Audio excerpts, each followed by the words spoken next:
Chapter 442. For people who care about face, a slap in the face is more vengeful than a slap in the face. It also depends on the depth of the person's shrewdness and ability.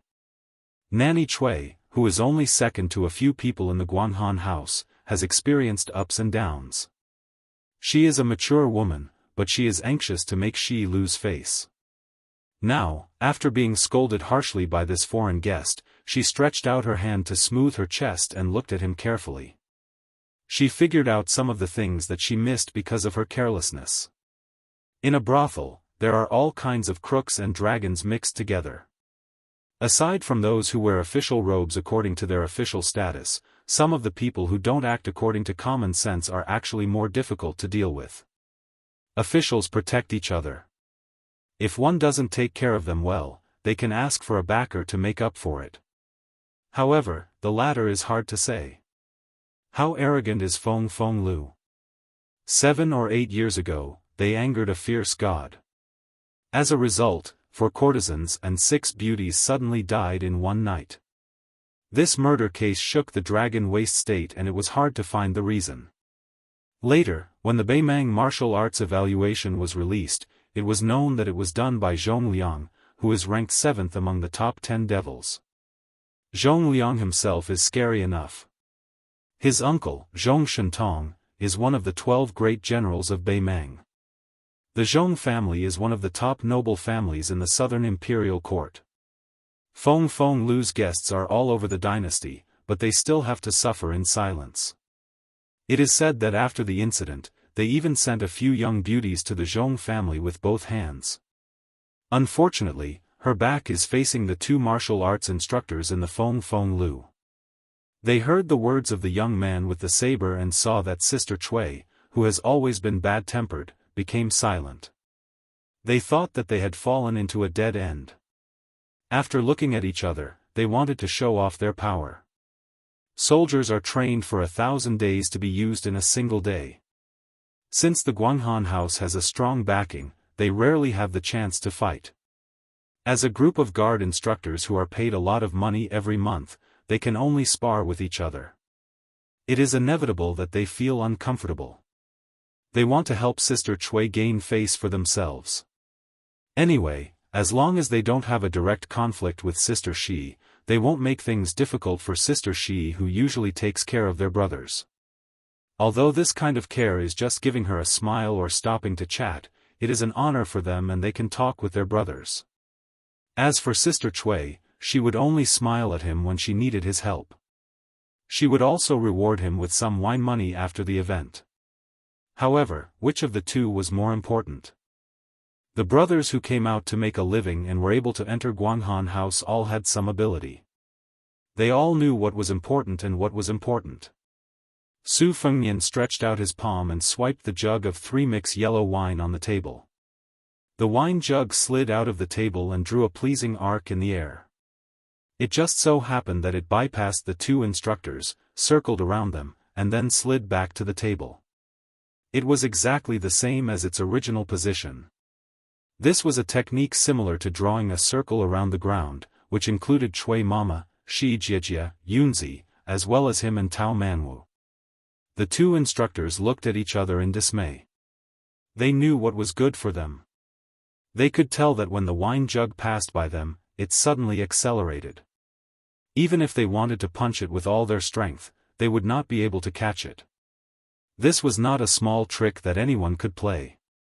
Cui Mama was needed for a while, but her face was as usual. She left after a few teasing words. She did not dare to take advantage of the east wind to beat a drowning dog. It could be seen that she was really in danger in Guanghan house now. Shi Jiejia was born as a courtesan.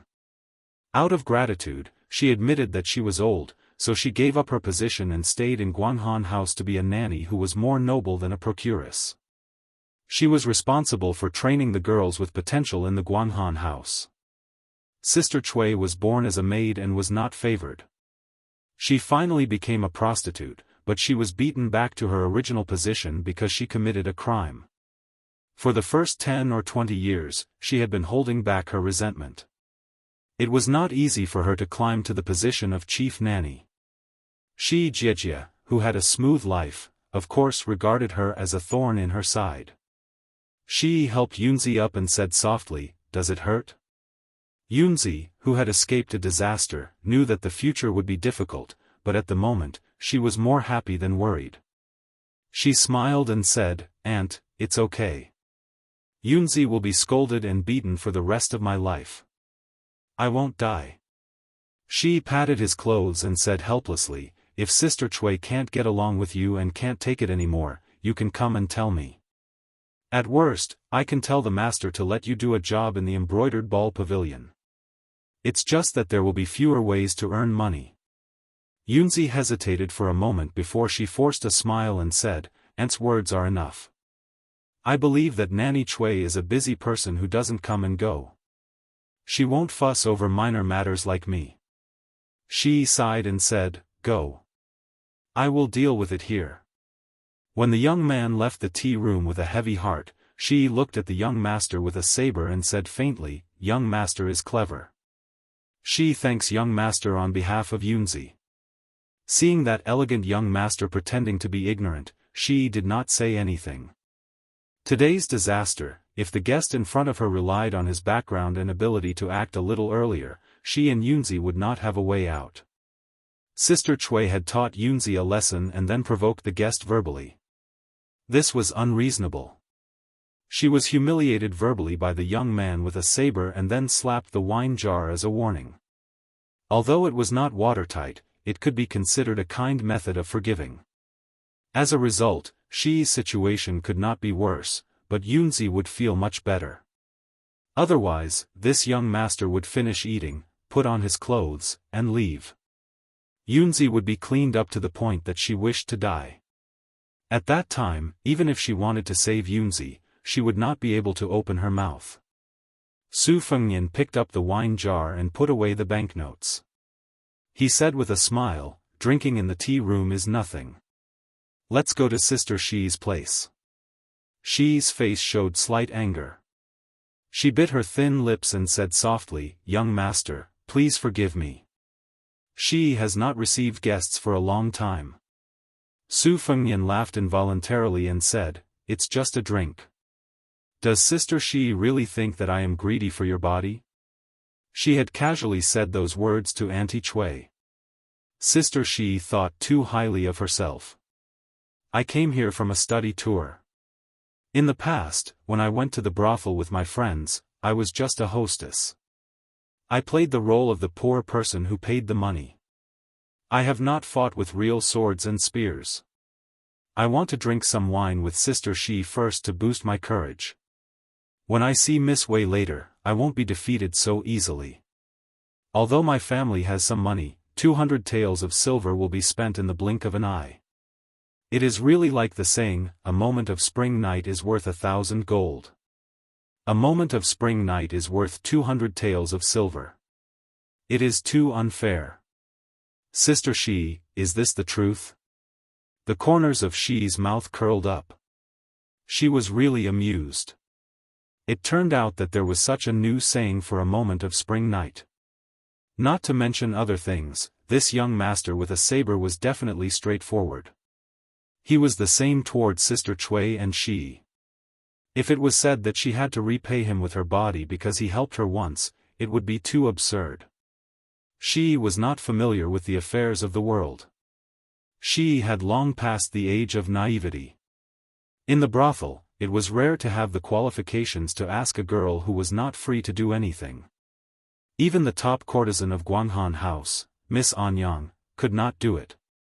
There were one or two in Feng Feng House. The brothel was famous for hiding filth. Which man did not buy meat with gold and silver? It was just that this meat was more expensive than the meat on the butcher's chopping board. A woman's flowery words could not be trusted, but a man's pledge of eternal love could be trusted? She looked deeply into the pair of clear red phoenix eyes. She did not detect the slightest bit of malice.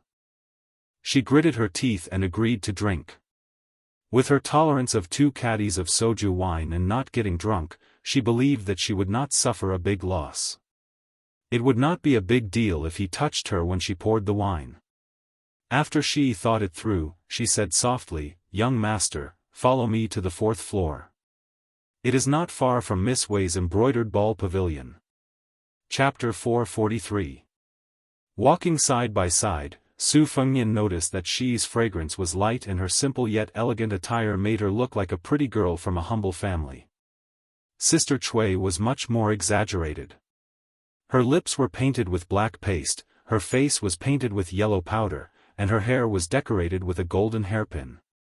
Her long robe was 4 or 5 inches long, which made Su Fengnian sick of her. She was like a big pot of exotic delicacies. No matter how good one's appetite was, they would be intimidated at first sight. On the contrary, Sister Shi, who had lost her power, was like a small bowl of plain porridge that was carefully added with a few lotus seeds. She was the kind of woman who would be pleasantly surprised if tasted carefully. On the corridor of the 4th floor, there were green gallbladder vases and ink paintings hanging on the wall. It was elegant and unique. However, it was not uncommon to see beautiful maids carrying food boxes and fruit bowls. It could be seen that Guanghan House's business was not bad. When these people saw her, they all obediently called her Sister Shi. She was very popular. Sister Shi smiled and greeted them one by one. After passing through 2 corridors, she came to a room facing a window. She sighed in her heart and said, "Young master, we're here." She pushed the door and entered. The floor was covered with a silk lichen that was extremely labor-intensive. There was a 3-fold screen that copied the famous painting, Snow Banana Double Crane, that separated the sleeping area from the brocade hall. In the front hall, there was a small bed with a delicate pot door and a small table for warming wine and brewing tea. At the corner of the table, there was an incense burner with onions calcined in the Longquan kiln. On the table, there were bowls and other small utensils, especially the black glazed teacups, which were very eye-catching. If one was not an expert in tea, one would not know the rarity of this set of partridge teacups. The emperor of the southern Tang Empire especially cherished this set of teacups. He once said that the color of the teacups was precious and the color was black. Just these teacups alone could be worth dozens of gold. Su Fengnian sighed in his heart. This Sister Shi was really a particular person who knew how to enjoy life. On the bed, there was a jade porcelain pillow painted with lotus flowers. Su Fengnian was somewhat puzzled. It was only the end of spring, this woman was too afraid of the heat. Seeing the young master with the saber staring at the pillow, Shi's face was red and almost dripping with water, she did not dare to look at him directly. She just sat at the small table and skillfully warmed by hand. Before the wine by side, Shi fondly played with a black glazed tebi by hand and asked, "Young master's accent, are you from Gusai state? Do you recognize this black glazed lamp?" Su Fengnian touched the simple teacup with his fingers and nodded. "My family happens to be in the porcelain business, so I know some famous items and the market. I'm just a small family, so I can't do any big business. I've only heard of the black glazed teacups in the top 10 tea sets, but I've really profited from this trip." Fortunately, he was tactful earlier. Otherwise, if he wanted to take out 200 taels and say something rude to Sister Shi, he would really be asking for humiliation. "However, I only brought less than 1,000 taels of silver with me this time. There are still a few states that I haven't left. I don't have the courage to go to the embroidered ball pavilion anymore. Sister Shi, what do you think we should do?" Shi laughed and said, "Then Gongzi should drink more wine, drink until you have the courage of a bear's heart and leopard's guts, and then go to the embroidered ball pavilion. Shi, let me warn you first, you have entered the house, you have drunk the wine, you absolutely cannot not go to the embroidered ball pavilion." Seeing Gongzi Qiandao's aggrieved face, Shi's smile widened. She winked and said, "Guanghan Building is not a place to cheat people. If you just want to watch Miss Wei throw the embroidered ball, you can take 100 or 200 taels of silver." Su Fengnian said angrily, "Sister Shi, you say it so lightly. If I only go to the Guanghan Building to look at the embroidered ball and then leave, how can I have the face to ask you for wine in the future? She handed over a cup of wine and said angrily, it's not difficult for Gongzi to come to the Guanghan building to ask for wine, but you can only enter the house once. Su Fengnian obediently took the wine and did not make any despicable movements. He took a sip and saw Tao Man was sitting on the embroidered stool, so he raised the cup to her mouth. The little girl was like a newborn calf that was not afraid of tigers. She took a sip and smacked her lips, enjoying the taste. Su Fengnian found it interesting and simply gave her the whole cup of wine, only telling her to drink it slowly. After that, he left Tao Manwu to the side and allowed her to drink a cup of wine to entertain herself while he chatted with Shi. Both of them could hold their liquor well and were evenly matched. It was probably because Shi had become addicted to talking about porcelain with him. Seeing that this young master with a saber was full of good stuff, she was also a porcelain addict. In addition, the little girl had drunk a cup of wine and was feeling drowsy, so she fell asleep on the small couch behind her. She couldn't bear to wake her up, so she warmed up another pot of wine. The topic was no longer limited to porcelain. The two of them were very smart not to bring up sensitive topics such as one's background. It was unwise for them to talk about such things when they weren't close. Su Fengnian probably knew that the heroic-looking girl in front of him used to be the most popular courtesan in Guanghan House. She was also very popular and was a wonderful person who could compete with the top courtesan of Feng Lu. However, no matter how beautiful a woman was, she could not withstand the knife of time and men's love for the new and dislike for the old. She was disheartened and tired of flattery, but she did not have the fortune to meet a good man that she liked. There was once an official who wanted to take her as a concubine, but she did not want to live under someone else's roof and be troubled by the first wife for the rest of her life. Therefore, she became a nanny who taught Qingling. The decorations in her room that were worth more than 200 gold were all the money she earned in her early years. She had no relatives or friends, and she did not bring them with her when she was born. Therefore, she simply exchanged the gold and silver for her favorite treasures in order to be pleasing to the eyes. Guanghan House was very preferential to women who had been a prostitute but were slowly getting older. The drunk Tao Manwu woke up in a daze. She seemed to have choked on something hard and was not sleeping well. She picked up the object and looked at it, her eyes blank. It was a small rui made of jade. This rui was the same rui used to make lonely women feel happy. Su Fengnian knew this, so he said calmly, peaches are used to knock on the back. Put it away and go back to sleep. The little girl replied with an, oh, and put the jade rui back to the bed. She then fell asleep. She pretended to be calm. Her eyes were blurred and her cheeks were pink. She tilted her head slightly and took a sip of wine. Su Fengnian chuckled and said, Sister Shi, why are you shy? It's normal for a man to be full of vigor. It also shows that Sister Shi is clean and honest. Shi's charming eyes were like silk. She said hatefully, you're still talking about it? Su Fengnian held back his laughter and considerately changed the topic. He asked, when I went to the city, I talked to shopkeeper's son about the 4 freaks of the Flying Fox City. I know that there's a strange man who sells swords, paints, and sleeps in brothels. Sister Shi, do you know him? She hesitated and said self-mockingly, I know him. I even asked him to draw a portrait. Of course I remember this swordsman. But he painted no less than 100 pictures in those years. I'm afraid he doesn't remember me. Su Fengnian frowned and said, how can such an interesting person disappear just like that? She took the wine cup to cool her hot cheeks. She sighed and said, I heard some news about him. He was dissolute and became a bearded sloppy man. He couldn't sell any more paintings, but he still had to live. It seems that he went to the city magistrate's mansion to be a swordsman. Young Master Tantai's swordsmanship should be taught by him. I don't think his life is too shabby. But he's no longer the top scorer of the brothel in the eyes of us prostitutes. That dissolute man who slept on the top of Feng Lu is dead. Su Fengnian smiled and said, Sister Shi likes this top scorer. Shi smiled and shook her head. She said softly, I just admire his dissolute and affectionate nature. I don't like such a man who is destined to be lonely. Dissolute can't be eaten.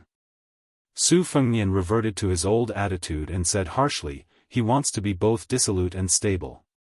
In the end, he likes dissolute men who can make money. Maybe he has the ability to be more dissolute than that Rui. Shi was stunned for a moment and then laughed charmingly, so what if he's a young master?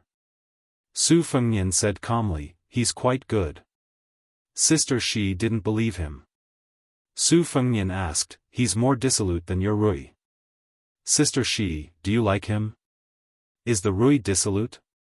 She spat and scolded with a smile, little rogue. Su Fengnian corrected her, wrong. He's a big rogue. Chapter 444.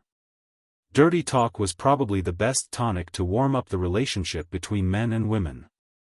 Of course, the premise was that the man and woman did not dislike each other at the beginning. She invited the young master with a saber into the house largely because of the situation. After drinking 2 pots of wine and a few teasing words, she finally felt some warmth that had nothing to do with the ways of the world. This was attributed to the decent manner of the scholar with a saber in front of her, and the fact that he had a simple child with him. It made him seem more pleasing to the eye compared to the rough brothel patrons who would tear off their faces after entering the brothel. In the brothel, even the refined scholars would look at the women after they took off their clothes.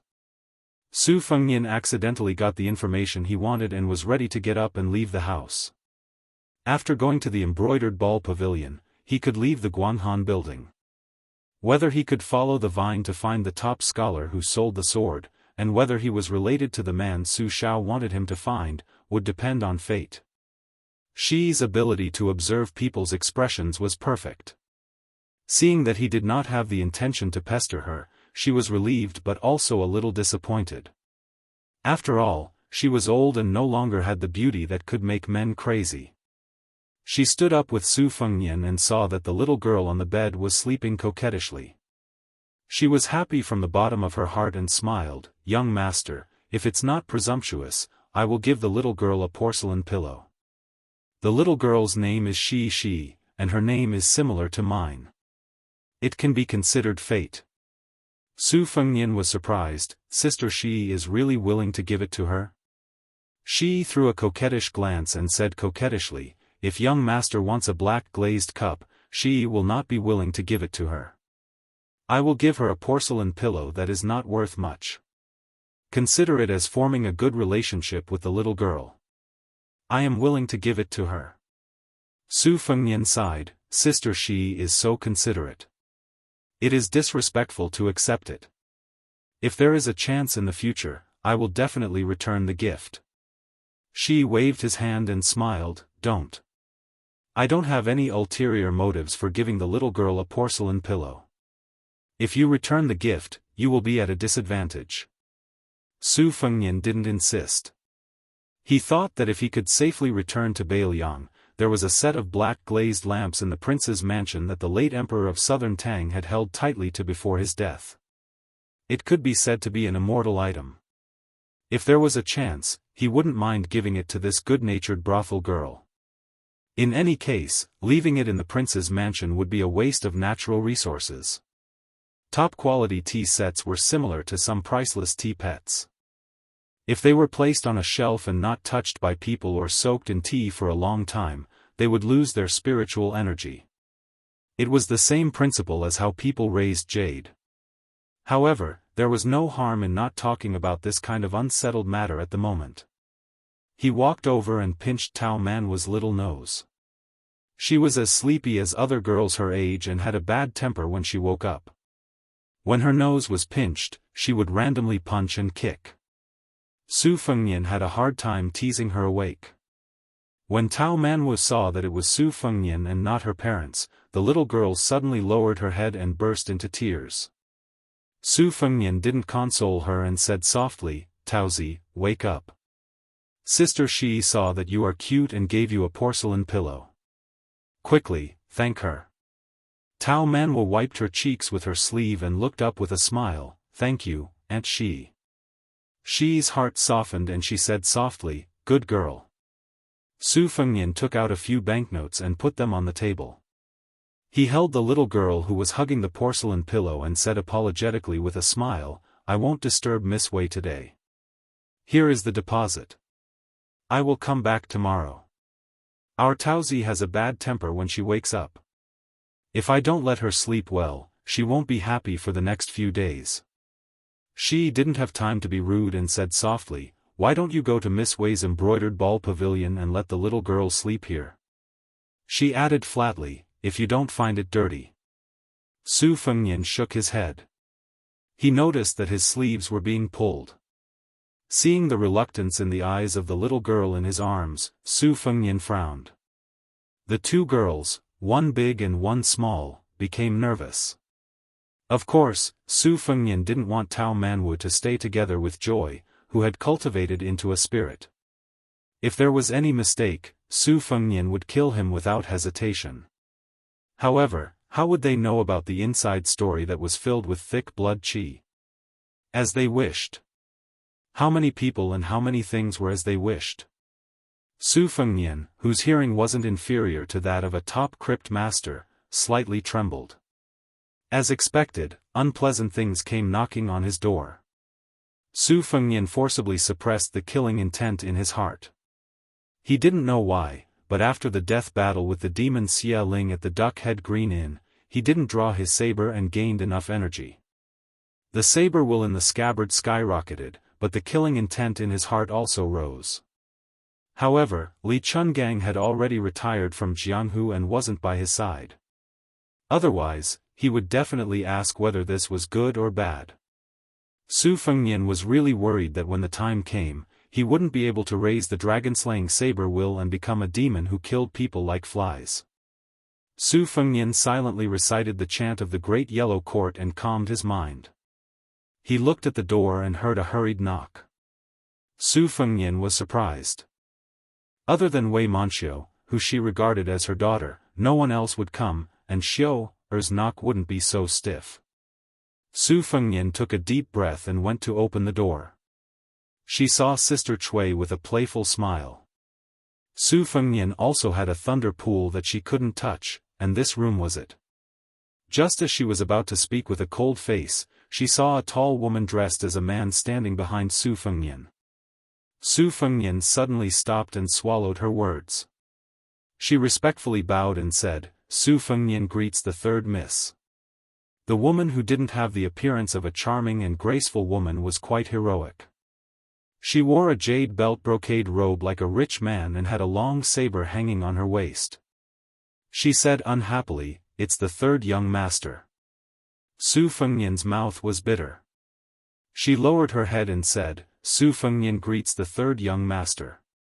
The backer behind Guanghan Tower had come. To be precise, it was the backer's sister. People couldn't imagine that Guanghan Tower was opened by the second young master of the Flying Fox City. This semi-public secret was only known by the upper class of the city. The dragon had 9 sons, and the lord of the city had 2 sons and 1 daughter. The eldest son, Tantai Chongping, was brave and heroic. He was also good at writing beautiful poems. He was destined to be the most popular scholar in Beimang in the future. Once he became the bell chaser, he would be the most popular person in the royal court around the emperor. He would be like a bright moon jumping out of the tide and enter the vision of the top nobles in Beimang. The whole Flying Fox City was waiting to see him. But the second young master of the city, Tantai Chang'an, was a complete debauchee. He wasn't proficient in literature or martial arts, but he ate, drank, whored, gambled, trained eagles, led dogs, and fought crickets. He was proficient in everything. Just in the breeding and trading of crickets, he had spent no less than 3,000 to 4,000 taels of silver. Because the second young master of the city loved to fight crickets, every year starting from the 7th month, it was unknown how many idle hoodlums would scour the city for crickets. They hated that they couldn't dig 3 feet into the ground to catch a fighting cricket worth several dozen taels of gold. It was no wonder that people joked that Flying Fox City had a fifth freak. The young daughter of the city overseer, Tantai Kongho, did not like women in makeup but loved weapons. She frequently fought in the bustling streets. Practically all of the city's hoodlums, big and small, had suffered. They already recognized her appearance, and when they saw her, they would take a detour, not giving her the opportunity to beat people up. The one standing in front of Shi was Tantai Kongho. Looking over Shi's shoulder, she saw Su Fengnian and said in a strange tone, "Shi, I heard that you brought an extraordinary guest into the embroidered ball pavilion and even showed off your skills in front of Mama Chui." This young master went to the embroidered ball pavilion to take a look, but there was no sign of him. "I didn't expect that he really was here." Shi, I previously heard second brother say that you were the most authentic in the Guanghan Tower. Why do I feel that this is not the case? First, you secretly took the job, and now you're eating it yourself? Didn't you cut the silk in accordance with the brothel's rules and no longer receive guests? You made an exception for such an unremarkable young man? Have you gone crazy thinking about men? I heard Mama Chui say that these past few years, you've mostly used Sir Yu Rui to pass the spring.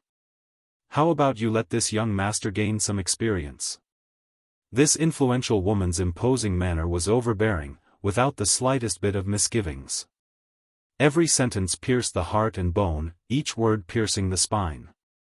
She forced a smile and said, "I only drank 2 pots of wine with this young master and did my best to entertain guests."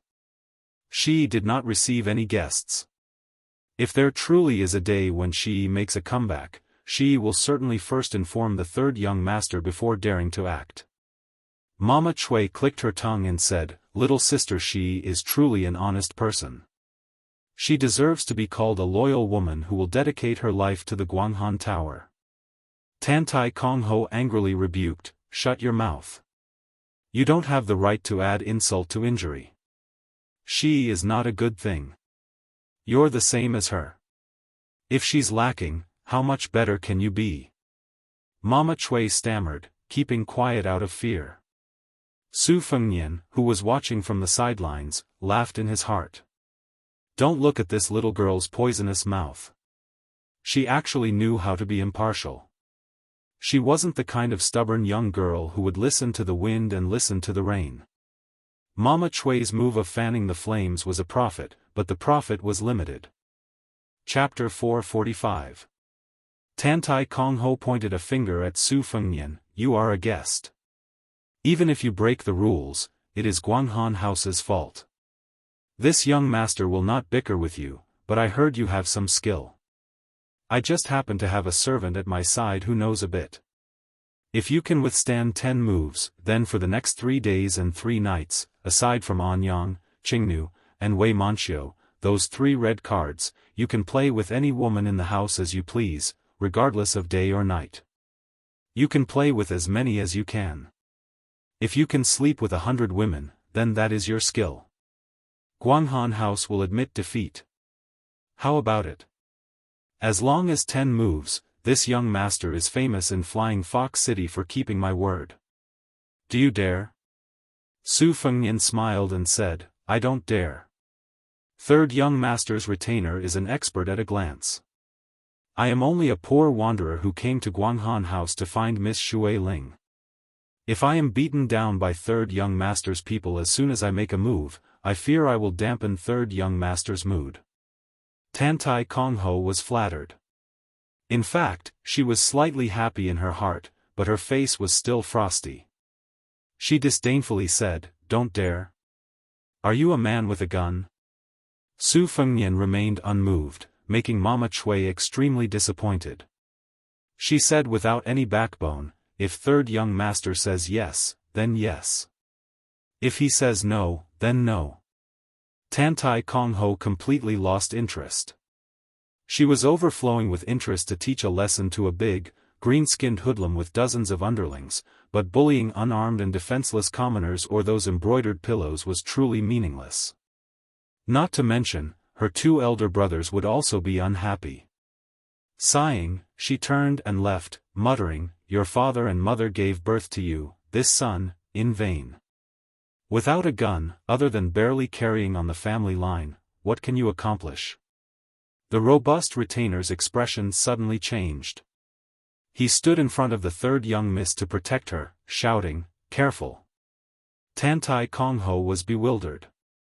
She looked at the personal retainer who seemed to be facing a great enemy. She knew this guy's background. He was a genuine expert that the city overseer manor had hired for 3,000 taels. His father was reportedly an external martial arts grandmaster not far from first rank. In Dragon Waste Province's central region, his family had a long history of learning. He had established his own school, and he had long enjoyed a great reputation. Like father, like son. This retainer also had strength close to second rank. The retainer stared fixedly at the young man who did not draw his saber. He was also at a loss as he clearly felt a great murderous intent just now. When he was young, his father was at the peak of martial arts and was full of pride. He happened to ask a Vajra realm immortal who was passing by the Dragon Waste State for guidance. In the end, he was defeated in 3 moves and the onlookers all felt suffocated. He still remembered that after the immortal's 2 moves of humility, the third move was a majestic murderous intent. It was as if the river was flowing in reverse and he was swaying unsteadily like a lone boat. However, this young swordsman in front of him clearly had a calm demeanor and did not have the slightest bit of dignity. Where did the strong killing intent come from? Tantai Kongho, who liked to reason with people, frowned and said, "My father always said that every time there is a major event, there must be calm. This is still nothing, yet you can't keep your cool."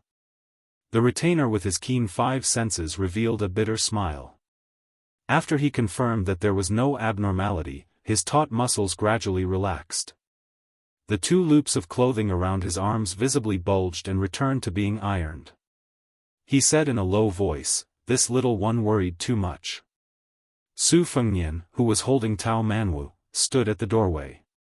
He stood shoulder to shoulder with Shi and said with a smile, "I thought about it and still felt that I should be bold enough to attempt to exchange blows with the expert at the third young master's side. After all, the reward that the third young master gave was too enticing." Tantai Kongho glared at the retainer and angrily said, "Look at you.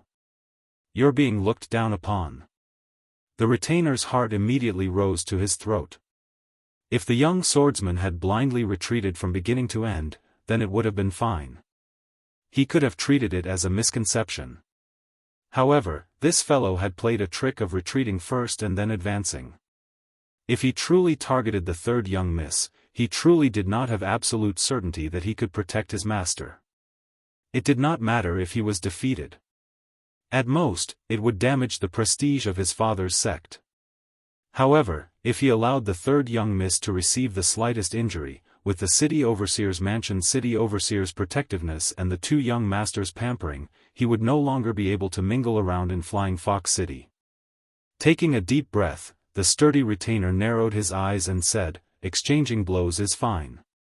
Young master, please find a spacious courtyard with me. It will also be convenient for you and me to exchange blows to our heart's content. We won't have to be afraid of bumping into things inside the building and injuring unrelated people. How about it?" Su Fengnian nodded and said, "Okay." She lightly stepped on his foot, her eyes full of anxiety. Su Fengnian hugged Tao Manwu with one hand. His other hand stealthily extended and lightly patted Shi's buttocks. Shi's figure was somewhat thin.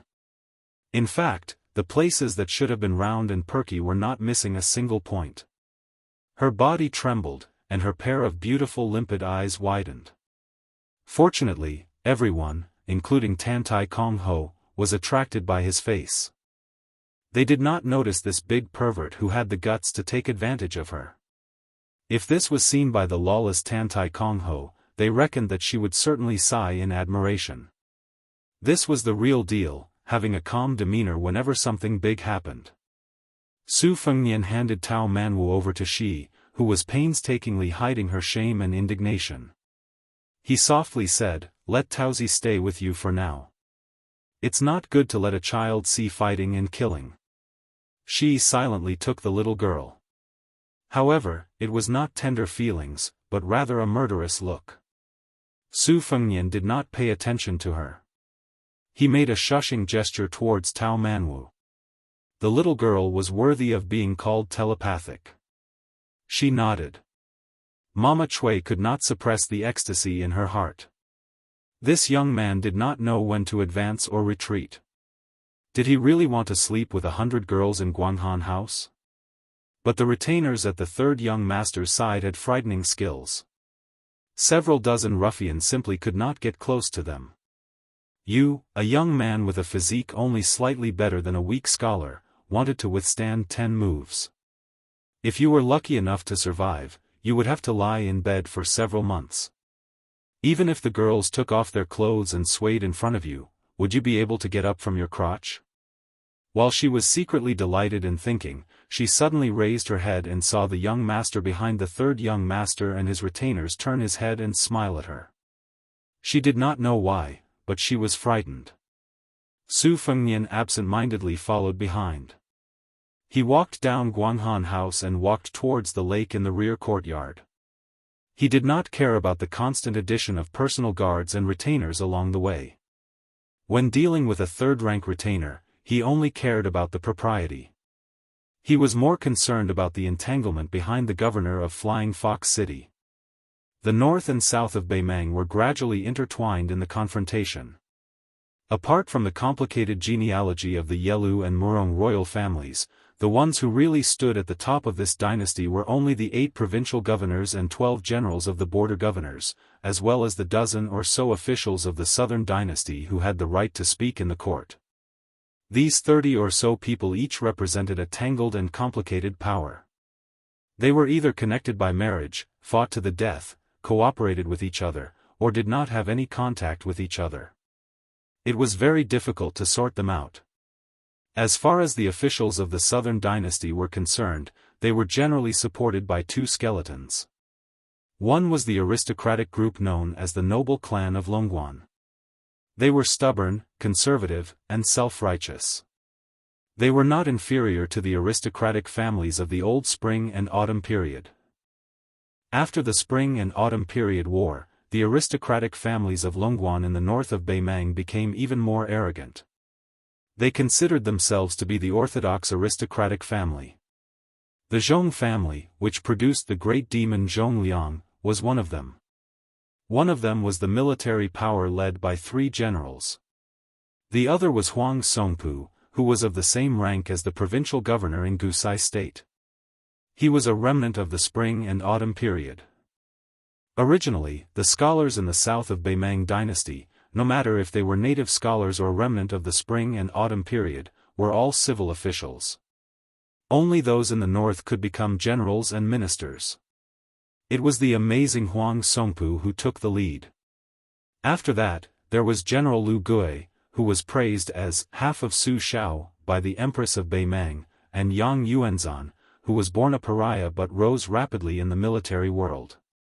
These 3 generals with outstanding military achievements were almost all piled up in the straight line to the north of Gusai state. It could be seen that Beimang attached great importance to the Western Front. The governor of Flying Fox City, Tantai Jinyu, was the legitimate son of the great aristocratic Tantai family in Longguan. He had a tradition of marriage with another aristocratic family, the Yuan family, which had lasted for 500 years. Everyone in the Liang dynasty knew that there was a saying of scholars migrating north.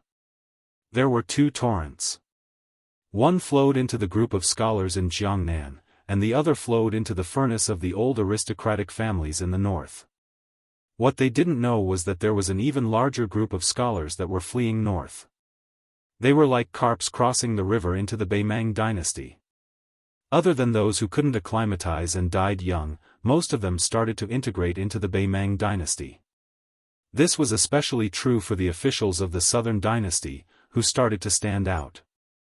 The 3 generals, Huang, Lu, and Yang, were among the outstanding ones. There were also many remnant of the Spring and Autumn period scholars who relied on their true abilities to occupy important positions in the officials of the southern dynasty. These people lost their country and families, and left their homes. As long as they were alive, there wasn't a day that they didn't want to go south. What was the first obstacle to going south? It was Bailiang, and Su Shao, who was even more famous than the 300,000 Bailiang cavalry. To the north of northern Liang, a powerful and restless dynasty stared at the Liang dynasty with a ferocious aura like a tiger. In the future, Su Shao might be this young man walking by the Jiaqing Lake. Chapter 446. In the area of Jiaqing Lake's Bottle Alley, every willow tree on the lakeside had a large red lantern hanging from it. Visiting the lake at night was as bright as day, convenient for a few brothel patrons who were fond of wild mandarin ducks playing in the water. It could be seen that Bottle Alley solicited business. However, the man who lingered in Bottle Alley tonight apparently did not have this kind of abnormal hobby. Jiaqing Lake was tranquil and peaceful. Tantai Kongho led him to a waterside pavilion with a horizontal board with the words, "Connecting Water and Sky." She carelessly imitated that boorish martial artist and sat down. She extended a hand, indicating that they could compete in martial arts. She naturally did not favor that pretentious man with a saber. Her family servant's weight was very sufficient. Don't look at the fact that above third rank there were second rank and fourth rank first rank. Third rank martial artists roamed Jianghu. Although they could not be said to be tyrannical, they rarely met a worthy opponent. After all, second rank and first rank peak experts had the reservedness that peak experts should have. On one hand, they did not easily reveal themselves if they did not have the opportunity. On the other hand, they disdained to take action. The demon lord Xia Ling had the mentality of a young man watching a child throw a tantrum. He was never willing to interfere, as it did not benefit his martial cultivation at all. The higher the realm, the more it tested his patience and perseverance. He could not afford to slack off for even a moment. Especially when he had stepped into the first grade, it was like the gates of heaven had been opened wide. It was like a long scroll of thousands of miles of mountains and rivers had been unfurled, and everyone was intoxicated by it. The characters outside the scroll were like chickens and dogs, and the scenes outside the scroll were unbearably vulgar. Murong Kongho, who originally thought that she could settle this matter in a few moves, saw her retainer earnestly lift his robe and tie it around his waist. He stepped out, and his hand made an inviting gesture. She subconsciously leaned forward, her heart somewhat astonished. Could it be that she had truly caught a big fish? Otherwise, how could this normally arrogant personal guard of the city overseer's mansion be so serious? The personal guard who had reached a higher level in external martial arts was not impatient to take action. He said in a low voice, "My family's ancestor, Yang Huking, was taught by the Central Plains Xiongyi Fist's 12th generation grandmaster, Fu Qiujian. After returning home, he created his own dragon-bearing fist. Although it is regarded by the world as an external martial art, it is actually an internal and external dual cultivation. My father once killed the enemy in the army and made some improvements. Therefore, he is particularly adept at short fights. His actions are ruthless, and he absolutely does not adhere to the views of the world. If he makes an unreasonable move, young master should not be surprised." Su Fengnian smiled and nodded. Just like him, he stepped forward and stretched out his hand, treating him with respect. The impatient Tantai Kongho rolled her eyes. This Yang Dianqing was truly fussy. Finishing a few moves was enough to finish the job, yet he insisted on being so serious. This young master has made an appointment with second brother to go to Anyang to listen to the zither. She had no choice but to shout, "Hey, hey, hey, are you two done yet?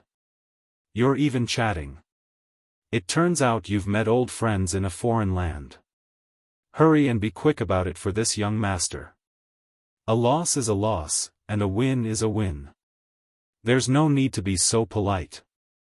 The city shepherd estate's retainer, Yang Dianqing, took the initiative to attack. He sent a straight punch, his lower body steady and solid. His feet kicked up bursts of dust from the ground, and his entire body was like a twisted rope. It could be seen that he was nurturing an astonishing explosive force. This was the first time Tan Tai Kong Ho had seen him use his full strength. Her eyes were wide open, and she was brimming with vigor. It was just as she said, the one surnamed Yang had some real skill. She saw that youth with a saber pressed down on the simple and unadorned short saber's scabbard with his left hand, and he used his right arm to meet the enemy. Yang Jianqing was clearly dissatisfied with this youth's conceit. His fists were compact, taut and instantaneous, twisting and drilling. His body and footsteps blended into one, and he arrived in a flash. Su Fengnian's right hand lightly patted Yang Jianqing's twisting fist on his chest. His body slid back 2 steps, giving him the opportunity to scatter and gather his fist's energy, and he also gave himself space to maneuver. Yang Jianqing's fist struck empty air. Sure enough, it was as he said. His family's inherited fist technique did not stick to one pattern. He aimed a vicious kick at this young master's crotch. Su Fengnian bent his knee and raised his leg. With a perfect sideways swing, he lightly swept away the swift and fierce offensive. Yang Jianqing could practically be called taking advantage of the situation, twisting his body like a bow. He soared into the air, and his leg whipped out swiftly and violently. Tan Tai Kong Ho clapped her hands and cheered. Su Fengnian still used his right hand, his palm blocking the whipping leg. His body retreated a step, imperceptibly dispersing the force. However, he did not loosen his grip. After he stuck, his body spun, and he practically carried Yang Jianqing on his shoulder.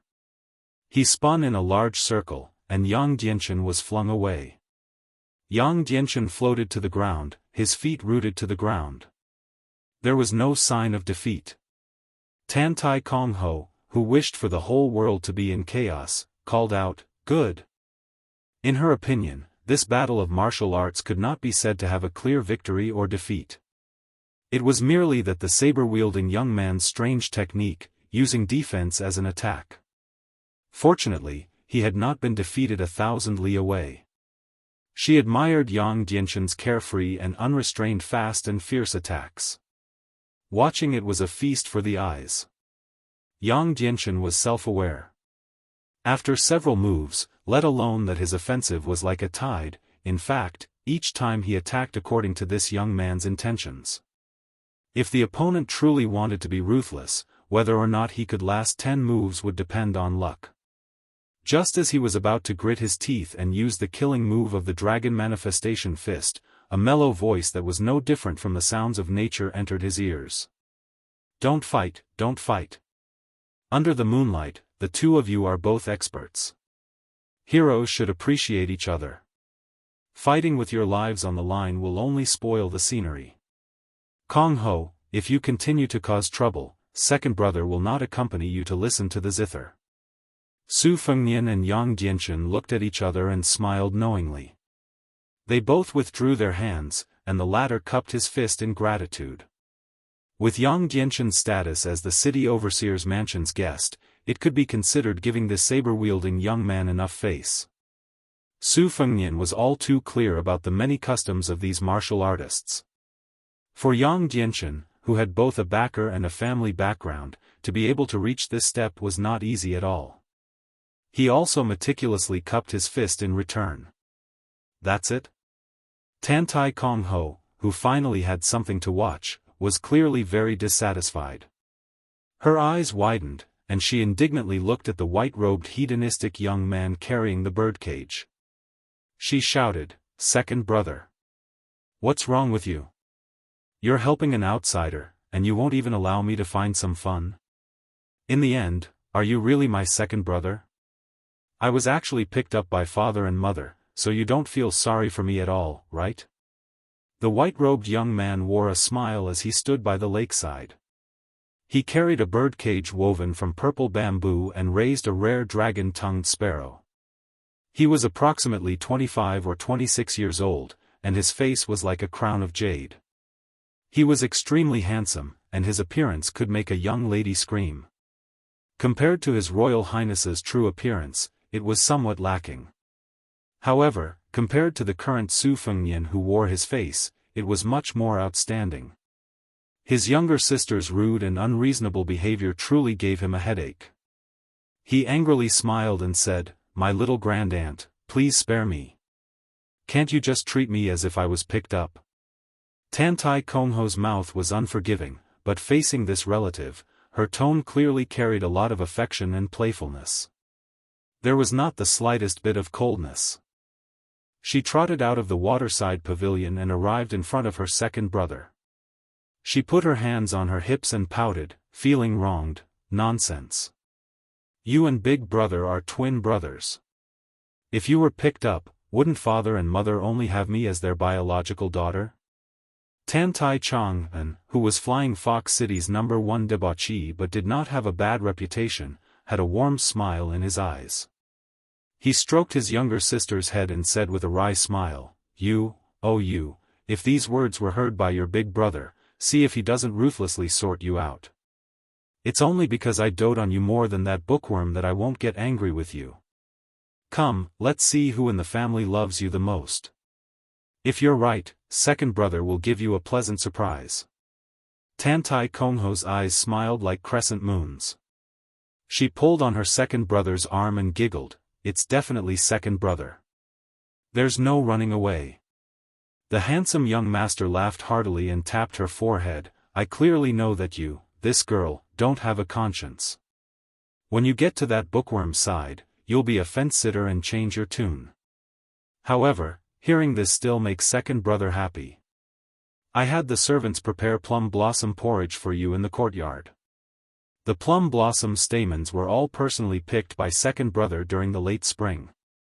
"There were several times when I fell down from the tree, but I didn't dare tell you." Tantai Kongho hugged her second brother and excitedly said, "I knew second brother would treat me well. In the future, I won't marry, I'll be your wife." Tantai Chang'an flicked his finger at his blabbermouth younger sister and pretended to be angry. "Not marrying is fine, but to be second brother's wife, what a scandal." Letting his younger sister help hold the birdcage, he did not forget to warn her, whose eyes were quietly turning, that if she dared to secretly release the dragon's tongue sparrow, she would not be able to drink the plum blossom porridge. Seeing her dispirited face, Tantai Chang'an smiled and looked towards Su Fengnian. After bowing with clasped hands, he sincerely apologized. "Tantai Chang'an apologizes to this young master on behalf of my mischievous younger sister. Her temperament is actually very good, but she's a bit mischievous. She won't grow up. Young master should not take it to heart. I heard that young master wants to see Wei Manxiu. If you don't mind Chang'an's superfluous recommendation, I'll go with young master to the embroidered ball pavilion." Su Fengnian smiled and shook his head. "Tantai young master cannot muster so many people. Tomorrow, I will come to Guanghan building again. I won't trouble you." Tantai Kongho curled her lips and said, "You really don't know what's good for you." Seeing Tantai Chang'an turn his head and stare, she stuck out her tongue and stretched out her finger to tease the dragon's tongue sparrow that was more vivid than a high-grade parrot. As soon as she said that the third young master's martial arts were matchless, the sparrow followed suit. Sure enough, its voice was exactly the same as a real person. The childlike Tantai Kongho could not help but laugh. Su Fengnian softly laughed and said, "Good bird." The sharp-eared Tantai Chang'an unexpectedly shyly looked towards his own crotch. His face was full of emotion as if 1,000 cups of wine were too few to drink with a bosom friend. "Young master has a discerning eye. Let's go. If you don't mind, let's drink a few cups to our heart's content." Not allowing Su Fengnian to refuse, Tantai Chang'an quickly stepped forward, pulled his arm, and walked towards Miss Anyang's small courtyard. He eagerly said, "Young master may not believe it, but Chang'an feels close to you as soon as I see you." Seeing Su Fengnian's strange expression, Tantai Chang'an laughed and said, "Rest assured, I don't have a homosexual fetish. Although it's not to the extent that I can't be happy without a woman, I can't wait to be a real man who can sleep with 10 women at night. However, some time ago, I made a bet with a family friend's disciple. I gambled on the bellies of women at Feng Feng Lu and hurt my body. During this time, seeing beautiful women is like seeing scourges. However, for the time being, I still have no interest in men. Young master, rest assured. Su Fengnian bluntly said, I'm not assured. Chapter 447. Tan Tai Chong and did not laugh angrily, and his laughter was hearty, without the slightest gloominess. This playboy, who was known for his frivolity, seemed to have a natural intimacy. It's easy to deal with honest people. Then I'll go with the flow and say things first, saving young master from thinking too much. If Chong likes someone, as long as he doesn't have bad intentions, even if he punches me or scolds me, it's a good thing. I may have a bad face at the moment, but I will certainly regret it afterwards. If young master really becomes Tan Tai Chong An's bosom friend, please forgive me. Su Fengnian followed him into the secluded courtyard where the tea cooled down and changed to hot tea. He bluntly said, Isn't second young master's bosom friend too worthless? You want to make friends with whoever you see? Tan Tai Chong An, who had been holding on to Su Fengnian, turned his head with a hurt expression. Tan Tai Kong Ho slapped her forehead. Having such an unscrupulous second brother was really a disgrace. However, she did not feel that her second brother, who came from an aristocratic family, associated with a poor and pedantic person, even calling him brother was inappropriate. What's more, this outsider with a saber did not look ugly. In terms of martial arts, he was able to tie with Yang Dianchen at a young age. If he fell into second brother's hands, he would be dragged to drink and chat nonsense. If he was seen by eldest brother, who cherished talent like his own life, he would be invited back to the city overseer's mansion to be enshrined as a bodhisattva. Young Lady Anyang was like what Su Fengnian had seen from the window on the second floor. She was a plump and fair-skinned beauty. She was dressed in brocade, which set her off like a pampered noblewoman. Such a graceful woman could very well arouse the love and desire of influential men. Boys were born with ambition from poverty, and women were born with temperament from wealth. This was a very real truth. The most famous courtesans of the Liang dynasty were the imperial concubine Jianghu of the fallen Spring and Autumn dynasty. However, after 20 years, she had already become a swan song. She could not be encountered nor sought. The second type was a woman from an official's family who had been convicted and demoted. The third type was Qing Ling, who entered the brothel from childhood and was carefully cultivated, slowly growing into a courtesan. According to Li Lu, the top courtesan of the Guanghan house, who was holding a zither, was the daughter of a defeated big family in the Orange State. After sitting down, as the head of the Guanghan house, Tan Tai Chong'an did not treat young Lady Anyang condescendingly. He smiled and said, Sister Anyang, can you play mountain and flowing water? I get along very well with this unknown young master beside me. Miss Anyang pursed her lips and smiled. Apparently, she was familiar with the temperament of this second young master of the Tan Tai family. She did not exchange any unnecessary greetings and only nodded, of Guanghans. Hse Fengnian, I, Guaz. Kam Kong Ho, Guanghan Tan Tai Chong'an smiled and said, You probably know my family name. But in order to show my sincerity, I'd like to say that I'm Tan Tai Chong'an. I'm just a small branch of the Tan Tai clan of the Dragon Pass. I'm just a small branch on a towering tree. I can't scare the real dignitaries. I think my parents gave me the name Chong'an. I don't expect the Flying Fox City to be in peace for a long time. I just want to keep myself safe for a long time. Young Master Su, do I look like a guy with great ambition? I'm just pretending to deceive those ambitious girls who won't marry unless they're officials or generals. However, my foundation is not good enough. I'm much worse than my elder brother. Hey, Sister Anyang, play your zither well. Don't bully me even though I don't know zither. I can tell that you're distracted. You're one of the girls I mentioned. Su Fengnian didn't know whether to laugh or cry. He was more sensitive to danger than the little girl Tao Manwu who had telepathy. Unless Tantai Chang'an was an expert above the Vajra realm, he was really an interesting guy who didn't have any evil intentions. However, judging from his appearance and footsteps, he was obviously an ordinary playboy who was hollowed out by wine and women. If he pretended to cover up, Su Fengnian would be in serious trouble no matter whether he entered this yard or not, whether in terms of scheming or cultivation. So, Su Fengnian decided to take things as they came. Observing qi was a necessary skill to travel in Jianghu. As for whether it was wrong, it depended on the level of both sides. A martial arts expert was like a rich man who didn't lack money. How could he be a real rich man if he wore a thumb-thick gold necklace or a string of copper coins on his body? When he was as rich as a country, he mostly hid gold in his sleeves. Once the qi movement was restrained, unless one was 2 realms higher and looked at it from top to bottom, it would be difficult to detect it accurately. For example, the jadeite between Miss Anyang's plump breasts was originally an inconspicuous type of gemstone, but because of the jadeite's unique advantages in stone gambling, it became popular. To a large extent, jadeite collectors were not interested in the jadeite itself, but the gambling process of peeling off the stone's skin, which was very moving. It was the same for masters. When traveling in Jianghu, most of them restrained their qi as if they were gambling with other masters. That was why they were mysterious. Otherwise, as soon as you went out, there would be cheers from onlookers and yelling, "Look, it's a level 2 master." If a level 1 master went out, the passers-by would take their families and yell out to watch.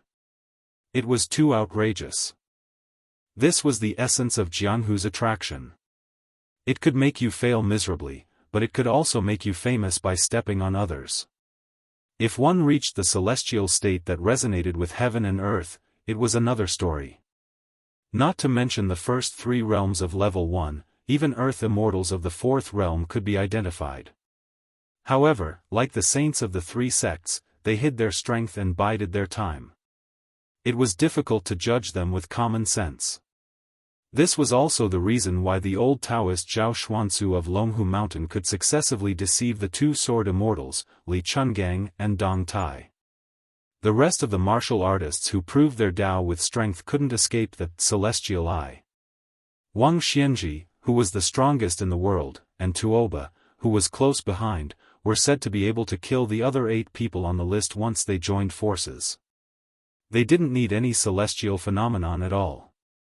Any martial artist could feel the terrifying aura emitted by these 2 gods.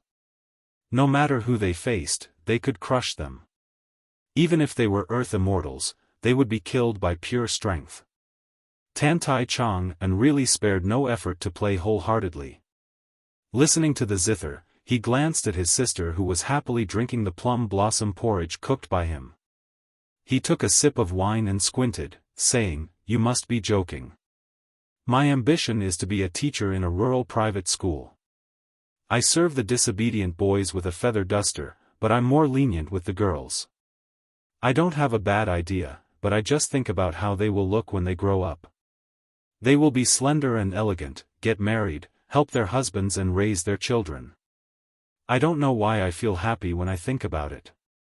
Su Fengnian said calmly, "How many times have I told my friends about this ambition?"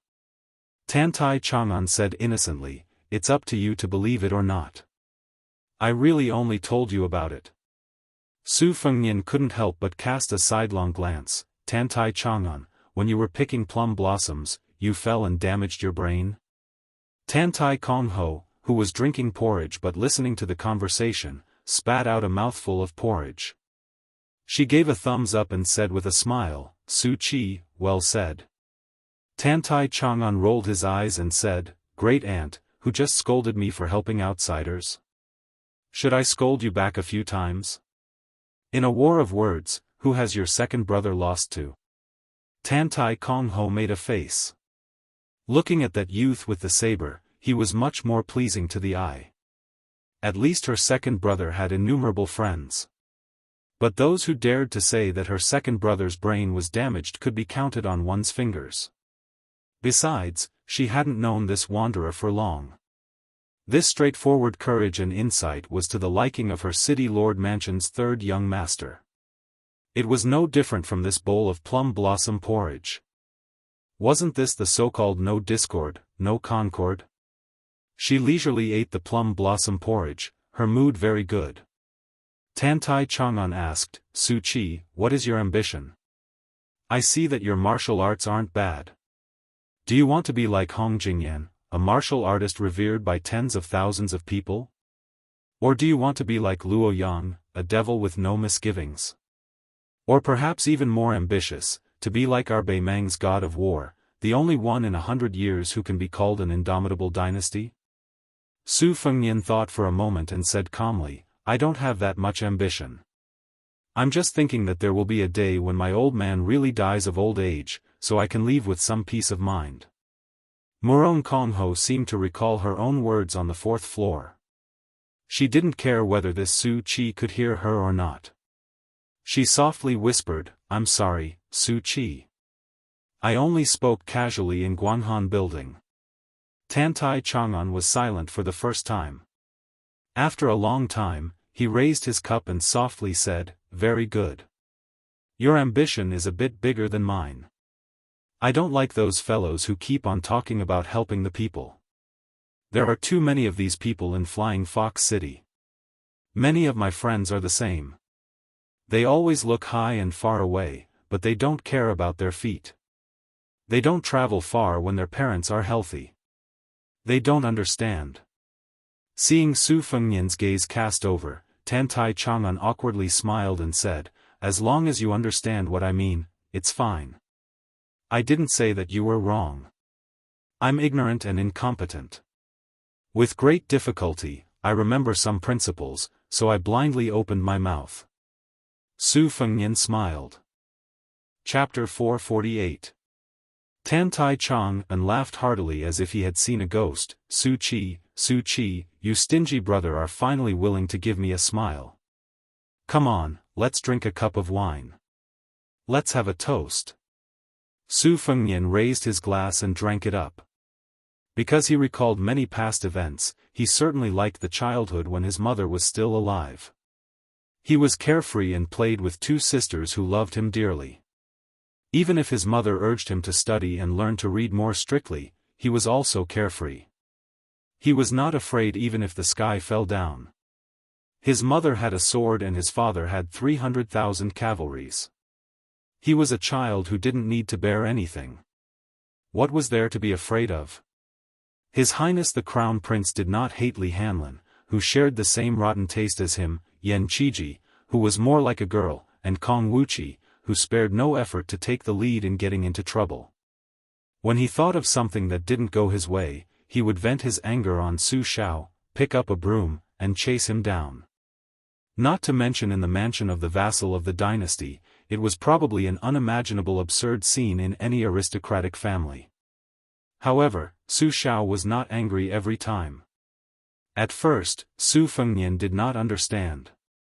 He just felt that Su Shao had let his mother down, so he had to be beaten up. If he dared to be angry, he would run to the mausoleum and complain to his mother. When he grew up, it was not that he really wanted to compete with Su Shao in a dead end.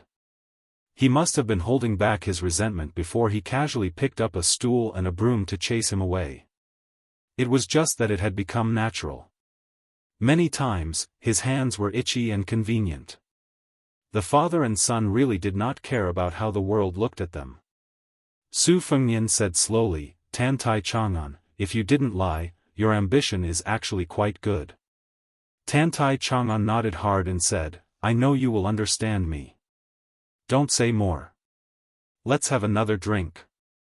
Su Fengnian rolled his eyes and said, leave my ass. In order to see Miss Wei and save some money, I drank a whole pot of yellow wine at Sister Shi's place. If I leave again, I'll really have to lie here. Tantai Chang'an drank a cup of wine alone happily and said, you're awesome. Su Qi, you and I have the same taste in women. But no matter how I please her, Sister Shi never lets me into her room, let alone drink in her room. You know, since I was 15 years old and saw Sister Shi, who was still a top courtesan at that time, I was shocked by her beauty. Such a sister is so considerate. If this mature peony with full charm was picked by someone else, I would be angry with him. If it were you, I would also bear it. He was a good brother. Half of the reason why I bought Guanghan Tower was because of Sister Shi. As for the other half, you know it too. On one hand, I'm earning money for my own expenses. On the other hand, I'm helping my family build some connections. In any case, I'm not doing anything wrong. This is the only thing I've done in my life that makes my father feel comfortable. Even though Su Fengnian had seen a lot of Playboy's strange faces, he was also speechless. If this guy sat with Li Hanlin, he would really sign a card and swear brotherhood with him. Tantai Chang'an was like a woman who had never seen a man who liked to think too highly of himself. He didn't care whether Su Fengnian accompanied him or not and just drank one cup after another. But they were all good liquor. Soon his face turned red. His body was weak and there was a sign of tongue-tied. Su Fengnian stood up and said, "It's late. I'll leave first. I'll come back tomorrow." Su Fengnian apologized to Miss Anyang with a smile. Su Qi is really shy of money. He doesn't dare to enter Miss Anyang's yard for fear that he will be beaten out. Guanghan Tower's courtesan smiled reservedly and said, "No matter. Tomorrow, you'll see Sister Xiu first. The day after tomorrow, you can come back to this yard to listen to the zither. Since you're second young master's confidant, if you still dare to accept young master Su's money, Anyang's rice bowl won't be guaranteed." Tantai Chang'an staggered and sat back in his seat. He cupped his fist and said, "Su Qi, I won't see you out. I'm afraid you'll be suspicious and I'll investigate your background. At that time, we won't be brothers anymore. It'll be a great injustice." Su Fengnian walked out of the yard and went to the 4th floor to pick up Tao Manwu from Shi. The small yard was so quiet that the sound of a pin dropping could be heard. Tantai Chang'an was still drinking, but he raised his cup a lot slower. Miss Anyang propped up her cheek and stared at this extremely interesting young master. She looked at him for many years and seemed to have seen through him, but she always felt that she still didn't see through him. She only felt that looking at him quietly like this, she wouldn't be tired of it for the rest of her life. Tantai Kongho wanted to sneakily drink a cup of wine, but she was patted on the back of her hand. She retracted her hand and snorted, "Stingy." Tantai Chang'an's handsome face flushed red, and he vaguely said, "Girls, why drink wine? If there's a time when second brother isn't here, you get drunk with someone and get bullied. At that time, second brother will be angered to death by you." The city overseer's estate's third young master smiled sweetly. Then, he put away his smile and asked in a low voice, "Second brother, you really won't investigate this Su Qi's background?" The drunken Tantai Chang'an shook his head and said, "Won't investigate." Tantai Kongho frowned and said, "Why? This guy is only 20 years old. He's only a few years older than me, yet he can fight Yang Jianchen to a draw. Isn't it strange?" Tantai Chang'an smiled from the bottom of his heart and said, "You see, second brother, I'm called Tantai Chang'an. I've been safe and sound for so many years. Su Qi, strange and strange. What's wrong with that?" Tantai Kongho kicked second brother and angrily said, "Preposterous." Seeing second brother ignore her, she curiously asked, "Second brother, do you really want to be a teacher? I didn't hear you say it before. You're just fooling that Su Qi, right?" Tantai Chang'an leaned on the table with one hand holding a cup. He looked at the moon and sparse stars above his head and muttered, "Half a sentence is too much when we're not on the same wavelength. 1,000 cups are too little when drinking with a bosom friend. Drunk. He unexpectedly fell asleep just like this. When Su Fengnian saw Shi Jiejie again, she really didn't have a good expression. She was definitely brooding over that slap. Su Fengnian was also happy to play dumb. He carried Tao Manwu and walked downstairs. He slowly left the bottle alley in the dead of night. When he walked out of the building, he waved his hand toward a window on the 4th floor. She dodged in panic. She was full of shame and hatefully cursed, "Rogue." She subconsciously rubbed her buttocks and bit her lips. Her charming eyes were hazy. At this moment, her seductive manner was practically unparalleled in the city. Su Fengnian walked out of the bottle alley.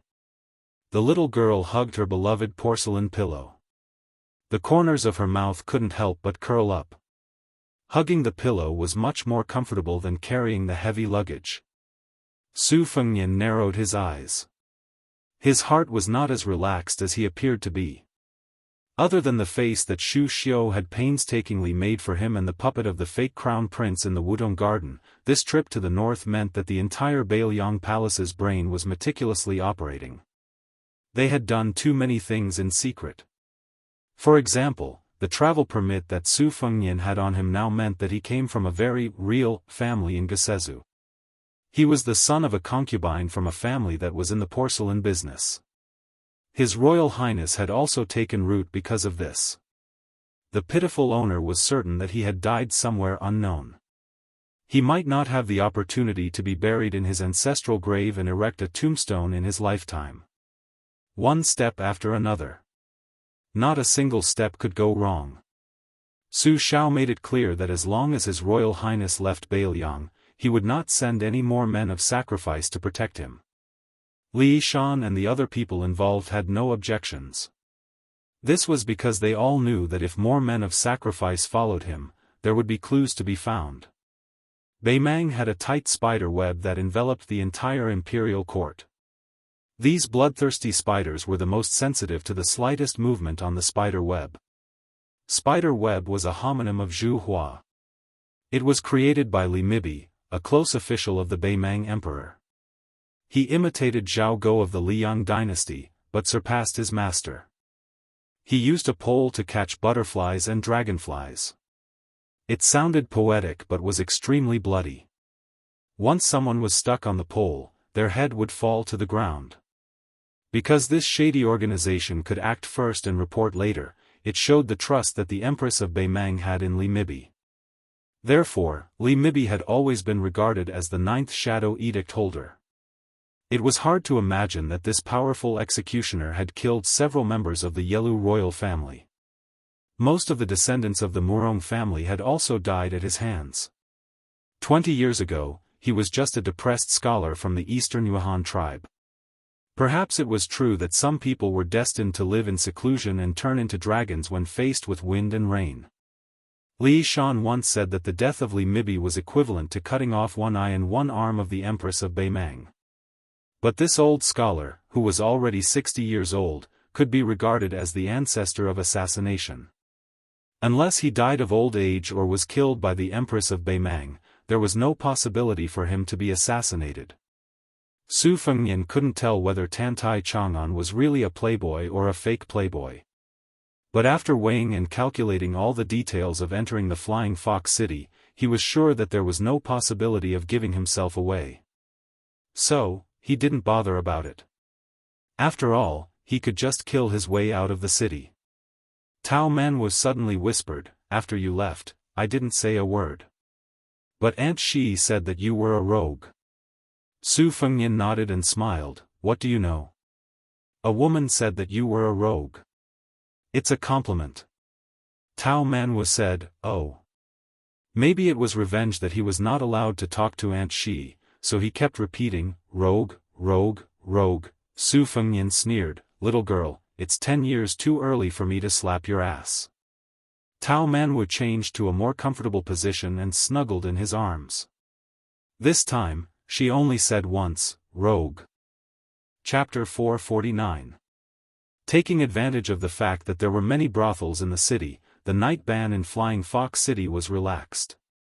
Even at this time, there were still many men carrying trays and stretchers on the streets, shouting and selling.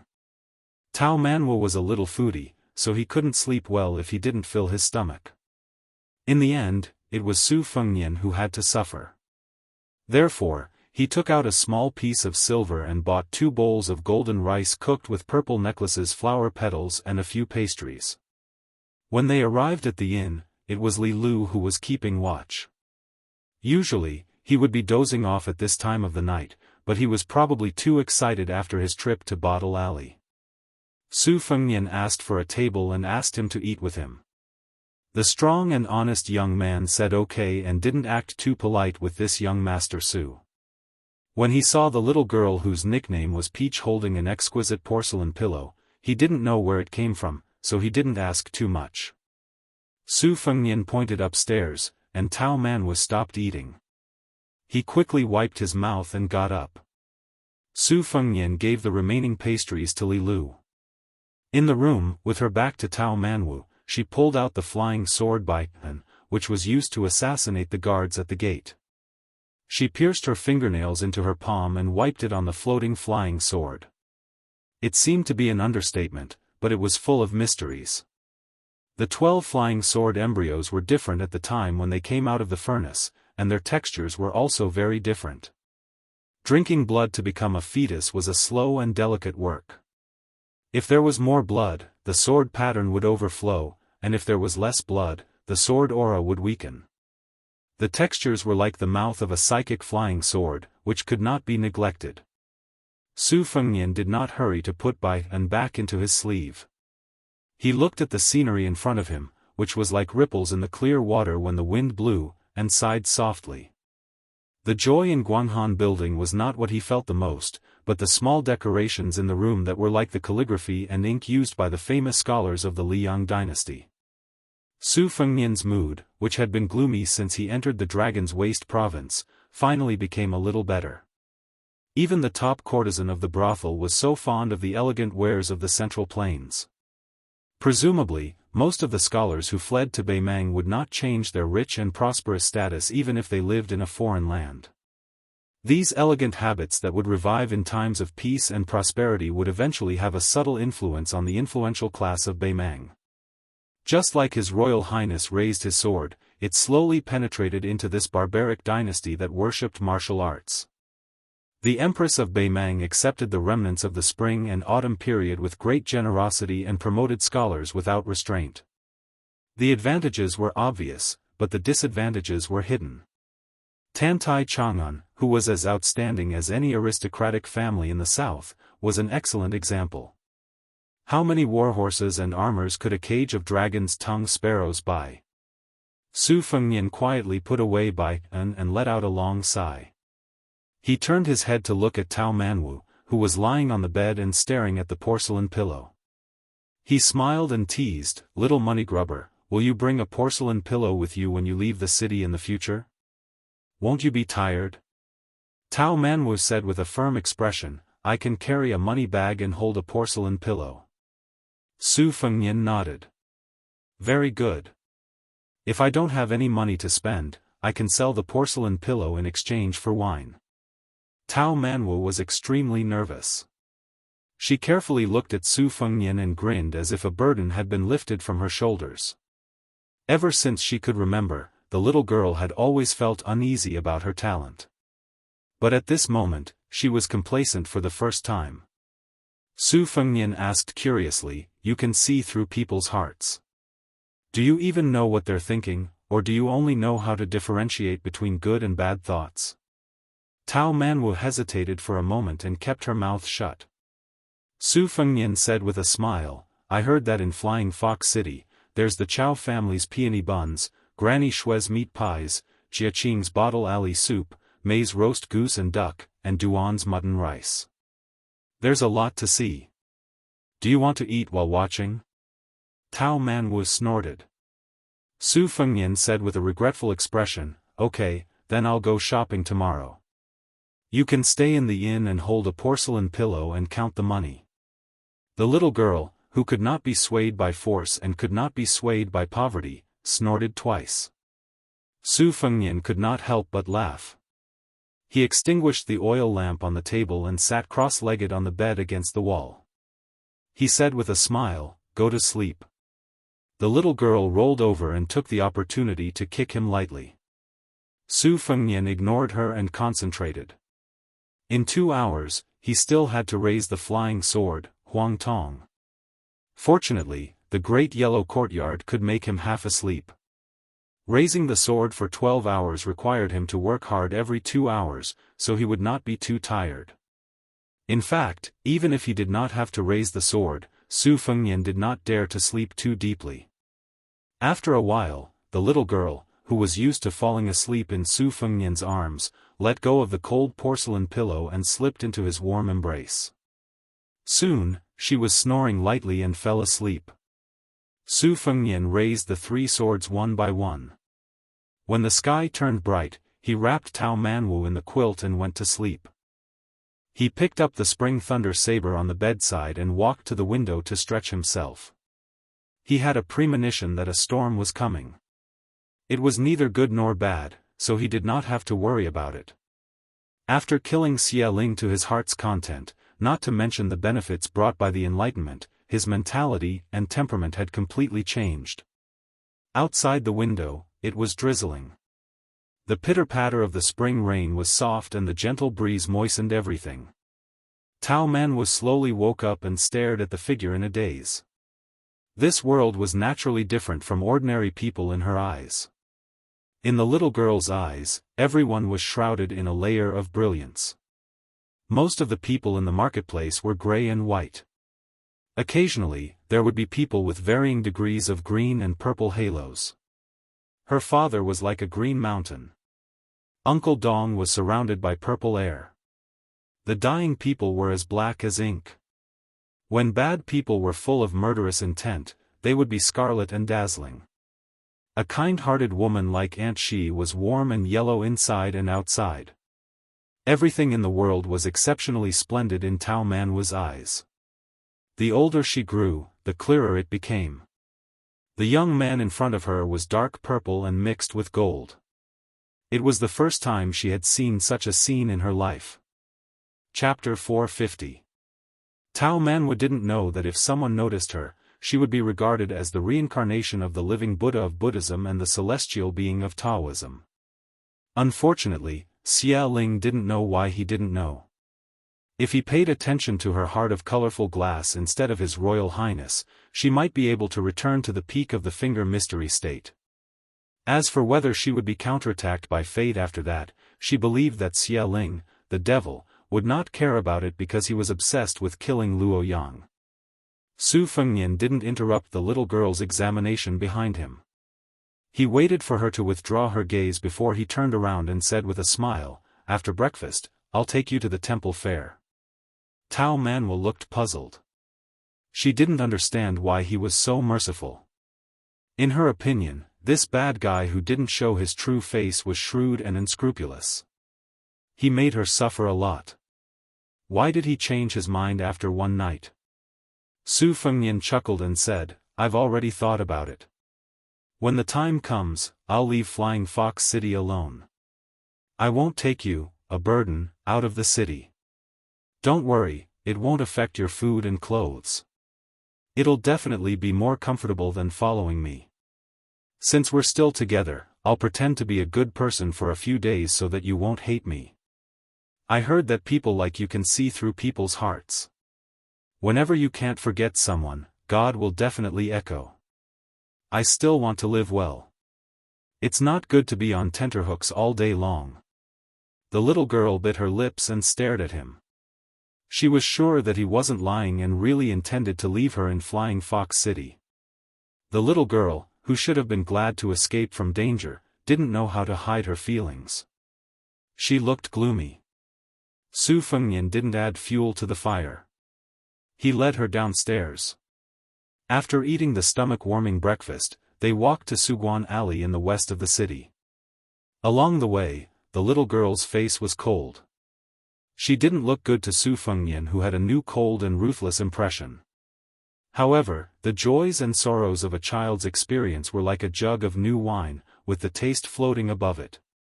It was not like the taste of an adult's old wine, which had settled at the bottom of the wine jug. If one did not drink it all, the spoon would not be clean. Su Fengnian used a stick of sugar-coated hawes and a small lacquer box with a spider spinning web to make Tao Manwu happy. The box was named Qiqiao. It was also an exquisite toy from the Central Plains to Beimang. He stored the small spider in the box and observed how dense the web was in the next few days. It was a small item that most women in the spring and autumn period would buy during the Qixi festival. He put a small piece of paper in the box and wrote the name of the man he liked on it. The spider silk was a red rope from the moon god, which was a good sign.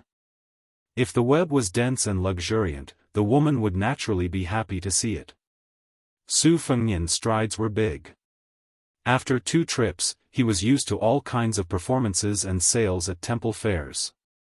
He disliked the little girl who was walking slowly with her eyes wide open, so he simply let her ride on his neck. Tao Manhua was sulking with this guy, so he didn't care about his ladylike manners and rode on his neck. He put his little head on his big head and didn't even give him a stick of sugar-coated haws to eat. He wanted him to die of hunger. For a while, they watched the simple shadow puppet show, which was about the border war between Liang Mang and Liang Mang. It was reasonable for the generals of Beimang, including Huang Songpu, to be sculpted to have a dignified appearance. However, the king of Beiliang, Su Shao, and the little man Chen Zhibao were sculpted to be ferocious and ugly, which was very pleasing to the people of Flying Fox City. Su Fengnian laughed it off and didn't wrongly accuse Su Shao. However, Chen Zhibao, who was a handsome soldier in white in his prime, was sculpted to be such an unsightly and ugly character, which was unfair to the people of Flying Fox City. The puppeteer played the role of the storyteller. Since the paper characters were the most powerful military officials on the border between the 2 dynasties, they were inseparable from the raging flames of war. This was slightly different from the storytellers in wine shops and teahouses who talked about the events before the war. When it came to deliberately exaggerating the intense war, the audience was unable to take their eyes off it. They held their breath in rapt attention, completely immersed in the play. Su Fengnian had just walked away when he saw Tan Tai Chong and his younger sister, Tan Tai Kongho, walking with several retainers in the midst of the bustling stream of people. Tan Tai Kongho's hand was also carrying an ingenious spider box. However, it was a red sandalwood box. The amount of silver it consumed was far from being comparable to the wooden box in Tao Manhua's hand. The spiders in the box were even more different. Presumably, the spiders of the city overseer's 3rd son would, as a matter of course, be even more ingenious. After the 2 sides looked at each other, Tan Tai Chong's smile was brilliant. He took the lead and walked over. Turning his head to his younger sister, he proudly said, "How is it?" "I guessed right. Su Qi will definitely come to the temple fair." Tan Tai Kongho glared at Su Qi and helplessly said, "Isn't it just losing a tael of silver to you in a bet? What are you so proud of?" Tan Tai Chong laughed heartily and said, "Second brother won someone else's 100 taels of gold and won't necessarily be happy. Maybe it's them who are secretly happy. However, earning a copper coin from you is worth being happy." Su Fengnian was even more helpless than Tan Tai Kongho. This Flying Fox City's #1 debauchee's second young master was truly a divine strategist. He did not know why, but Su Fengnian truly believed that Tan Tai Chong was here to wait for the hare and not to have someone spy on him. On one hand, with Su Fengnian's current mysterious 5 senses, he could easily detect special gazes in the surroundings. Moreover, he did not have any ill feelings towards this unscrupulous child who had the ambition to be a countryside teacher. This could not be called a hero sympathizing with each other, it could be considered a debauchee sympathizing with each other. Especially after Tao Manhua did not have any abnormalities, Su Fengnian was even more relieved. Tan Tai Chong had a straightforward temperament. Seeing Tao Manhua's cute appearance, he reached out to pinch his cheeks. After being dodged, he did not mind and made fun of his younger sister. "This younger sister of mine keeps on saying that she wants to marry me as a wife, but in fact, she secretly admires a handsome young master from Hulian's family. Didn't she just buy a strange item? Later, she will certainly secretly write down that handsome young master's name like a thief. If I don't see brother Su Qi today, I won't expose her thoughts. She will climb the wall in the middle of the night to steal that slip of paper and throw it away. I'll let her cry to death in front of a cobweb the next day. The red-faced Tantai Kong Ho fiercely stomped on Tantai Chang An's foot. The latter felt a burst of pain and sucked in a cold breath. He could only dare to be angry but did not dare to speak to this spoiled younger sister. After strolling around together for an hour, Tantai Chang An was pulled away by the impatient Tantai Kong Ho. The second young master and Su Fengnian had an appointment to drink at Guanghan House in the evening and was forcibly dragged away by his younger sister. Looking at this pair of brother and sister who had a harmonious relationship, Su Fengnian stood in place and did not move his feet for a long time. Tao Manwu reached out her small hand and rubbed his brows. Chapter 451. Tao Manwu was riding on the neck of a certain bad guy with a clear conscience, looking into the distance and leisurely touring the temple fair. Suddenly, he noticed that the guy with the fake mask had stopped. Following his line of sight, he saw a skinny young lady standing in front of him, timidly handing out a thin brochure. Su Fengnian was stunned for a moment and took the brochure from the skinny young lady. This kind of brochure was a small trick used by storytellers to attract business. It roughly wrote a few sentences about the content of the story, whether it was about the Iron Horseman, the fireworks Fendai, or the ghost period. The fragrance of wine was afraid of the deep alley. Other than the main character staying in the wine shop or tea house, the person setting up the stage on the street would invite customers to come in and listen to the story. The level of extravagance was linked to the level of fame. Some famous storytellers could often hang a golden banner outside a downtown restaurant. This one was quite shabby, with only a piece of paper at the end of a red post. But what surprised Su Fengnian was that he recognized this young lady. She was the grandfather and granddaughter he saw in a secluded tea house in the city before leaving Beiliang. The old and blind storyteller was talking while drinking wine, and the young lady was holding a low-quality pipa. Su Fengnian was even more shocked when he saw what was written in the brochure. She dared to tell the story of the heir of Beiliang traveling thousands of miles in the city of Beimang. He looked around and quietly watched the young lady hand out more than a dozen brochures before following her into a relatively quiet tea house with Tao Manwu on his back. After sitting down, he ordered a pot of tea. Sure enough, he saw that there was an empty space in the center of the tea house. The blind old man habitually placed a bamboo board and a bowl of turbid wine on a small wooden stool. After his granddaughter handed over the simple brochure, she trotted to the old man, carefully picked up the pipa, and whispered a few words to her grandfather. Probably because the old man's story of His Royal Highness of Beiliang was too fresh and shocking, most of the brochures he handed out attracted real customers who were willing to pay for the tea. The owner of the tea house beamed with joy and was very satisfied with his vision and courage. The blind storyteller picked up the bowl and took a sip of wine to moisten his throat. He didn't get to the main topic, but said in a clear voice, "Today, I won't talk about the smoke powder of a man and a woman entangling together, nor will I talk about the spiritual monsters outside the human world. I'll just talk about the heir of Beiliang traveling thousands of miles with 2 swords at his waist. It's enough to make the officials laugh a little." When the old storyteller finished speaking, the young lady took advantage of the opportunity to play the pipa. The old man picked up the bowl and drank another mouthful of the strong wine rewarded by the owner of the tea house. He gently put it down, picked up the bamboo board, and recited according to the rules, "Intelligence and cleverness are innate, ignorance and hedonism may not be true. Absurdity is only because the times have risen, war and war horses laugh deeply. The long river of 9 bends is shallower than the heart, 10 heavy armored horses are like thunder. How can wine and women forget the country? Only then do you know that poetry and books mislead the world." The sound of the pipa gradually rose, but it was still like a small bridge and flowing water, not sonorous. Su Fengnian, who was sitting in the corner, smiled knowingly. He didn't look at the grandfather-granddaughter pair, but just looked out the window at the stream of traffic.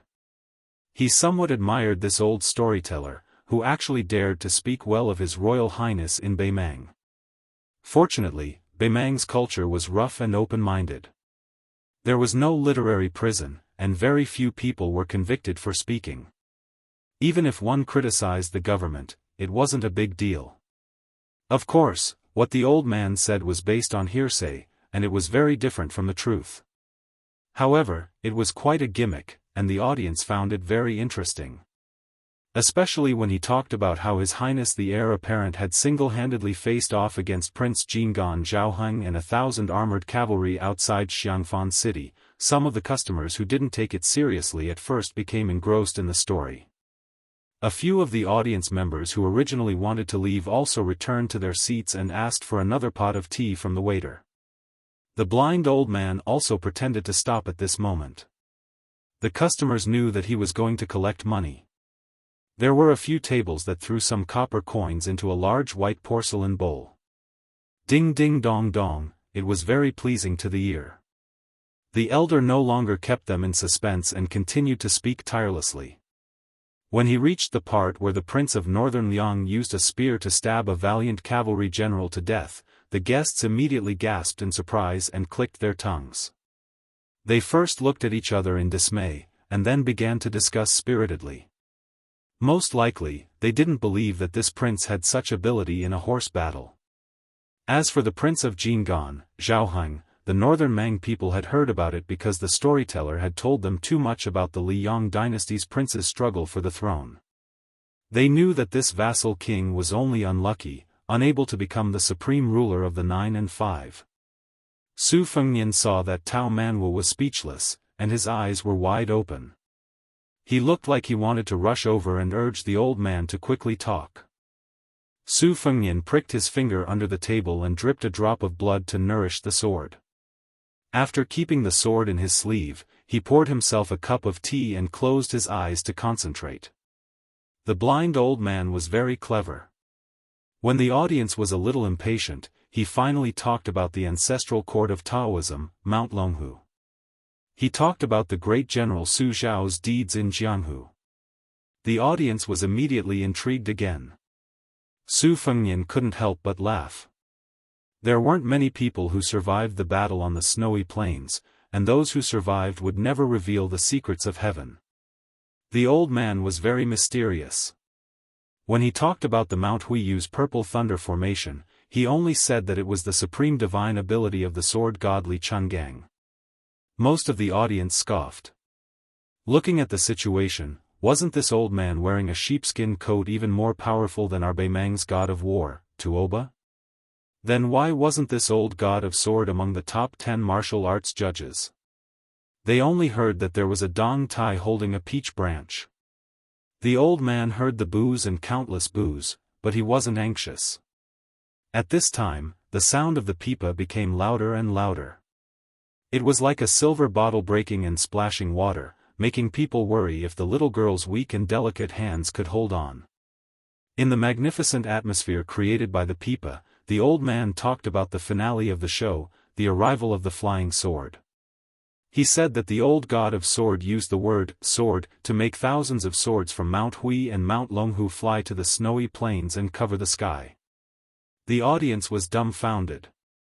Oh my, could it be that he was really one of the few immortals on earth? When the old man talked about how Mount Longhu's master Zhao asked the old god of sword to return to his residence, the old man paused and said word by word, "Do you know what happened next?" This time, the tea guests were very happy to give the copper coins. Soon, the big bowl was filled to the brim. Some impatient people ran to throw away the copper coins and sat back in their seats. They hurriedly said, "Old man, tell us." The blind storyteller drank a mouthful of wine and said with a smile, "Senior Li, who is in the sword celestial realm, sent a message to the big Mount Longhu. His Royal Highness said that there was no need to return it." The whole tea house was dead silent. Then, there was a roar of applause.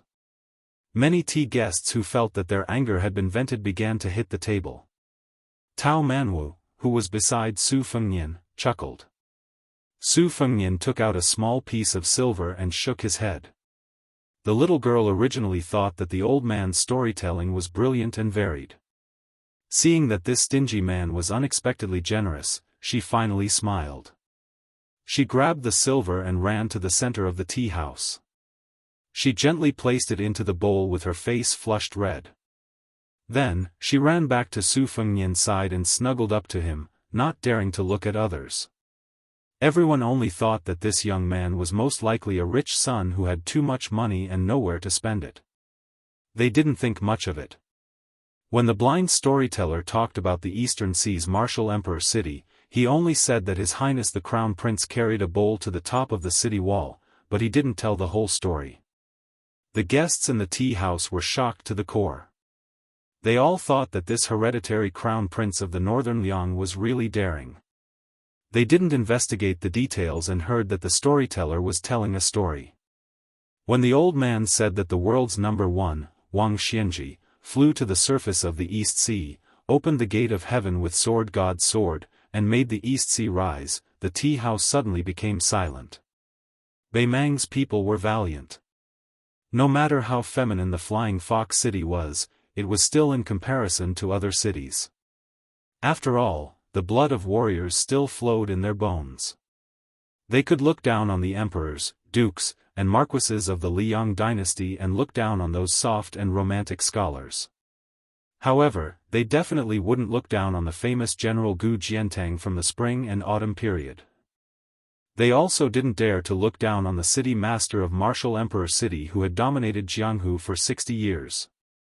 Everyone in Beimang only regretted that this old warrior wasn't from their dynasty. However, they wouldn't doubt that Wuxia Xianxia could be ranked above Tuoba and become the world's number one. It was to the extent that they felt great reverence towards the mortal enemy of northern Mang, the butcher Su Shao. There was no lack of people in northern Mang who sincerely admired Su Shao, regardless of whether it was in the marketplace or in the imperial court. When the rumor spread that the emperor was willing to marry Su Shao, they angrily scolded the arrogant lame Su for not knowing what was good for him. In the end, few people said that Su Shao didn't deserve to share the world with the empress. In Beimang's view, who else in the world was more worthy of their empress than the butcher? The emperor of the Liang dynasty? Get out of here and *ck off. In the end, the tide rose on the banks of the Guangling River. His Royal Highness cut off his flesh. Li Chungang cut off 2,600 armor with his sword. The tea house was so quiet that you could hear a pin drop. Only the sound of the pipa could be heard. Even the manager of the tea house was dumbfounded. He slowly took out a few pieces of silver that hadn't even warmed up yet and had the waiter put them in his bowl. He didn't feel the slightest bit of heartache.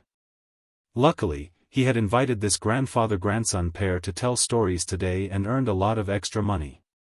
He had made up his mind to let them continue to tell stories for a few more days. He was sure that business would be booming and money would flow in. After the story was finished, some of the wealthier customers added a bit more money to spare. Su Fengnian patted Tao Man's little head and said with a smile, "Go, tell that sister who plays the pipa that I'm inviting them to tea." Chapter 452. Tao Manwa ran over cheerfully. The grandfather and grandson pair usually did not go through these formalities, but perhaps because they saw that the young lady was innocent and looked kind, and that the young master sitting by the window did not seem like a bad person, they agreed. Su Fengnian beckoned for the waiter and ordered a pot of good tea and wine. Tao Manwa sat beside Su Fengnian and looked at her sister with admiration. She had only learned the zither and knew nothing about the pipa. She only felt that this young lady was very impressive. The blind old man drank a mouthful of wine and took a sip, slowly savoring the aftertaste. A knowing smile appeared on his weathered face. "Thank you, young master, for the money and wine. It's a pity that this old man only knows how to tell stories and has no way of repaying you." Su Fengnian smiled. "I just thought that the stories were good to listen to and had some money on me. It wasn't easy for me to pass the time, so it's a pleasant surprise. Old sir, you don't have to take it to heart. Just treat it as meeting an old friend in a foreign land. It's normal for the one who has more money in his pocket to treat you to some wine." The old man laughed heartily. "That's true. Young master is magnanimous, so this old man can't be unreasonable. Come, let's have a toast. Although this wine is not as authentic as the green ant from Beiliang, it's still good wine. The two drank the wine in one gulp. As for the young ladies, they drank tea. The shopkeeper also gave them some cakes and fruits that did not cost much. They were also in a relaxed mood. Su Fengnian smiled and asked, "Old sir, aren't you afraid of getting into trouble by saying good things about the heir of Beiliang in Beimeng?" The old storyteller shook his head. "What's there to be afraid of? In today's world, if you want to earn more money than your peers, you can't be afraid of trouble." Su Fengnian saw the scars on the back of the old man's hand as he held the bowl. He asked, "Old sir, were you once a soldier of Beiliang?" "The knife wound on the back of my hand was not light." The old man probably had a fiery temper when he was young. Now that he spoke without any scruples, he laughed straightforwardly. "Isn't that so? At that time, I was in so much pain that I almost cried for my parents. At that time, I had just joined the Northern Liang army and was laughed at by the old sergeant. Later on, I suffered more serious injuries, but I gritted my teeth and endured it. Now that I'm old, I really admire myself." However, young master might not know about the Northern Liang army at that time. If you didn't have any scars, how could you have the nerve to greet your fellow soldiers who killed people shoulder to shoulder? You would have been treated as a little girl.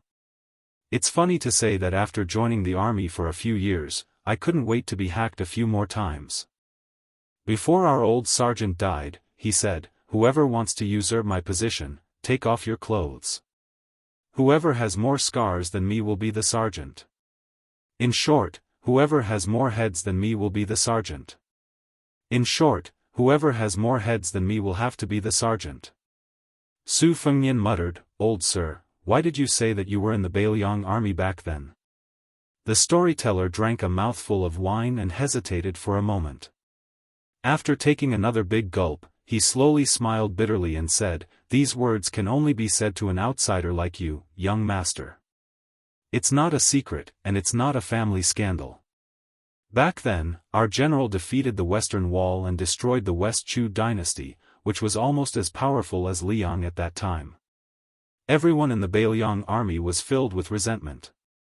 They thought about how easy it was for those civil officials in the capital to talk. Even the old emperor was suspicious of the general. Why don't we just rebel? Let the great general be the emperor himself. The great general would sit on the dragon throne and wear the dragon robe. Who wouldn't be convinced?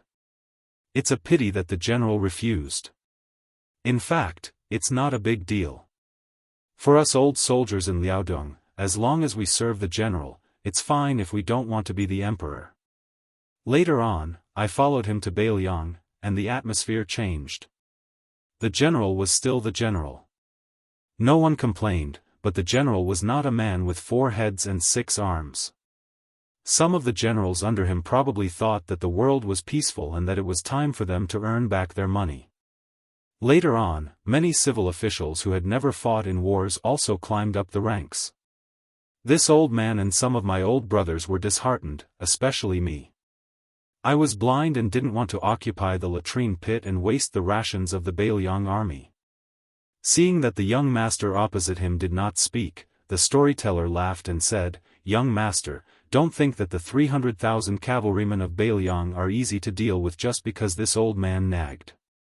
Some of the officials are unreasonable, but the general is still the general. To tell you the truth, it may sound unpleasant to your ears.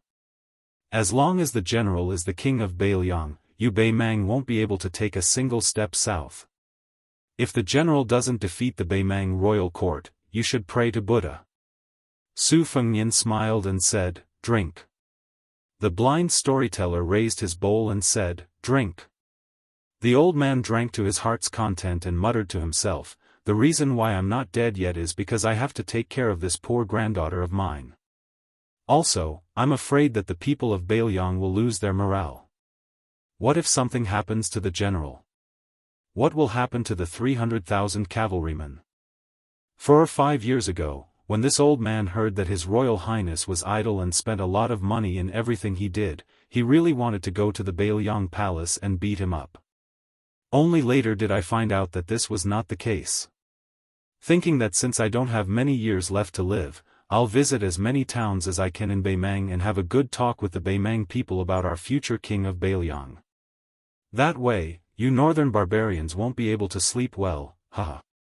At most, this old man will be scolded and beaten a few times, I won't die.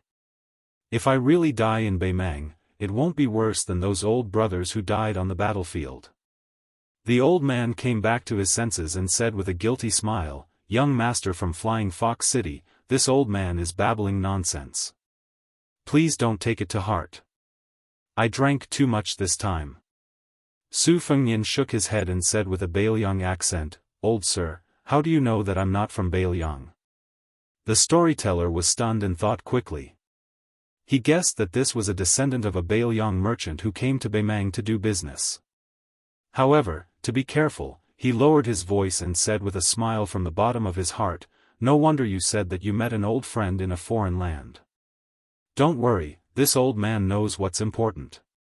Today, I'll just treat it as drinking a pot of good wine with a young master from Flying Fox City." Su Fengnian said with a smile, "In the future, if this storyteller annoys the petty-minded Beimang people, you can scold the king of Bailiang and the crown prince of Bailiang. It doesn't matter.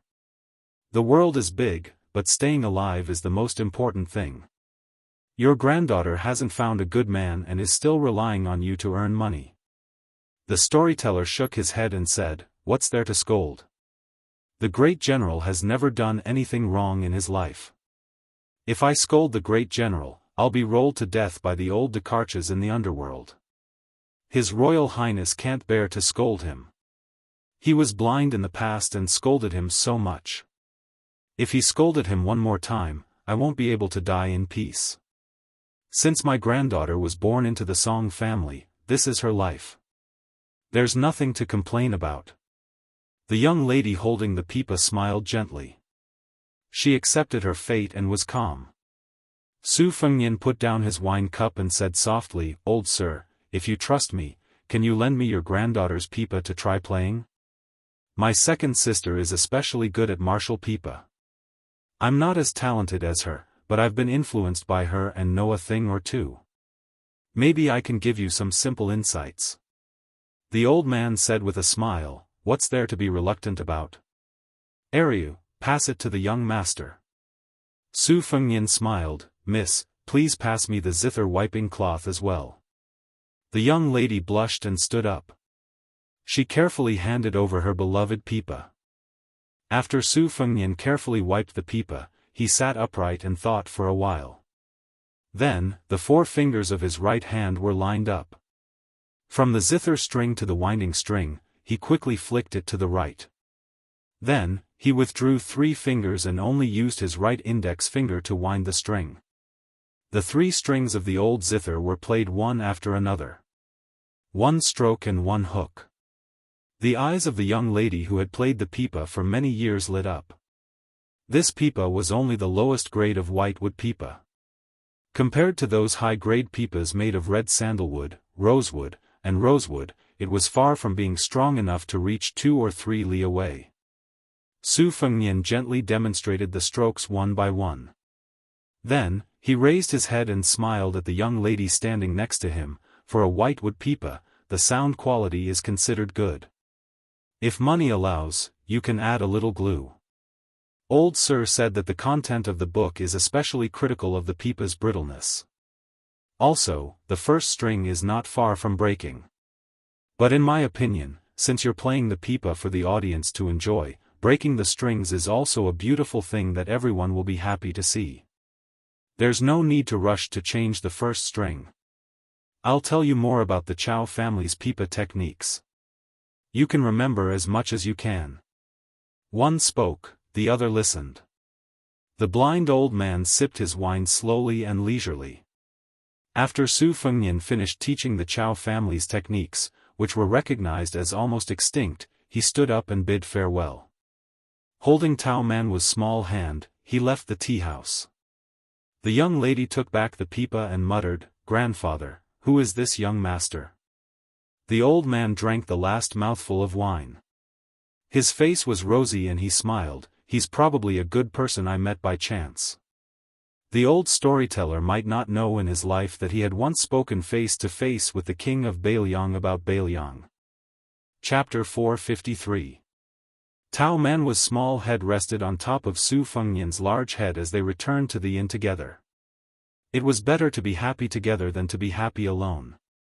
The little lass was prepared to show the young lady the ingenious spider box in her hands, but she didn't expect that when she arrived at the entrance, she would see a ruckus outside. There were many green-skinned scoundrels cursing outside, their mouths full of vulgar words. Shopkeeper's son was standing on the stairs, bowing and smiling apologetically to a burly man. The burly man secretly handed over a pouch of silver to the shopkeeper. His originally cold smile suddenly changed as he threw the pouch of silver onto the ground and punched the old man in the chest. Shopkeeper's son's wife and 2 daughters were hiding in the inn's entrance, crying endlessly. When they saw the pillar of their family being knocked to the ground, they were stunned and didn't dare to support him, fearing that they would provoke these vicious villains. Su Fengnian asked the bystanders around him, and only then did he know the general situation. Shopkeeper's son's wife and eldest daughter were sightseeing in the city's western district when they encountered a scoundrel who wanted to take advantage of women. His eldest daughter's skin was thin and her temper was fierce, so when her bottom was touched, she immediately slapped him. The green-skinned scoundrel was thin and weak, so he didn't expect the young lady to be so fierce. After being slapped to the ground, he lost face. Seeing that she was an unfamiliar face, he didn't dare to act on the spot. He called a few of his idle neighbors and followed her to the Eastern District restaurant. After arguing with the local hoodlums, they found out that shopkeeper's son didn't have any backing. Thus, they called a big brother from the underworld and called over 20 of their friends to kill him. They were determined to cut off a large amount of fat from shopkeeper's son's body. How could 7 or 8 taels of silver enter their eyes? After shopkeeper's son earned some money, he didn't have to worry about food or clothing. He had read a few books, so he had a scholarly air. He wanted to save face, so when he was hit by a single punch, the pain was secondary. In the eyes of his neighbors, he felt even more embarrassed. Especially when the 3 women in his house saw this, he felt even more aggrieved. He crawled up and picked up a wooden stool, wanting to fight the hoodlums to the death. The leader of the group, the green-skinned scoundrel, had practiced martial arts for many years. He had a lot of skills, so why would he care about a wooden stool? He used a kick and the wooden stool was split in half. Shopkeeper's son, who was full of hot-blooded blood, was dumbfounded. Just as he was hesitating whether or not to go to the kitchen and get a kitchen knife, a skinny scoundrel sneaked up behind him and kicked him in the butt, causing him to fall flat on his face. The skinny scoundrel's cheekbones were prominent, and his eyes were small and deep. Usually, when the gangs fought, they would use their mouths instead of their hands. He felt that this sneak attack was quite heroic, but it was a pity that he stretched his leg too far, causing his leg to cramp. He could only limp to the side, which attracted a lot of ridicule. The skinny scoundrel was about to flip out, but from the corner of his eyes, he saw that the leader of the gang, who had stolen the limelight, was frowning. He immediately shut his mouth and retreated to the side. Su Fengnian put down Tao Manwu and walked to the green-skinned scoundrel while holding his hand. He very nimbly handed over a few 10 taels banknotes and said with a smile, "This leader, I don't know how brother's son was disrespectful. I hope that you can give me a chance to spend money to avoid disaster." He didn't have to give face to anyone, but he had to give face to money. The green-skinned scoundrel, who had a ferocious black tiger tattooed on his arm, coldly asked, "Brat, which gang are you from?" Su Fengnian smiled and said, "This lowly one cannot compare to First Master's domineering demeanor and is only doing odd jobs for the City Lord Mansion's second young master. I'm not considered anyone important.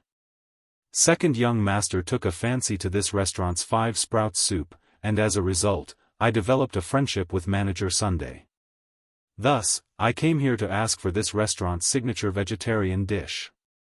First master is magnanimous, so please forgive Manager Sunday. If this lowly one fails in this matter, even if second young master hears about it, the restaurant will not be in the right. Second young master has a lot of matters to attend to, so he absolutely won't care about such trivial matters. However, if this lowly one fails in this matter and does not leave a good impression on second young master, then this lowly one will be miserable and won't be able to obtain even half a copper coin's worth of profit. Therefore, these 30 to 40 taels of silver can be considered as a token of my respect to First Master. First Master is benevolent and does not cut off this lowly one's path to wealth.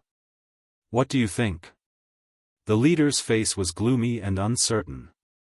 In the end, he smiled and put the banknotes into his pocket. He patted Su Fengnian's shoulder and said, "Since little brother has admitted his mistake, this matter isn't a big deal. I'll give you face and let it go. In the future, when you go to the western part of the city, find me for a drink.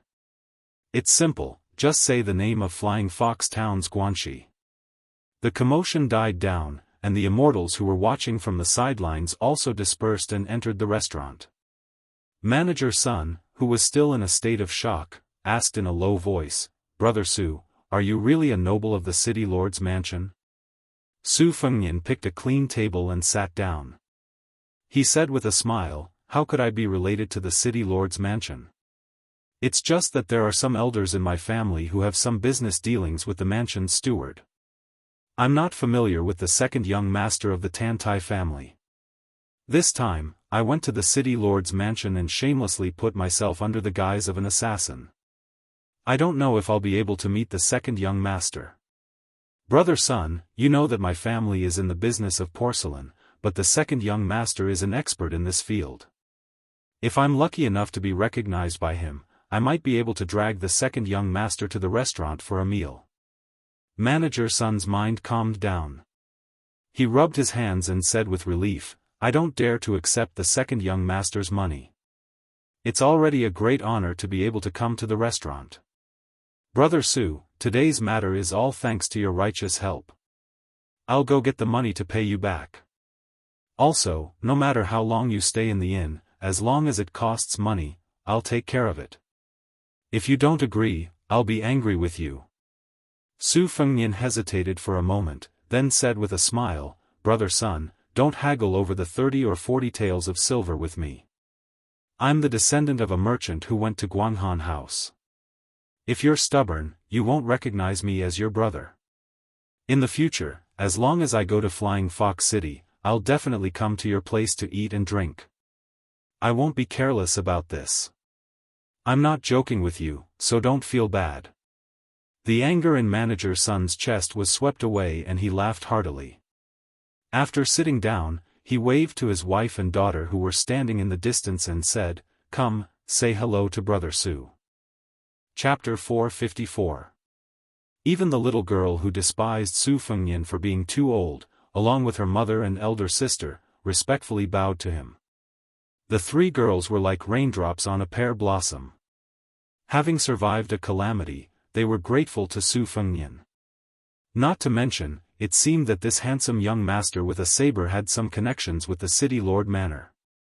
This made them feel that Manager Sun had such a young master who called him brother, and that they shared his glory with him. The eldest daughter was originally embarrassed that her father had been beaten to the ground in 2 or 3 moves. She wished she could dig a hole and hide in it. But now, she only felt that her father was brave and had the ability to recognize people. She didn't have the slightest bit of complaint. As a businesswoman, Manager Sun's wife was even more worldly and clever. She personally returned with a pot of good wine and poured wine for her husband and Su Fengnian. She wanted to strike while the iron was hot and tie this noble young master to the restaurant. In the future, if there were any conflicts with those green-skinned men, he wouldn't have to charge and break through enemy lines, but at least he wouldn't have to watch from the sidelines. Manager Sun's youngest daughter was still in a daze.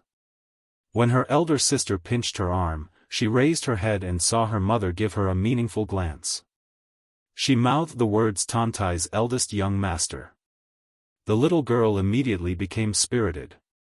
She didn't care about anything else and anxiously asked, Brother Su, if you go to the city Lord Manor, will you be able to see Tantai's eldest young master? If you see him, you must remember to mention me. My name is Sun Xiaochun. The little girl's arm was pinched again. She immediately came to her senses and said with a smile, there's also my elder sister. She's called Sun Jiqiu. Manager Sun and his wife looked at each other and smiled. They felt somewhat helpless towards their daughter who had gone mad. The two sisters' eyes were filled with hope and expectation. They didn't care about being reserved or shy. Su Fengnian couldn't help but laugh. He could only nod and say, if there's a chance, I'll definitely put in a few good words for you too. But I can't guarantee that I'll be able to see that heroic young master. The elder sister, Sun Jiqiu, was older and knew more about the ways of the world. She smiled and nodded. The younger sister, Sun Xiaochun, had a serious expression. She said with a deadpan expression, you must see him. Their mother pretended to slap the little girl, but her tone was gentle, don't be rude. Su Fengnian smiled and said, sister-in-law, it's fine, it's just a small matter. Afterwards, the three women went into the room to talk about some private matters. Shopkeeper Sun, on the other hand, had a complacent smile on his face as he chatted with a few of his old friends who had rushed over after hearing the news. Su Fengnian returned to his room at the inn. Tao Manwu put away the Qi Qiao box, opened his bag, and counted the silver pieces one by one. Su Fengnian laughed and scolded, if there really was a thief, would he only steal a few pieces of silver? You stole them all long ago. The little girl, who was good at running a household, glared back at him and continued to count the money. With his back to Tao Manwu, Su Fengnian steered a flying sword from the silkworm armor 12 scabbard and secretly nurtured it. After counting the silver pieces, not a single one was missing. Tao Manwu tied up his bag, kicked off his boots, and arranged the Qi Qiao box and a porcelain pillow. He rested his head on the bed and looked left and right, his eyes full of joy. Su Fengnian hid the flying sword and looked at his palms, where the calluses were gradually peeling off after fusing with the big yellow courtyard. Ordinary people use their blood to nurture a sword. Not to mention 12, even 2 or 3 swords would be enough to make their hands unsightly. However, with the big yellow courtyard growing the longevity lotus, there was no need to worry. His qi and blood were as vigorous as the tides of Guangling. Su Fengnian sat on the edge of the bed, his body leaning back, and his eyes closed in concentration. Tao Manwu was in a dilemma, but in the end, he generously stuffed the porcelain pillow under the back of his head. Holding the Qi Qiao box with a small spider web inside, he sat up and looked at the guy beside him, wanting to say something but hesitating. Su Fengnian, with his eyes closed, calmly asked, do you want to know why I could have taught those scoundrels a lesson, but instead humbly gave them money and settled the matter peacefully? The little girl nodded and pouted, feeling a little wronged and resentful. She felt that this guy lacked even the slightest bit of chivalry. Su Fengnian's lips curled up, and he softly said, I'm a scoundrel, but I'm a rootless duckweed, floating wherever I go. Shopkeeper Sun's family of 4 are ordinary people who have taken root here and can't leave for the rest of their lives. The green-skinned goods of Flying Fox City are clever and cunning. To put it nicely, they judge the situation and size up the situation. To put it bluntly, they bully the weak and fear the strong. Unless I kill them once, they won't let Shopkeeper Sun off easily. But I have a private matter to attend to, and I also have a burden like you who can only help me carry the money. I can't possibly fight over such a small matter. In the end, each family's misfortune and fortune will be their own. Today, I only helped because of the pot of tea and because I was afraid that I would have to go through the trouble of moving to another place. Otherwise, with my fickle personality, I wouldn't have bothered to pretend to be a good person. This is called each family sweeps the snow in front of their own door, ignoring the frost on the roof of others' roof. If you want to find a hero who can help those in distress to travel the Jianghu with you, then I'm sorry, little girl. I'm sure I'll disappoint you. Tao Manwu weakly snorted. When she saw him teaching the pipa playing elder sister at the tea house, she felt that he wasn't so bad. Now she felt that he wasn't that good after all. Su Fengnian held the little girl's arm and quietly unblocked her acupuncture points. He sarcastically said, "Good people have good karma. That's just a saying that people are afraid of disaster.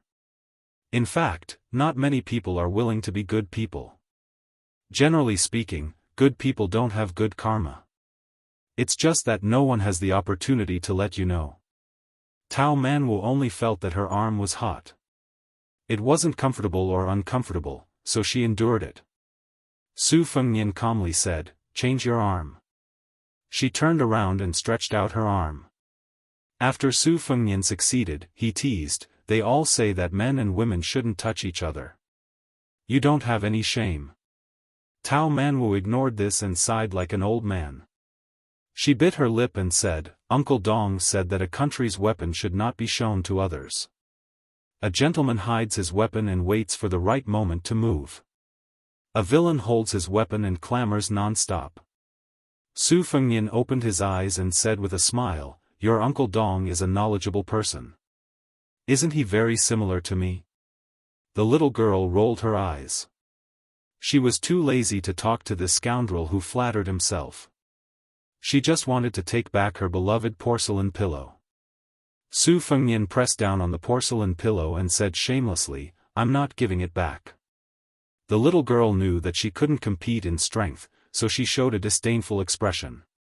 After spending so much time with this scoundrel, she seemed to have learned some small skills to make herself more comfortable. Tao Manwu curiously put on his boots and ran to the window, standing on his tiptoes to see what was going on. Flying Fox City was dumbfounded. It was said that the eldest son of Tantai Station was beaten up by a damn fatty. What was even more infuriating was that this damn fatty had a beautiful daughter by his side. Judging from her posture, she was the fatty's little wife.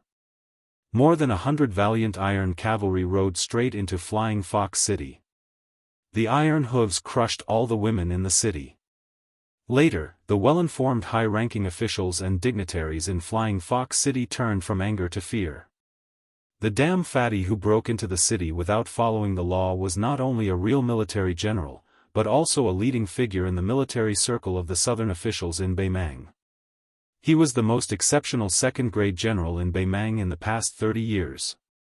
He was only one step away from the 3 third-grade generals in the south. Not to mention the governor, no one in Dragon Waste Province, where the border army was weak, would dare to offend this damn fatty except for those who held the provincial edict. Afterwards, shocking news entered their ears one after another, making them even more frightened to the point of pissing their pants. The woman in colorful clothes at the damn fatty's side was the daughter of one of the northern Mang's 5 great sects weapon-carrying mountain master, as well as the damn fatty's second wife. Meanwhile, this damned fatty's first wife had an even more extraordinary background. No wonder she could suppress the weapon-carrying mountain's precious young miss. The eldest son of Tantai Station only blocked the city gate with his men, but the soldiers and horses were scattered. The eldest son himself was forced off his horse by the ferry who came down from Bing Ti Mountain. For a time, the city was in turmoil. There was only a tea house far away from the quarrels. People listened to the stories of the eldest son of Baoyang's travels told by the blind storyteller and paid no attention to the outside world. An old Confucian scholar who had just entered the city sat by the window. He ordered a pot of cheap tea and placed a worn-out bookcase by his feet. Opposite him sat a middle-aged man with a sword on his back with a solemn expression. Sword Chi approached.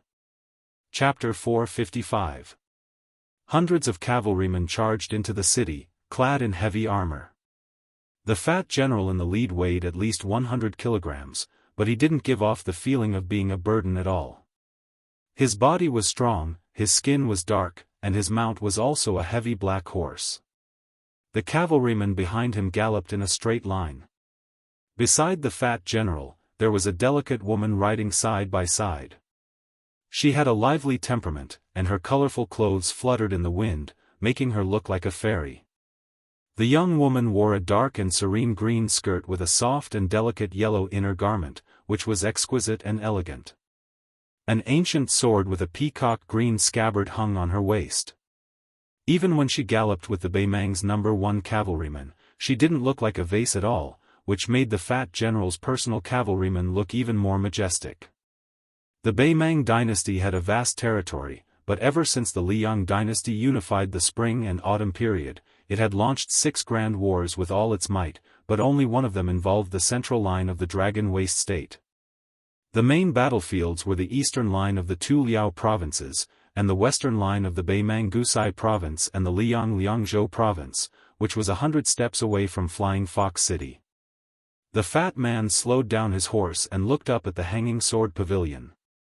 The travel-worn fat man spat out a mouthful of thick phlegm and cursed in a low voice. The cavalrymen behind him moved as if they were one person, and the distance between the horse's legs didn't change because of the slow speed. The fat man's surname was Dong. His father was a scholar left behind by the spring and autumn period, and his mother was a girl from a small family in Beimang. After joining the army for more than 10 years, the fat man Dong had turned his 200 kilograms of fat into muscles. He had become the most dazzling military hero of the Beimang southern dynasty. He was even on the same level as the governor of Gusai province, the 3 great generals, and the important ministers of the southern dynasty. According to the laws of Beimang, even if the officials of the southern dynasty and the ministers of the northern dynasty had the same rank, their ranks would still be lowered by 1 rank. Only the nobles of the southern dynasty who had been specially rewarded by the Empress of Beimang could have their ranks increased by half a rank. This fat man was the only person in the Beimang dynasty who had been specially rewarded by the Empress of Beimang. Therefore, even though he was supposed to be a rank 4 general, his military power had risen to rank 2. The 3 great generals of the Western Front, Huang Songpu, Lu Gui, Yang Yuanzan, and Gusai Jinsi, who could make the border tremble with just a sneeze, had all been cursed by this fat man. Among them, he had even slammed the table with Huang Songpu, who had been specially rewarded by the Empress of Beimang. It was even rumored that he had rolled up his sleeves and had a fight with Yang Yuanzan. It was a miracle that the fat man was still alive today. Fatty Dong gnashed his teeth in anger.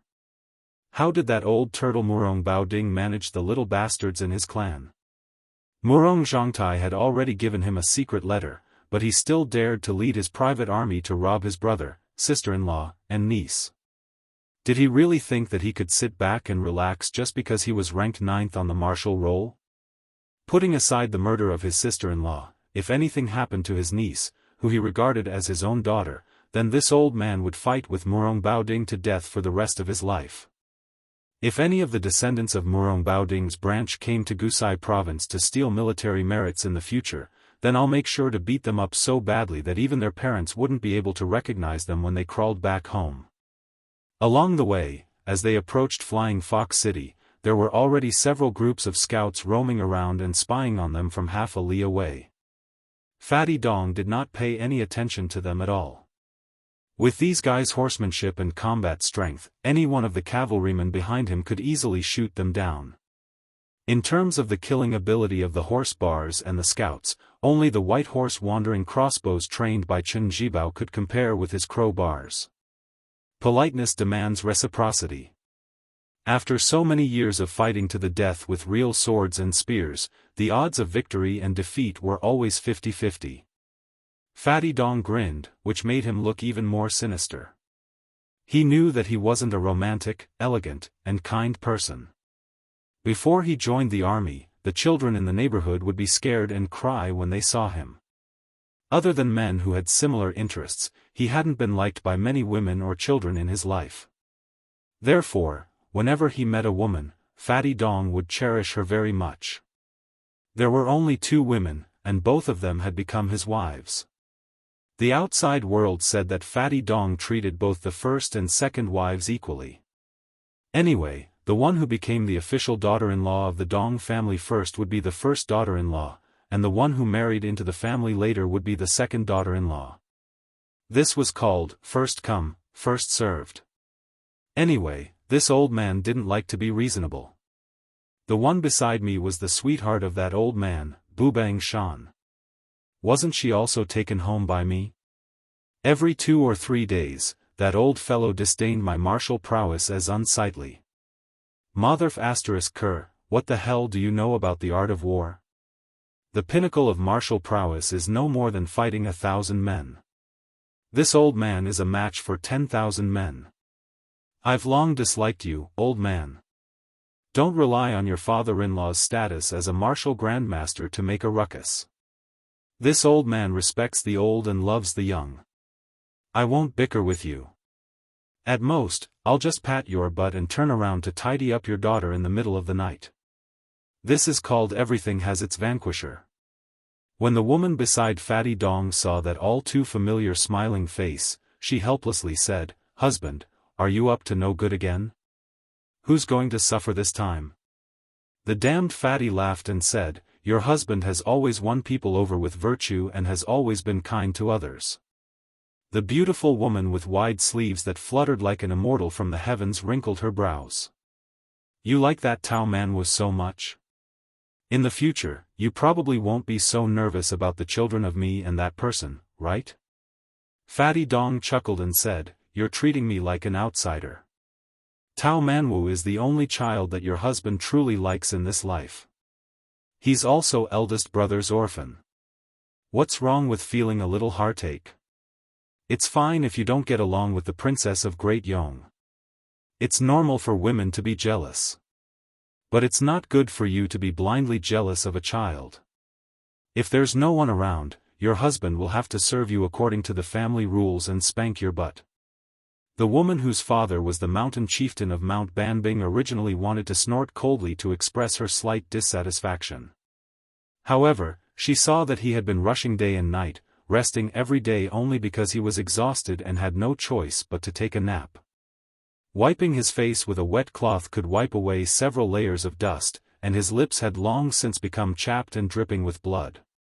In order to find that young niece of his who had gone missing from the Duck Head Green Inn, he had mobilized almost all of his connections and resources to rely on the bits and pieces of information that he had found, desperately chasing after clues. This was the first time she had seen him muster such an unscrupulous force other than fighting wars and abducting wives. Seeing his thin and sunken cheeks, her heart softened, and she couldn't bear to use words to oppose him. She changed the topic. Seeing the soldiers and armor outside the city gates, she narrowed her eyes and softly asked, "Isn't Tantai Zhongping your good brother in private? Why did he obstruct you?" Chapter 456. Fatty Dong yawned. He was very familiar with digging holes for the border generals and not burying them. Maybe it would take a few years for them to realize what had happened. If they wanted to scold this sinister and cunning Fatty again, they would not have the heart to do so.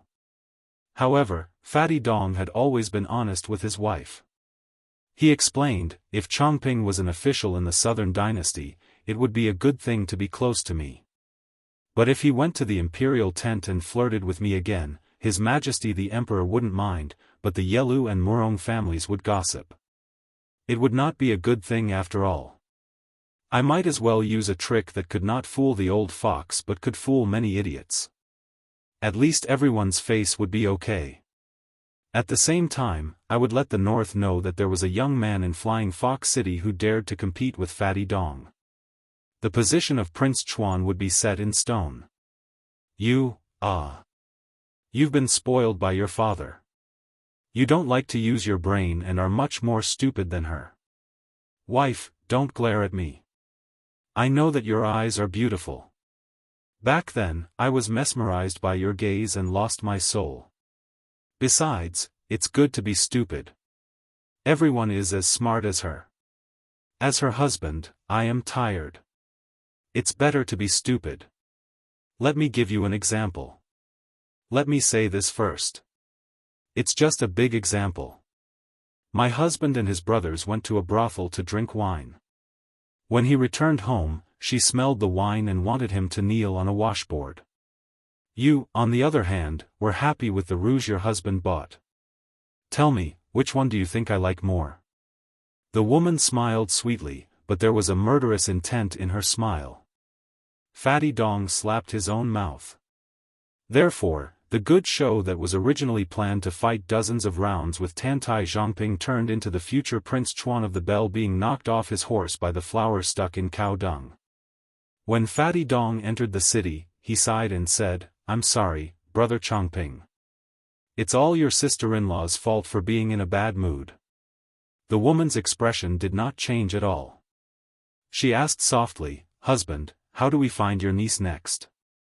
Fatty Dong went out of the city gate. He used his hand to block the sunlight and said calmly, "Seal the city. Then scour the city. When you find me, you will leave the city." The woman said worriedly, "Husband, aren't you afraid of attracting criticism?" Fatty Dong curled his lips and sneered, "If anyone is not convinced, then come and argue with me. I will slowly reason with them. If I can't win, then I will crush them with my cavalry." The two bodyguards behind him were closer. When they heard the general's words, they smiled knowingly. "That's right. Our General Dong didn't have any ink in his stomach, but he liked to pretend to be cultured and reasonable with others. Most of the time, when he couldn't argue with others, he would jump and curse.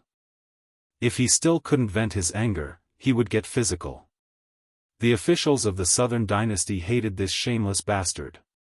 Especially during the Spring Festival, General Dong, whose calligraphy was distorted like an earthworm, still insisted on showing off his talent. He went through doors and shamelessly asked those Southern Dynasty mansions to hang the Spring Festival couplets he wrote. He knew nothing and made a fool of himself. Once, the supervisor and the observer of the Southern Dynasty played tricks. One said that the wind blew away the Spring Festival couplets, while the other said that the couplets were ruined by setting off firecrackers. In the end, the next day, Fatty Dong carried 2 Spring Festival couplets on his shoulders and went to hang them on the doors of 2 powerful military officials. He personally glued them with porridge and soup and said with a smile that this time the couplets wouldn't be blown away by the wind or blown away by the firecrackers. In the vast western capital, where there were as many influential officials as there were dogs, only General Huang Songpu dared to directly block this fatty outside the door. The gatekeeper pointed to a stone tablet at the door. It clearly stated that Dong Zhuo was not allowed to come within 50 steps of the mansion. In the northern Mang and southern dynasties, perhaps other than the border soldiers, only Great General Lu Gui was close to this repulsive fatty. In the end, Great General Lu Gui had the intention of betrothing his granddaughter to him 2 years ago, but the fatty used the fact that he had a fierce wife as an excuse. In the end, he married the mountain lord's only daughter a few days later. It was rumored that the old General Lu Gui was so furious that his hair stood on end, nearly donning his armor and mounting his horse to slaughter this black-bellied fatty. The woman said softly, "If you knew this would happen, why didn't you personally escort sister-in-law and niece to Lucheng?" Fatty Dong said gloomily, "That sister-in-law doesn't seem like a woman who can stay a widow for Brother Tao. I've never been close to her, so why would I want to see her?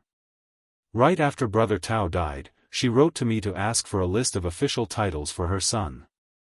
I have a strange temper. If you ask for it, I won't give it to you.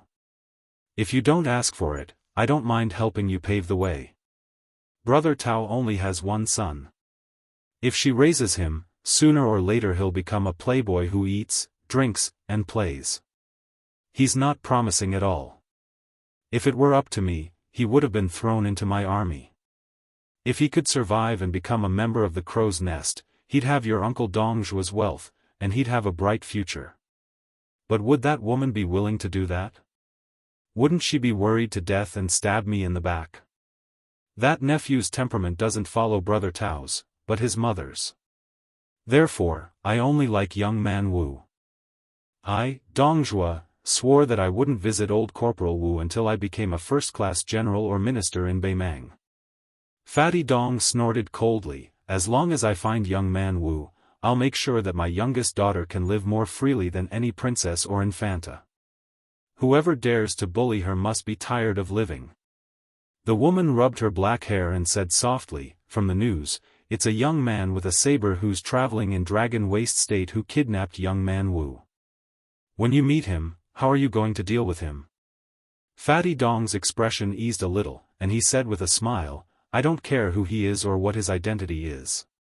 As long as he doesn't let young man Wu down, as long as he dares to ask, I'll dare to pay him.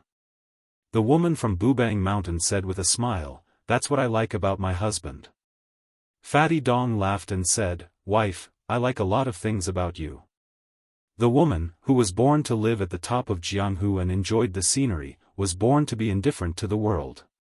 Only to Fatty Dong, who was her nemesis, she threw a coquettish glance that only showed her true love. Fatty Dong squinted his eyes and looked at the city. He didn't like this flying fox city. It was too effeminate and annoying. When the cavalry entered the city, they didn't go straight to the mayor's mansion. Instead, they symbolically circled the city and passed by a restaurant in the northeast corner. The woman suddenly turned her head and looked at the window upstairs. Fatty Dong wondered, what's the matter? The woman thought for a while and shook her head. Fatty Dong thought that there was a playboy who coveted his wife and didn't take it seriously. If it was a normal day, he could beat him to death. But now, he really didn't have the mood to do so. He only brought 100 cavalry, and he couldn't look for young man Wu all over the city like a headless fly. In the end, he still needed the help of the government. Dong Zhuo exhaled a long breath and said softly, young man Wu, wait for Uncle Dong for a while. F***ck, that damn Win8 system, it made me lose 2,000 words of my manuscript. This one should have been 6,000 words. The next chapter will be at 2 or 3 in the morning. Chapter 457. The blind storyteller had to tell the story of the heir of Bailiang's travels 3 times a day. 3 times was already the limit of the old man's physical strength. No matter how stubborn he was, he couldn't compete with the heavens. Maybe one day the heavens would be unhappy and take his life. Moreover, the storyteller could only move his lips and drink a few mouthfuls of wine to moisten his throat. His granddaughter, who played the pipa, had to suffer a lot. Her life was poor and she couldn't bear to spend money to use the peach rubber finger protector. After only one storytelling session, the little girl's 10 fingers were bruised and blue. Now that she was resting, she was afraid that her grandfather would be worried, so she only dared to secretly rub the corners of her clothes to ease the pain in her fingers. The shopkeeper of the tea-house saw the second group of customers enter the tea-house in high spirits. They sat behind the counter and happily sipped tea from the spout. Doing a small business related to eating was all about the flow of people. If the old customers didn't leave, the new customers wouldn't come. The shopkeeper subconsciously glanced at the customers at the table by the window and no longer paid attention to them. The old scholar seemed to have made up his mind to listen to another storytelling session. He tactfully asked for a pot of tea from the teahouse's waiter. He didn't drink much, but most of the tea was smeared on the table by him. The man with the sword didn't look sideways. He was like a clay bodhisattva in a small temple. His chi cultivation was first class. The old scholar smiled and said, Xiaopu, want to drink a cup? The middle-aged man shook his head and respectfully said, I don't dare. The old scholar seemed to have heard the biggest joke in the world. He pointed at the junior and said, even Li Mibi dared to openly assassinate him. Is there anything in the world that you, son Xiaopu, don't dare to do? The man with the sword didn't smile, nor did he know how to joke. He said seriously, then let's drink a cup. The old scholar shook his head and said, I won't let you drink, you idiot. The old man rubbed his cheeks and said slowly, I scolded Old Li for having evil intentions and wanting to bring disaster to Beimang for 100 years. He scolded me for being pedantic and unworthy of being the emperor's teacher.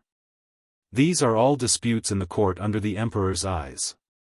They are all on the table and can barely be called disputes between gentlemen. Xiaopu, don't go to Li Mibi's side in the future. A saber only has a single edge and its foundation is biased. Therefore, it is a sharp weapon for killing people. A sword, however, has two peaks and is neither biased nor biased. A gentleman entering the world to save people is the correct path of the sword.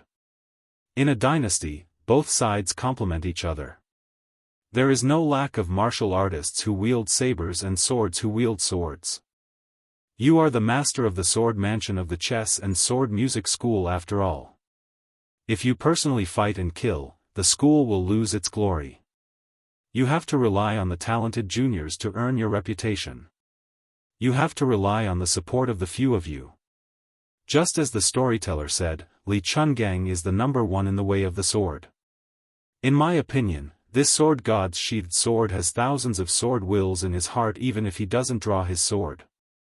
He is far more perfect than the two-sleeved green snake and the sword that opens the gate of heaven.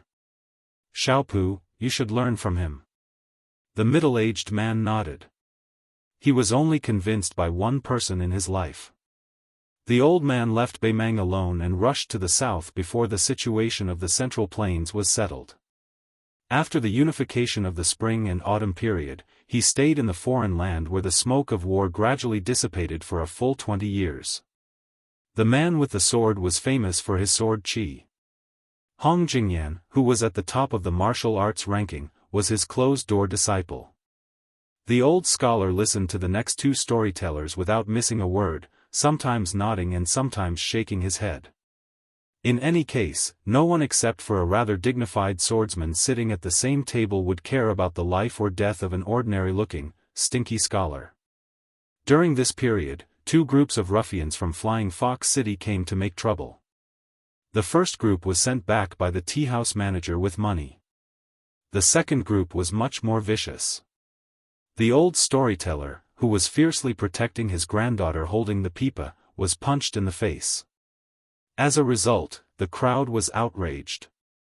The customers paid for their tea and waited to hear a few good stories. You ruffians can be unreasonable, but don't hit the old man's face. If you hurt him, wouldn't you have wasted your copper coins to buy tea and listen to the storyteller? The ruffians said harshly.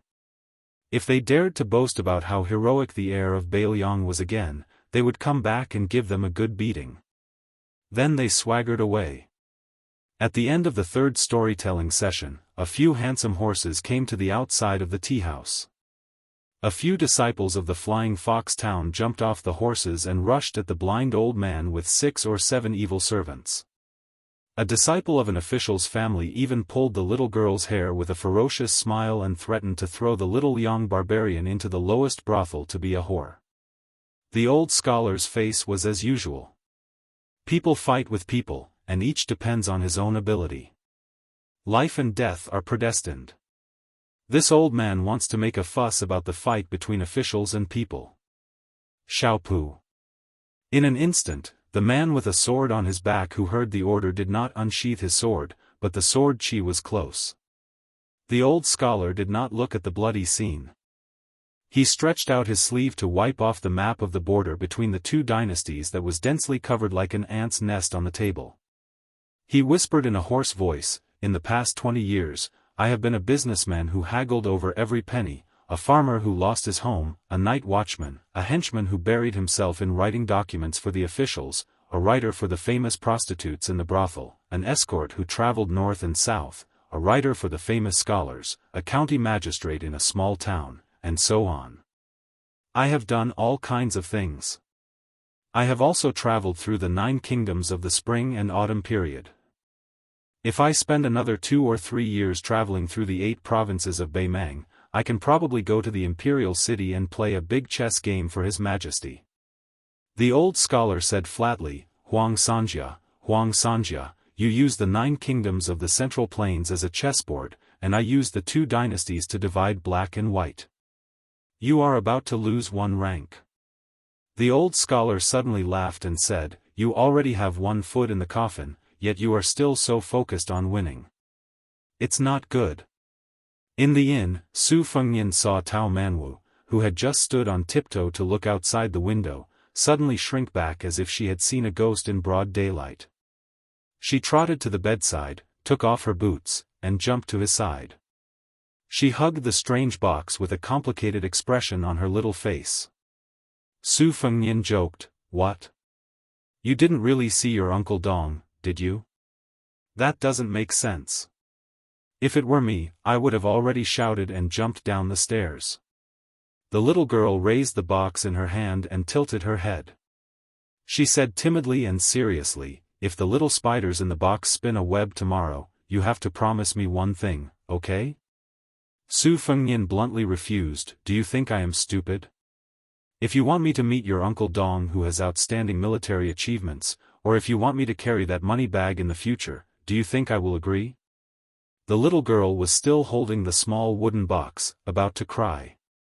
Su Fengnian said angrily, go away, don't try to seduce me. There really isn't such a beautiful girl in the world. After hesitating for a moment, Su Fengnian said self-mockingly, even if there is, it is not a silly girl like you who is only 4, 5, 6, or 7 years old. Su Fengnian wanted to get out of bed to see what was going on, but he found that she was tugging on his sleeve. He looked down and saw that the little girl's eyes were wet, as if a flood was about to burst out of a dam. Su Fengnian had a keen sense of hearing. Naturally, he could tell that it was the movement of 100 elite cavalries crossing the street outside the building. There were very few people in the Flying Fox City who were qualified to make such a big move. Tantai Zhongping was one of them. However, the eldest son of the city's official had always been reserved, so he would not bring an army to the northeast corner of the city to show off. Connecting this to Tao Manwu's strange expression, the truth was revealed. She was just an ignorant little girl who had only known each other for less than a month, so what kind of unforgettable feelings could there be? Su Fengnian felt like she would just suffer a bit of pain for a while. Once she saw that Uncle Dong who had a meteoric rise in Northern Meng's political arena, it wouldn't take long for her to forget about him. Just how many odes of undying love and undying love were nothing more than this. In reality, the two of them were entangled in gratitude and grudges, one big and one small. This kind of affection couldn't withstand a few blows of wind and rain. Chapter 458. Su Fengnian did not expose the truth that was close to the truth. He said softly, I intend to entrust you to Tantai Chang'an. Later, I will ask shopkeeper son to take you to the bottle alley. Stay in Shi first. After that, you can tell the second son of the city overseer to come to the restaurant for a meal. It was hard to tell whether the second son of the city overseer was a loser or not.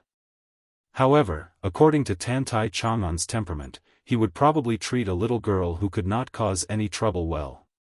Of course, this was not a foolproof plan. However, Su Fengnian could only do this because of the situation. As for whether Tao Manwu would reveal his identity or give Tantai Chang'an to Fatty Dong after getting along for a period of time, it would be a good thing for the city overseer's mansion and the little girl. Su Fengnian was destined to go deep into the hinterland of Beimeng alone and even to the distant northern region. It was impossible for him to take a little girl to the end of the world. It was not a fun thing to do. Maybe one day she would become a burden and be abandoned as an abandoned child. Finally, she would die under unknown weapons. No matter how Su Fengnian agreed with the hypocrisy of the world and how cruel and ruthless he was, he did not think it was a trivial matter to watch her die an unnatural death. The little girl turned her head and said angrily, No. I won't tell you if I go. I'll be a mute. Su Fengnian smiled and said, It's up to you whether you go or not. The little girl nodded heavily. Su Fengnian flicked her forehead and said, You will hate me one day. Then you will know how hard it is to part peacefully now. Tao Manwu picked up the porcelain pillow and wanted to hit the big bad guy. However, when he saw his eyes, he did not dare to do so. He was afraid that he would cry out loud.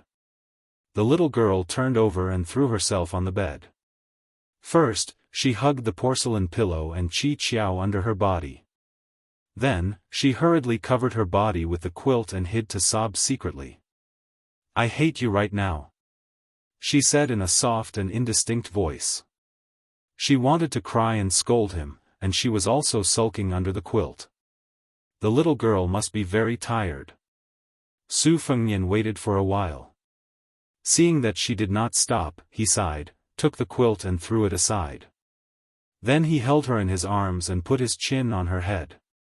He said softly, "Don't you want to see your Uncle Dong every day and want him to teach me a lesson? Why are you so shy when you see him? Now?" The little girl covered her face and her slender shoulders gently twitched. She said intermittently, "Uncle Dong is a good man. I won't let him beat you." Su Fengnian shook his head and said, "Fighting or not is a small matter." He did not continue.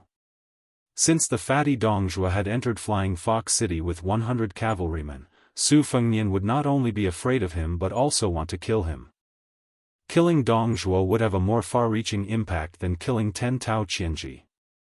However, since the fatty was an important minister of the Southern Dynasty, Su Fengnian was not interested in whether the little spider in the little girl's Qi Qiao box spun a web. However, the Beimang spider web behind the fatty was very likely to slowly spread out inside and outside Flying Fox City. Su Fengnian wanted to kill a popular military official who must be protected by men of sacrifice and retreat successfully. Without the Finger Mystery Realm, it was impossible for him to succeed. Thinking of this, Su Fengnian felt a little guilty. What did the little girl do in her last life to meet him in this life? Tao Manwu said softly, "My father said that if a deserter on the battlefield, he would be beheaded." Su Fengnian pinched her cheek and spat, "Don't say such unlucky things."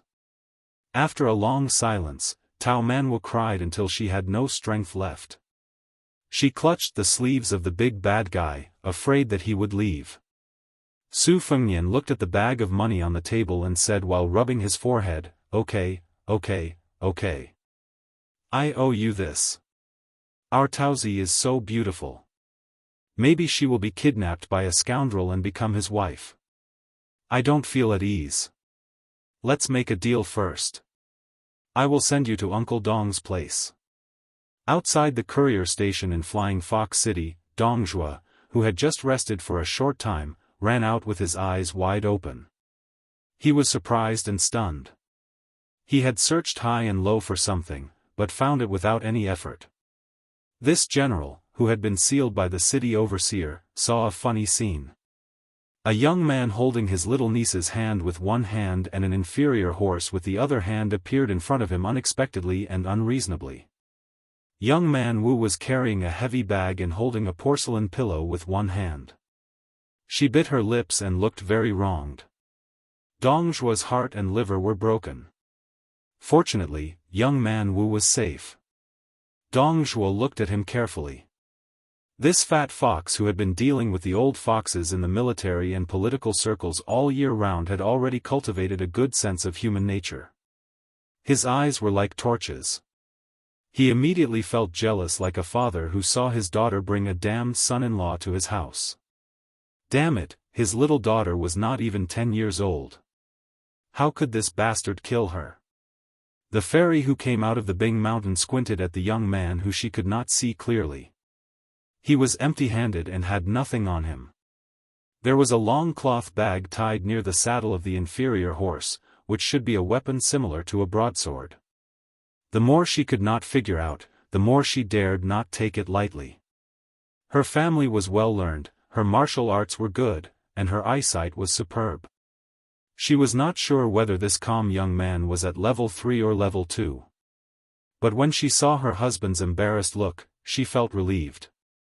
She had seen her husband bully others many times, but this was the first time. Since this uninvited guest dared to bring young man Wu here, unless he was a reckless and lousy assassin like a moth darting into the flame, he was most likely a guest and not an enemy. She could not keep a straight face. After marrying into the Dong family, she had always kept in mind her mother's advice on the mountain. In addition to knowing how to turn a blind eye, she must make her husband proud. This was a smart woman. Tao Manwu looked back 3 times with every step. Su Fengnian turned over and mounted the horse. Fatty Dong laughed and said, "This hero who did a good deed without leaving his name, is he going out of the city?" Su Fengnian smiled and nodded. Fatty Dong rubbed his hands and said, "If there is something that is hard to say, it is not Dongjua who is boasting. As long as it is not a big crime of rebellion, I can help you to intercede. If you don't like Dong Zhuo's reputation, it is not a problem. Dong Zhuo will remember today's kindness for the rest of his life. Seeing this young man slowly turn the horse's head, it seemed that he was determined to go out of the city. Dong Zhuo did not bother to be polite and said loudly, "Go to the city gate and pass a message. Open the city gate and let them go." Watching the man and the horse go away, Fatty Dong ran to Tao Manwu with a funny posture. Because he was too tall and burly, he simply knelt down and hugged the little girl. His wife wanted to say something but stopped. Dong Zhuo picked up young Manwu and put him on his shoulder to sit. He turned around and said with a smile, "I know what you want to say." Such a person left as he pleased. Of course, I am very vigilant. However, it is better to do less immoral things like repaying kindness with evil. I have done enough shameful things in my life. If I give birth to a son who doesn't have a penis, who can I complain to? You two wives will beat me up from 200 pounds to 100 pounds. Do you think it is easy for me to gain a pound of flesh? The woman smiled gracefully. The young man was generous, but compared to her, a narrow-minded man, he was still thousands of miles away. Dong Zhuo looked around and his eyes suddenly turned cold. He said gloomily, "Everyone, I have said that I will let them go, so I will let them go. You are watching me. I am in the wrong to bring my private army out of Gusai state. Moreover, I have my wife to comfort me along the way. I will bear with it. If you dare to trip that person up and do something unnecessary, don't blame me, Dong Zhuo, for being narrow-minded. I will even dig up the graves of your ancestors."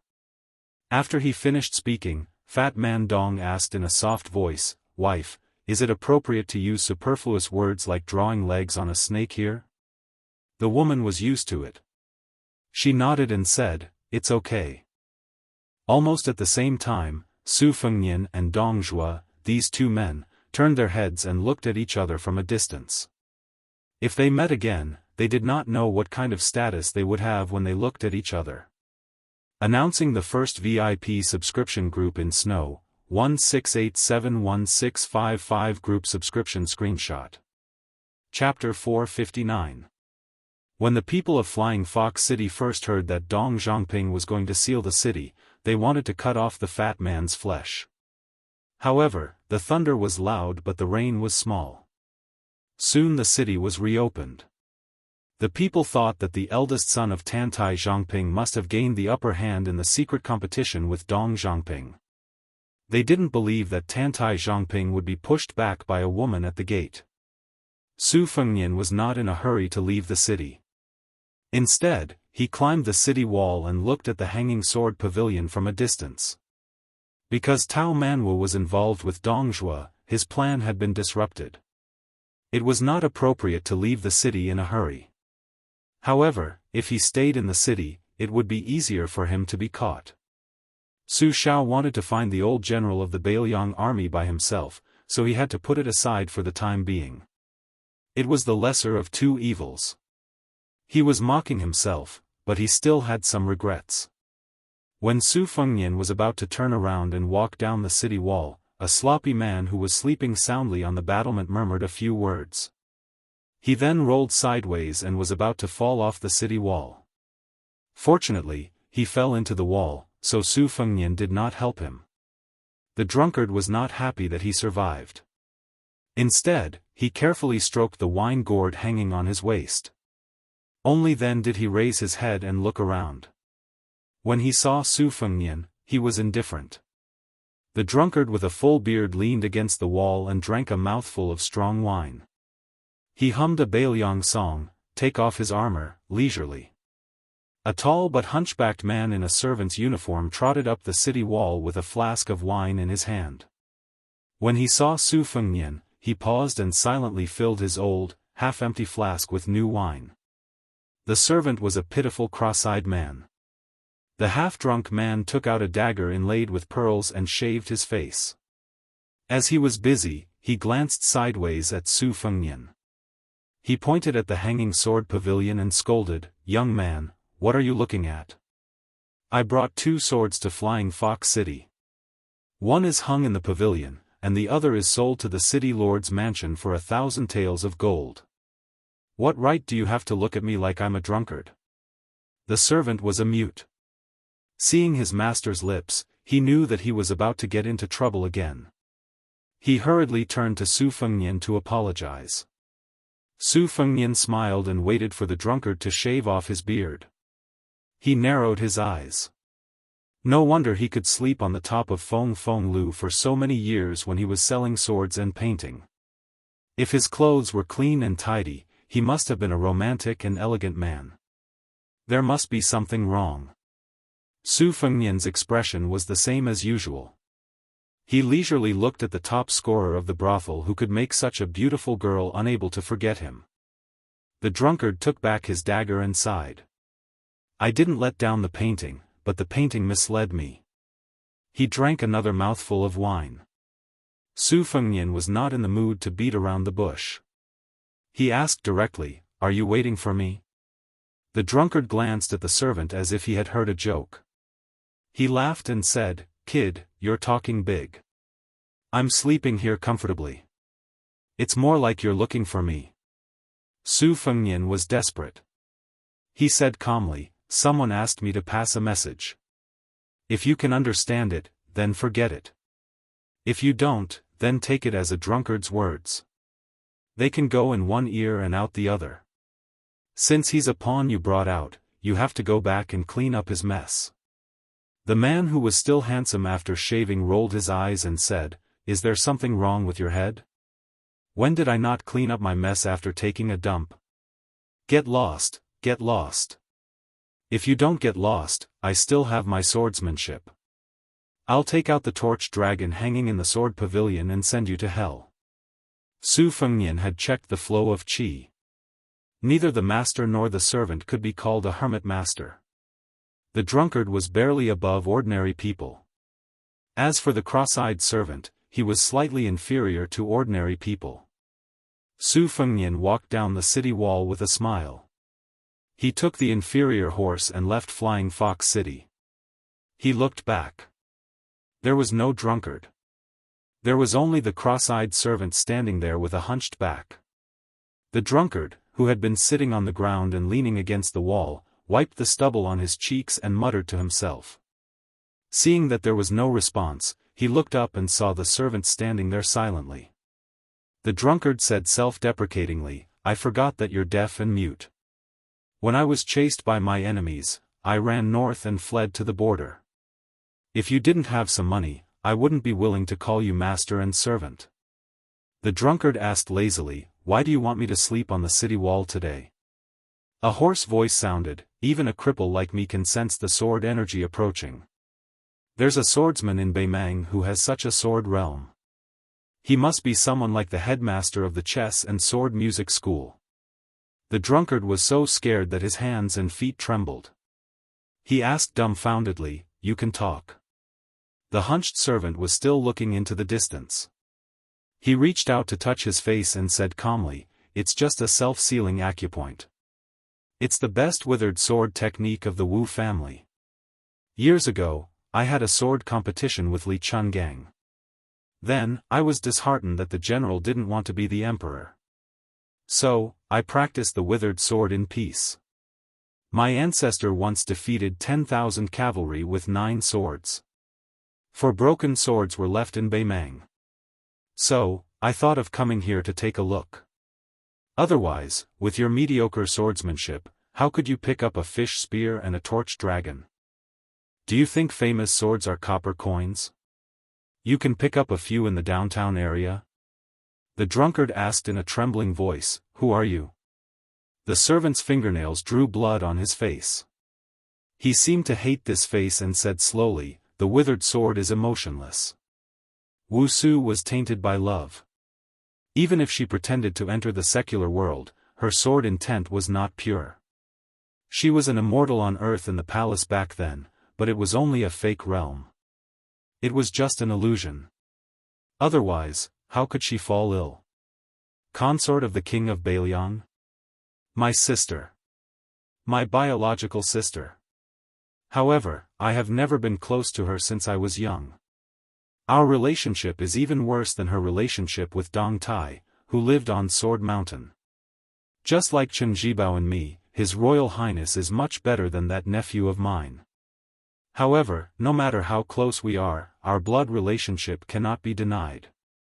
All these years, I have been waiting for the general. I never thought that my nephew would come to Flying Fox City. General, you moved me with emotion and reason. But don't you know that I, Wu Qi, am the most emotionless and unreasonable person in my life? How do you know that Chen Zhibao has never come to find me? It's too late. You, don't kill me. I won't say anything. There are so many romantic people, but they all die because of romantic people. On this day, the top scholar died drunk in Sword Pavilion. All the brothels in the city mourned and paid for the burial of this legendary man who made countless girls fall in love with him. Those middle-aged women whose children had already grown up were secretly grieving. To the north of Beiliang was Beimang. Beiliang was desolate, but its heart was not cold. In the past few years, the battles in Liangmang had not been as grand. Most of the battles were between small groups of roaming cavalry. Beiliang's crossbowmen had become the most coveted type of soldier. To be able to cut off a few heads and hang them on the side of the saddle, even the old soldiers would be envious. Not to mention the hot-blooded new soldiers. This was a real meritorious service and could not be faked. Those rich playboys on the Eastern Front might even kill civilians and pass them off as Beimang barbarians. Beiliang's military law was strict, so they would not dare to do such a thing. One day, a group of Beiliang's crossbowmen went deep into the Beimang's territory and met with more than 20 strong and healthy Beimang barbarians on a narrow path. After a fierce battle, both sides suffered losses. After checking the corpses, they found out that they were Crow barbarians under Dongzhuo's command. This made the ordinary crossbowman, Li Hanlin, whose face was covered in blood, cry out in joy, but he also felt some lingering fear. Beiliang's military system consisted of 10 to 50 men.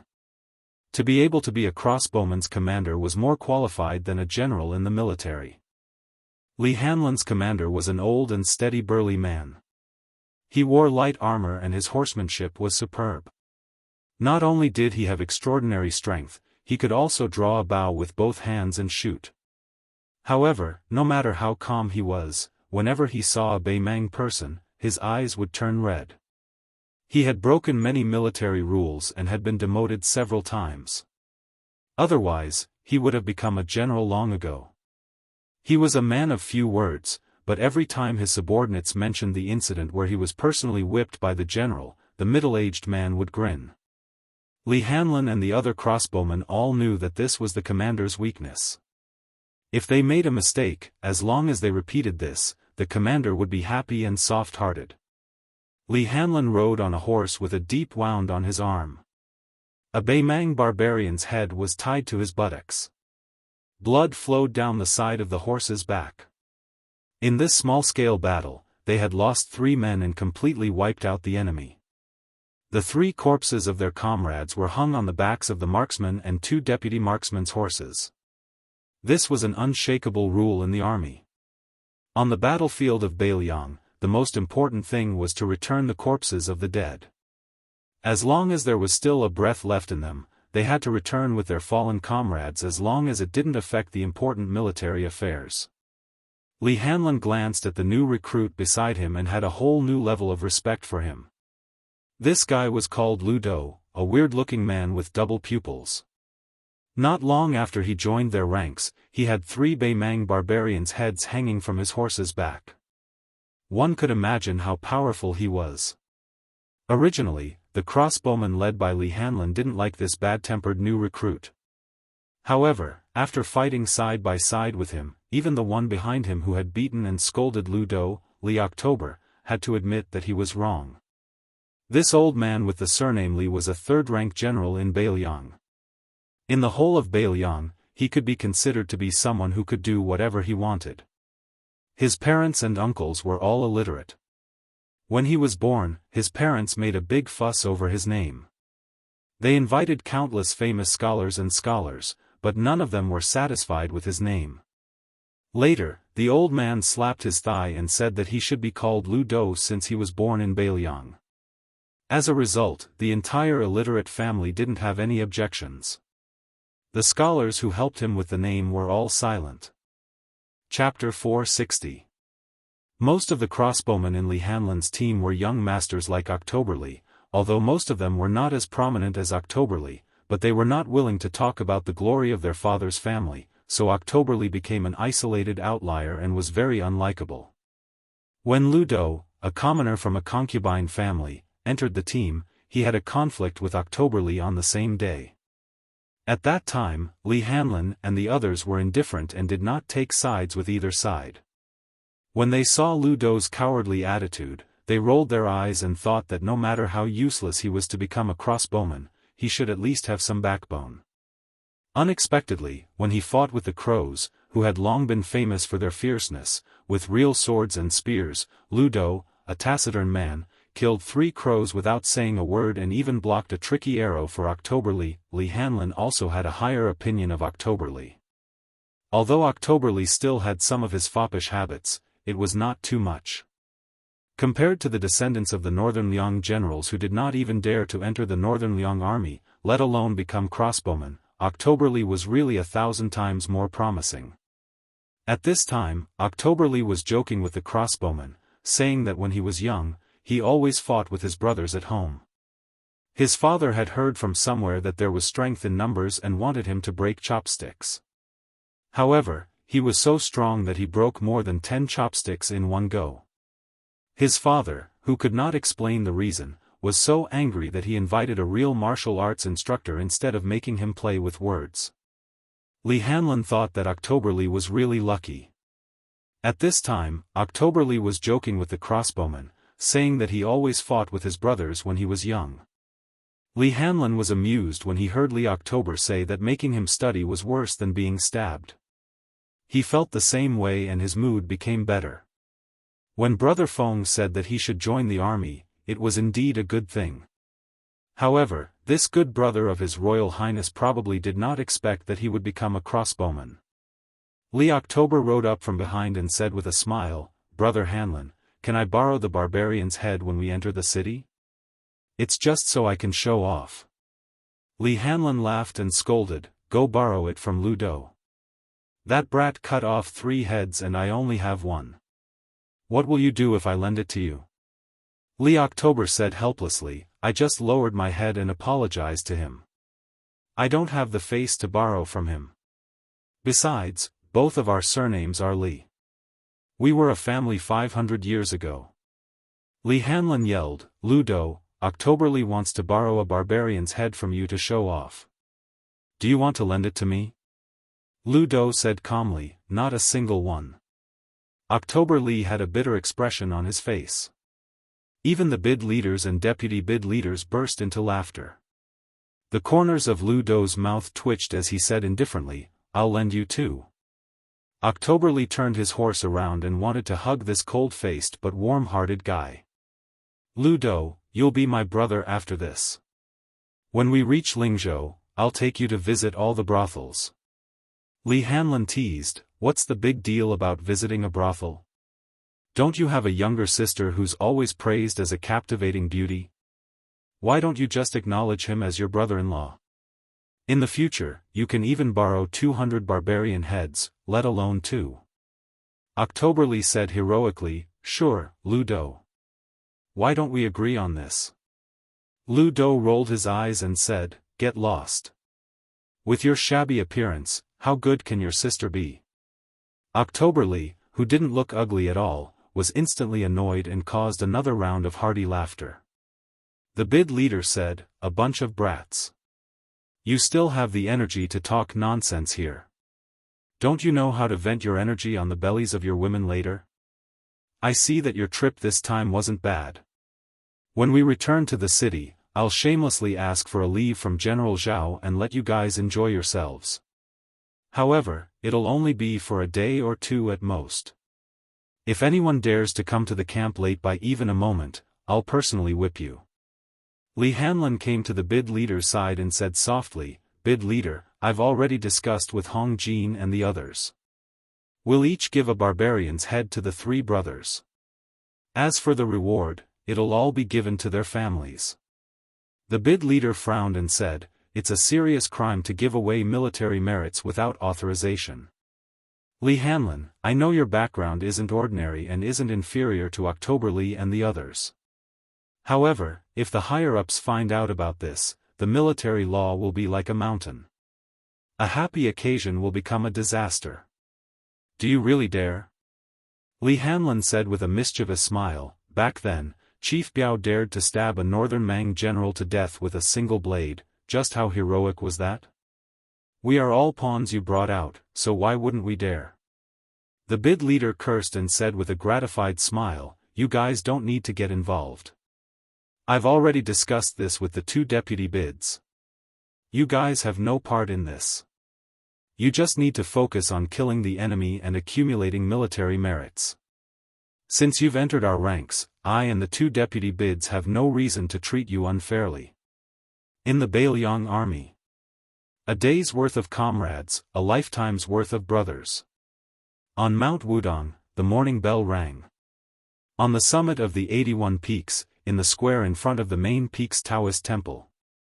When Martial Grand Uncle Qing became the chief, he was the one who led the practice. However, the chief was no longer in this world.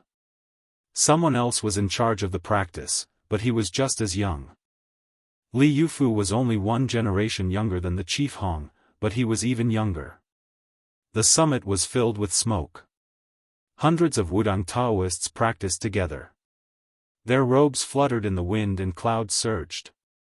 The 108 styles created by the young chief were simplified into 72 styles by Martial Grand Uncle Li Yufu. Not only did they not lose the essence of Taoism, but they also became more complete. Even a Taoist child who just came up the mountain could do the same without any difficulty. After Wudong closed the mountain, only pilgrims were allowed to enter the mountain to burn incense. The Taoist temple on the mountain didn't care about the height of the peak. The Taoists on the mountain didn't care about their seniority. As long as they were willing, they could practice with Li Yufu twice a day. Those who arrived early could stand in the front row. Senior Martial Grand Uncle Song Jiming and Yu Xingrui could casually stand in the back row if they arrived later. Regardless of wind and rain, they practiced on the summit for a day without rest. After the practice, Li Yufu and some young Taoists patiently explained their doubts. Master Yu Xingrui, who had been quietly waiting, walked to the little lotus peak and came to the tortoise camel tablet. The old Taoist whose inner strength was only inferior to big senior martial brother Wang Zhonglo said with emotion, "Yufu, do you blame your martial grand uncle Hong for not leaving ancestor Lu's sword to you but giving it to the outsider Wuxia Xianxia? And this person is a Taoist from the Taoist mansion of Dragon Tiger Mountain." Li Yufu put his hands in the cuffs of his Taoist robe and smiled. "When Martial Grand Uncle taught me this set of boxing, he had already made it clear that he would give Ancestor Lu's sword to Dragon Tiger Mountain's Wuxia Xianxia. He also asked me if I had any worries. Yufu didn't dare to lie, so I told him the truth. Martial Grand Uncle said that if you were not convinced, then you could go to Wuxia Xianxia and ask for it back if you were to surpass Martial Grand Uncle Wang. But I'll tell you in advance that I'll practice swordsmanship halfway, but if I don't have any achievements in the future, you can't laugh at me." Yu Xingrui walked to the edge of the cliff and stepped on the soft soil. He smiled and said, "If you don't succeed in practicing swordsmanship, you can't let us laugh at you, can we?" Back then, except for the eldest senior brother who cultivated the big yellow court and Wang Xiaoping who practiced the silent sword, the rest of us were useless. The only fun we had was to laugh at your martial grand uncle. When we found out that he was reading the forbidden book, we laughed and scolded him. When he dozed off while riding the green ox, we scolded him with a few words of wisdom. Thinking of the red clothes he wore in his youth, we laughed and mocked him. Today, it was not good to go down the mountain for fortune-telling. We old men couldn't help laughing again. In fact, as time went on, your martial grand-uncle and I felt that it was better not to go down the mountain. What's the point of going down the mountain after becoming the best in the world? But in the end, your martial grand-uncle still went down the mountain. Yu Xingrui sighed and said in a low voice, riding an ox and reading Daoist books, rowing a waterfall with peach trees, watching the clouds rise and fall among the peaks, let nature take its course. This should be your martial grand-uncle's way of heaven. But riding a crane down the mountain, cutting fate with a sword, and letting a woman ascend, how can he let nature take its course? If I was there at that time, I would have pulled his ear and scolded him. We old men are not regretting whether Wudong will prosper or not, we just feel sorry for him. Li Yufu murmured, a white-haired person sending off a black-haired person. Yu Xingrui sighed heavily and said with a smile, so you don't have to torment yourself anymore, and don't have any burden. Regarding the matter of sect master's junior brother, don't look at how those martial uncles appear to be calm and collected these days. I reckon that they were all in a daze when they were eating. Fortunately, my junior brother Wang wasn't on the mountain. Otherwise, there's an 80 to 90% chance that he would have made a move to stop Shi Xiang's flying sword from opening the heavenly court. And your martial grand-uncle's song, he can't calm down to practice alchemy for a year. He is very worried. Li Yufu asked softly, is the sect leader the reincarnation of ancestor Lu and also the reincarnation of Qi Xuanzhen? Yu Xingrui smiled, it's probably true. Who cares? Yu Xingrui patted the shoulder of this disciple who personally came from Donghai to Wudong Mountain and said softly, you have the temperament of the sect leader. It's a blessing to be able to eat and sleep. Li Yufu scratched his head and said awkwardly, when His Royal Highness came up the mountain, sect leader could still suppress this young master. I'm afraid I could only be beaten. Yu Xingrui laughed and said, don't listen to the nonsense of those little Daoists. Your uncle master was also beaten and scolded by the crown prince. When the crown prince went up the mountain to practice his saber skills, your uncle master was bullied quite a bit. Luckily, he was able to find joy in his suffering. The few of us were just gloating. Li Yufu was stunned. Yu Xingrui pointed to the scenery outside the peak and smiled sincerely. The sect leader's junior brother stepped into celestial phenomenon here, and also became an earth immortal here. It's just a matter of one step.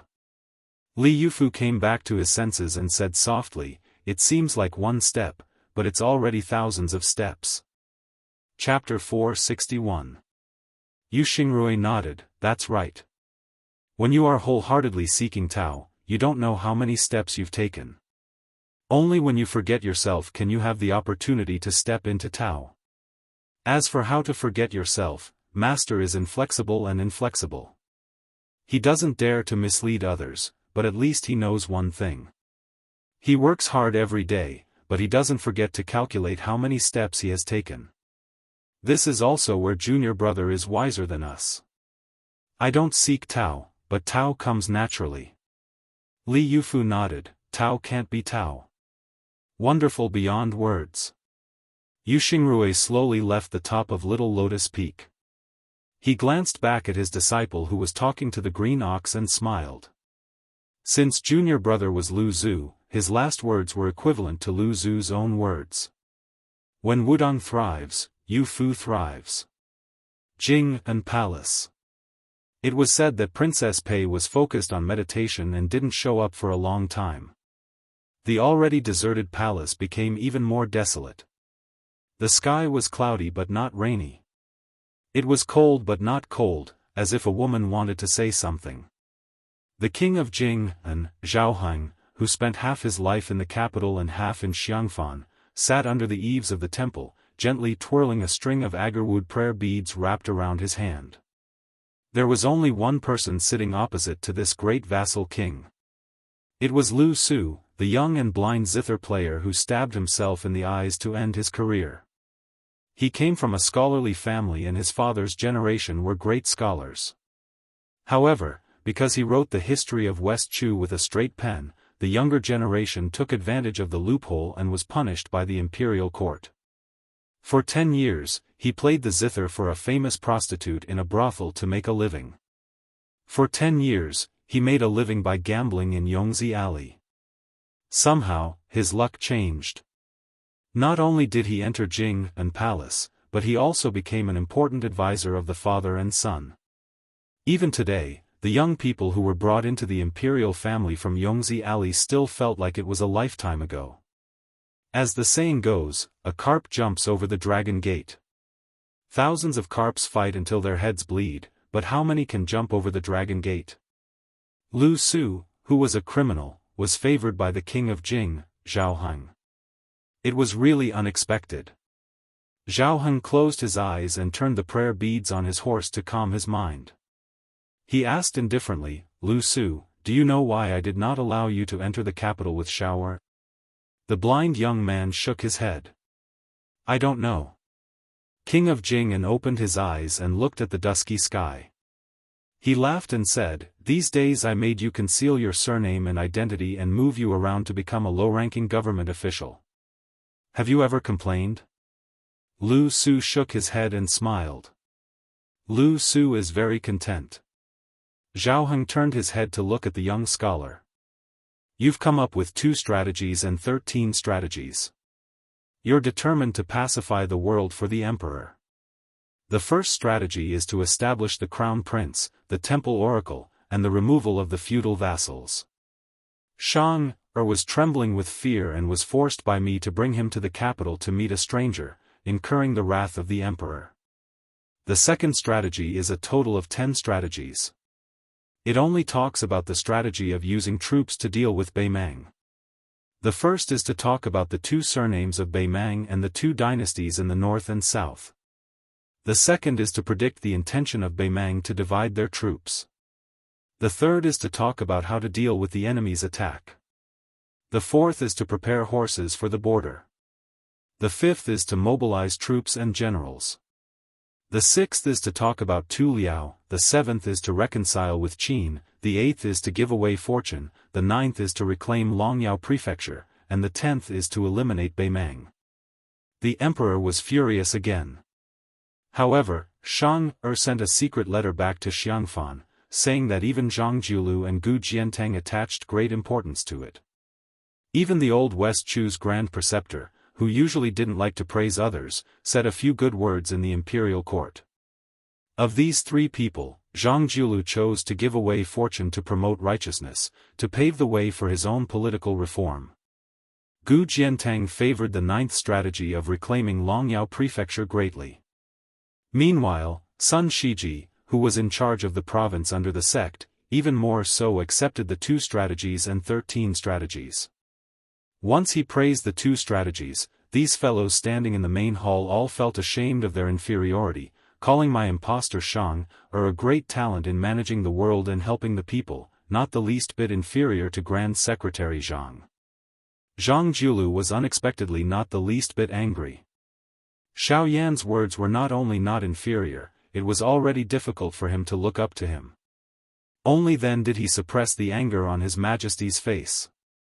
In reality, this king understands clearly that of these 2 strategies and 13 strategies, apart from the matter of appointing a crown prince, which violated his reverse scale and made him truly angry, the other 12 strategies, especially the strategy of removing vassals, simply hit the bottom of his heart. Towards this elder brother, this king truly understands him too well. The blind man quietly said, Lu Su's original intention was to wait a few more years, when the dust of the 7th war between the 2 dynasties had settled, before handing over these 2 strategies and 13 strategies. King of Jing'an, Zhao, stopped turning the prayer beads. Lu Su lowered his head a bit. Zhao laughed and said, You are worthy of being called an intelligent person. This king has killed countless idiots. In this lifetime, only you and a youngster were able to see that this king would press the prayer beads before killing people. But don't worry, I can't bear to kill you. If I did, half of the Jing'an palace would collapse. This time, my killing intent surged only because of my gloomy nature. I don't really want to kill you. This king can't wait until the 7th war is over. He is afraid that he will lose the bet. Lu Su, you are a smart person. Can you guess the meaning of this king's words? Lu Suan clenched his teeth, got up and knelt down. He said in a low voice, if our dynasty loses, the 13 strategies can still benefit Jing and Palace. But if we win, they will become 2 pieces of useless paper. In this way, His Royal Highness will have no chance of being passed down from generation to generation. Zhao Heng laughed and said, get up and talk. Lu Su got up and sat down again. Zhao Heng said softly, this king has always been unlucky in gambling. Back then, in that big gamble, he lost the world. That's why he asked Xiao Atsang to move to the capital. It's just a small gamble. People say that small bets are good for the mood. He thinks he can win. Lu Su suddenly broke out in a cold sweat. Zhao Heng continued to turn the prayer beads and said with a smile, you thought of it? That's right. If this king doesn't die, or slowly dies of old age, this gamble, even if I, Zhao Heng, win, it will be useless. Xiao won't be able to become king of Jing'an. He will only be demoted by 1 rank and demoted to a duke. Lu Su knelt down again. Was it fun to indirectly kill a duke who had no illness and no disaster? How many lives did a mere aide like Lu Su have? Zhao Heng got up and said, don't kneel. This king only wants 1 person to kneel in front of him. Who is that person? You and I both know it. Of course, it won't be you. Prince Jingan personally helped the blind young man from the estate up. He smiled amiably and said, back then, that person relied on the scholar Sun Ping, who could be considered a peerless scholar, to achieve what he has today. With you, father and son, presumably, we won't be too far behind. Let's go. You've seen the splendor of Jing'an Palace. This king will take you to see some filthy things. Lu Su was brought by the king of Jing'an, Zhao Heng, to a secluded private house in the city.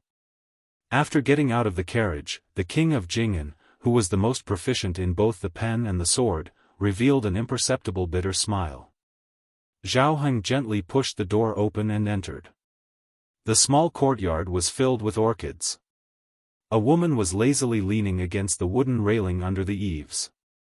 She was graceful and refined. Zhao Heng said indifferently, when ordinary people see this woman in the courtyard, they will most likely mistake her for Pei Nanwei. When Lu Su heard this, he was stunned for a moment.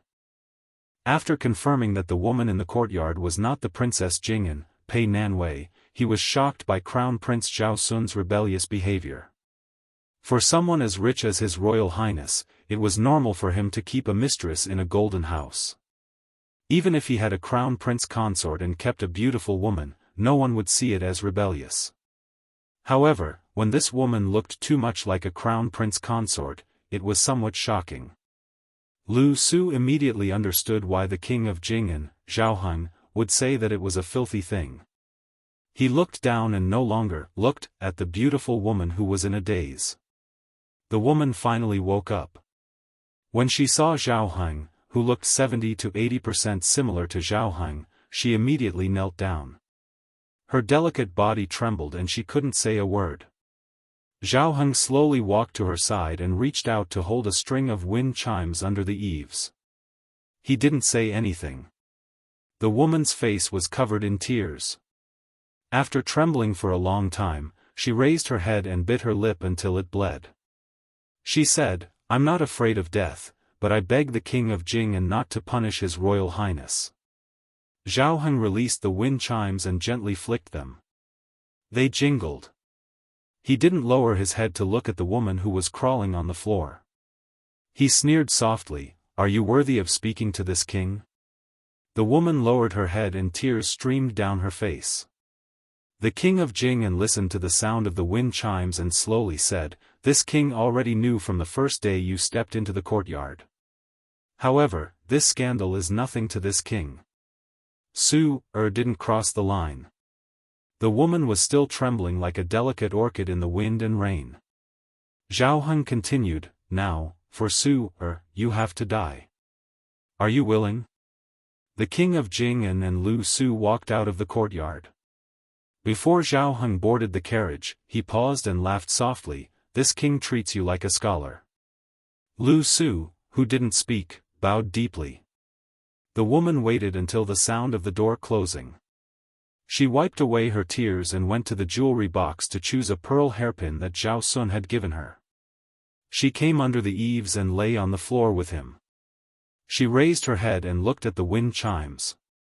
Before the hairpin pierced her neck, she said softly, "Sun." When the king of Jing'an's crown prince, Zhao Sun, was in the capital, there was a piece of news that shook the world. The king of Jing'an, Zhao Heng, died of a chronic illness. Princess Jing'an, Pei Nanwei, committed suicide. The news spread to the capital. It was rumored that the crown prince, Zhao Sun, vomited blood and fainted. That day, the emperor's grace was vast and mighty. The emperor decreed that Zhao Sun was to be the king of Jing'an. Among the 7 vassal kings, he was the second to be granted a hereditary title. However, he was the first to become a vassal king, His Royal Highness.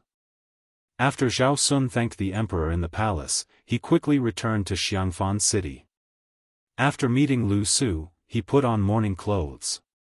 In the dead of night, Zhao Sun, who was about to become the new vassal king of the dynasty, sat alone in the morning hall. He expressionlessly threw a handful of yellow paper into the brazier. After the mourning period was over, Zhao Jie, who was now Prince Jingan, had his maidservants wait on him and put on his official robe. He dismissed the servants and stood in the room with his hands clutching his face. His expression was twisted and sinister, as if he was crying but not crying, as well as smiling but not smiling. He covered his face and lowered his head in tears. If there was someone watching, His Royal Highness would have an incomprehensible expression at this moment. It was a pity that the new noble Lu Su could only stand outside the door. Moreover, he was blind. Inside the room was the king of Jing'an, Zhao Sun. He covered his face and the corners of his mouth curled up. The capital. When a woman marries into the imperial family, no matter what her previous status was, she would have no choice. Chapter 462. When Yan Dongwu saw her younger brother Yan Qiji and Kong Wuqi visiting together, no matter how bad her mood was, it still improved. Moreover, she was married to the refined and introverted 4th prince. Although this husband of the emperor's son was a bit too playful and was obsessed with poetry, painting, and musical instruments, for a woman, it was already a heavenly wealth that she could not complain about. After the two became husband and wife, they treated each other with respect. Yan Dongwu didn't know what reason he had to be unhappy. Therefore, every time the stewards and maids of the Fu saw the imperial concubine, they always felt close and kind. They secretly praised her for being a daughter of a noble family. The bit of misgivings they had about their mistress being born in Beiliang was swept away. Yan Dongwu was knowledgeable, and it was clear that the 4th prince was very satisfied with this marriage. In the past, he did not socialize much with those disreputable friends of 2nd and 3rd rank officials. Today, together with Yan Dongwu, he received his brother-in-law Yan Qiji and Kong Wuqi, who was a little famous in the capital. The 4th prince had always been known for not putting on airs. Today, when he received 2 people of the same age, he gave them enough face. He personally served tea and water, and laughed and joked with his bookish brother-in-law. What was even more rare was that after the pleasantries, he took the initiative to find an excuse to leave, leaving the imperial concubine to chat privately with the two. In the past, Yan Dongwu loved the house and its crow, and hated the house and its crow. His impression of Kong Wuqi was not very good. After the family moved to the capital, he talked a few times with the sturdy but simple-minded Kong Wuqi and found it difficult to dislike him. Especially his younger brother, who was not on good terms with the group of young masters in the capital and often suffered losses. It was always Kong Wuqi, who had a good relationship with the 2nd prince, who led people to get back at him. In addition, the Yan and Kong families were rare scholarly families in Beiliang. In the capital, which was very xenophobic, they inevitably helped each other. Yan Dongwu and his younger brother talked about some personal things, and some simple principles that one had to be clever when working in the capital's yamen. Kong Wuqi did not speak much, and only sat upright and still on the side, foolishly happy. From beginning to end, the three did not mention that name. Leaving the luxurious and grand mansion, the fourth prince still politely escorted him to the door. Yan Qiji and Kong Wuqi sat in the carriage together. Kong Wuqi asked innocently, "Yan eating chicken, your sister seems to hate His Royal Highness. Look, she doesn't even want to talk about it." Yan Qiji's face darkened as he said softly, "None of this matters now." Kong Wuqi said straightforwardly, "Hey, I used to think that Brother Feng could become your brother-in-law. At that time, I regretted that I didn't have an elder sister. I was so jealous of you." After a period of official cultivation, Yan Qiji, who had gradually lost his sharpness as a scholar, changed the topic and said with a bitter smile, "I heard that Hanlin went to the Bailiang army. This guy really likes to do stupid things." Kong Wuqi said unhappily, "How is this a stupid thing? If a man doesn't go to the battlefield to kill the enemy, how can he still be considered a man?" Yan Qiji glared at him. Kong Wuqi curled his lips and muttered, "You're not a man." Yan Qiji gave him a kick. Kong Wuqi, who was not afraid of pain, was too lazy to hit him. He looked out the window and sighed, "I really miss Brother Feng. No matter how much green ant wine I drink, it doesn't work. I just feel that it's boring. It's not the same taste as before." Yan Qiji said helplessly, "You're a man now." Kong Wuqi hugged Yan Qiji's neck and played around. In the mansion, everyone knew that the prince's wife had raised an expensive parrot that was clumsy in speech. It hung on the window of the study. Yan Dongwu stood at the window and only dared to tell the parrot what was on his mind. The fourth prince saw this scene from a distance in the corridor. He leaned against the pillar with his hands behind his head and muttered to himself. The current dynasty followed the ancient rules of the previous dynasty. The high officials of the three provinces under the Minister of Governmental Affairs had to take turns on night duty in their respective headquarters. Other than the old Grand Preceptor of the Old West Chu, Sun Shiji, there was no exception. Today, Grand Secretary Zhang Jiulu received a report from a direct official in the main hall. He signed on it and took it away, returning it the next morning. The direct official was also used to this and did not flatter. Before this powerful blue-eyed man became the Grand Secretary, the central government officials took night duty as a hardship. Very few second-rank officials really followed this rule, especially those with noble status. They rarely showed up, and the official in charge of the report did not dare to say much. However, after Zhang Jiulu took power, he expelled a few men from the imperial court on his first night duty. No one dared to slack off anymore. Following the dynasty's peace in the Four Seas, there was a reputation for the forbidden night to settle the world. Tonight on duty, after Zhang Jiulu dealt with a few urgent affairs, he and an old friend of the same master, the left chancellor of the Imperial College, Huan Wen, were on duty. Zhang Jiulu did not drink. In the hearts of all the scholars, Huan Wen, who was as respected as the chancellor of the Shangyin Academy, was not happy without wine. Even the emperor made an exception and allowed Huan Wen to drink at night, but explicitly said that he was not allowed to get drunk. The left chancellor of the Imperial College was a thin and elegant old man. He joked, "Old blue-eyed man, your complexion is not bad." What, the 2 sketches and 13 strategies King of Jing'an and His Royal Highness Zhao Sun invited an expert to write on their behalf, are you really treating them as a world-saving medicine? Grand Secretary Zhang narrowed his eyes and said, "Poison is like honey, good medicine is bitter." These 13 strategies, once implemented, will at least make most of the imperial court's officials complain incessantly, even the military will suffer great losses. Tell me, how can I not be happy?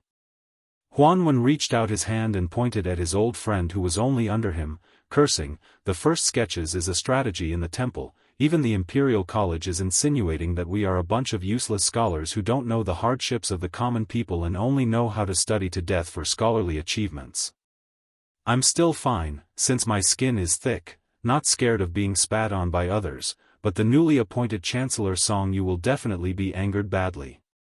Zhang Jiulu sneered and said, that literary giant with good handwriting, fortunately, only went to your imperial college. Now that I've met him, he can still be considered a smiling face.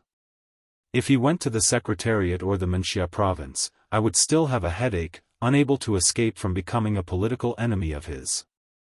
Huanwen chuckled and said, this Song family father and son pair is a great literary giant who is going to dominate the literary world for 100 years.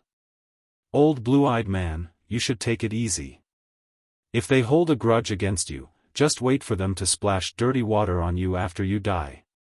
The blue-eyed purple-bearded Grand Secretary Zhang stooped down and reached out to warm himself by the fire, calmly saying, pen knife, pen knife, pen knife, a pen is a knife, killing people without spilling blood. In my opinion, he isn't inferior to great General Gu Jiantang. Huanwen drank a small mouthful of wine, narrowing his eyes and lowering his voice, saying, the Green Party has already fallen apart, but the Gangnam-do Lu family brothers, one has become the Minister of Rights, the other has become the Assistant Minister of War, the atmosphere is gradually rising, aren't you nervous? Grand Secretary Zhang said indifferently, what's the point of being nervous about these things? I am only worried about things like drought, floods, locusts, and other things.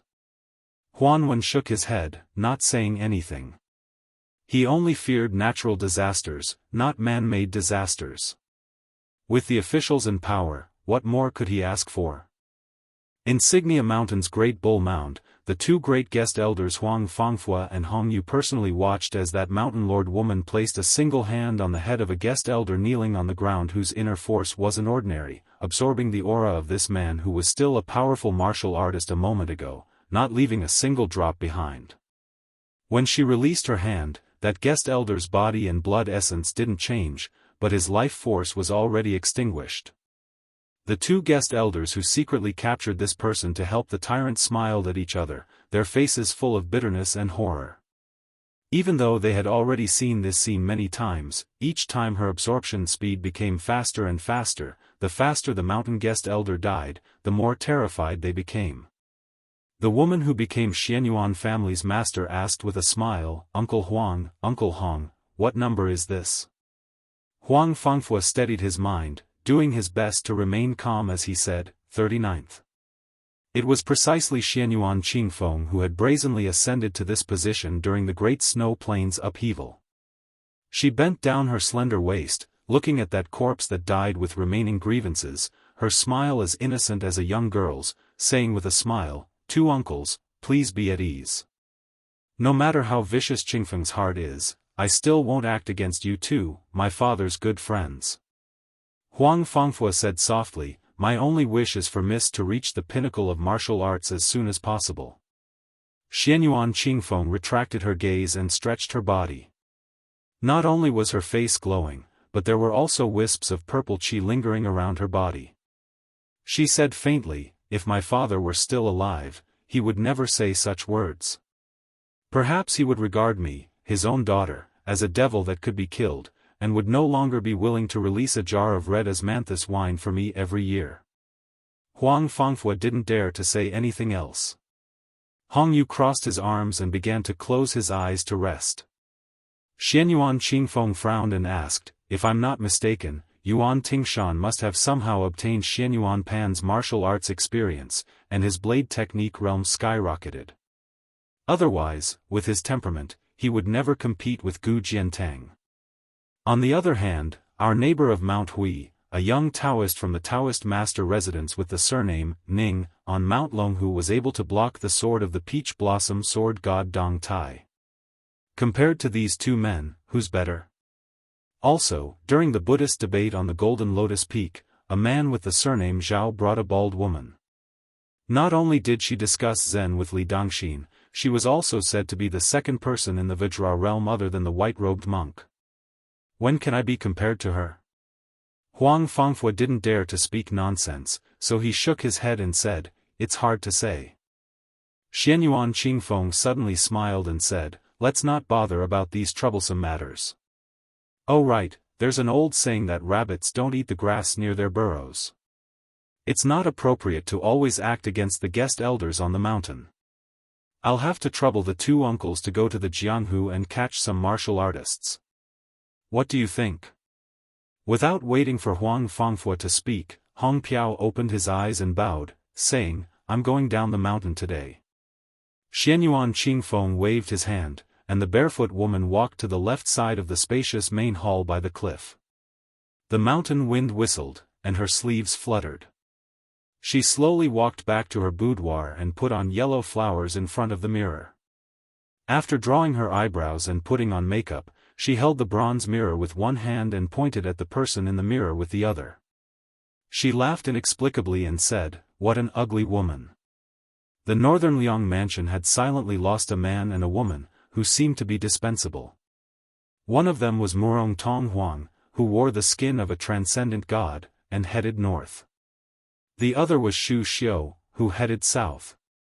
And Su Fengnian, who was alone, slowly headed north again after leaving Flying Fox City. Chapter 463. There were as many horse gangs at the border as locusts, but once they entered the hinterland of northern Mang, their numbers quickly decreased. Using wooden sword Wenhua's words, His Highness the Crown Prince was very depressed at the moment. Only in the turmoil of war could people be forced into prostitution and become bandits. If the world was too peaceful, who would be willing to tie their heads to their belts and become bandits?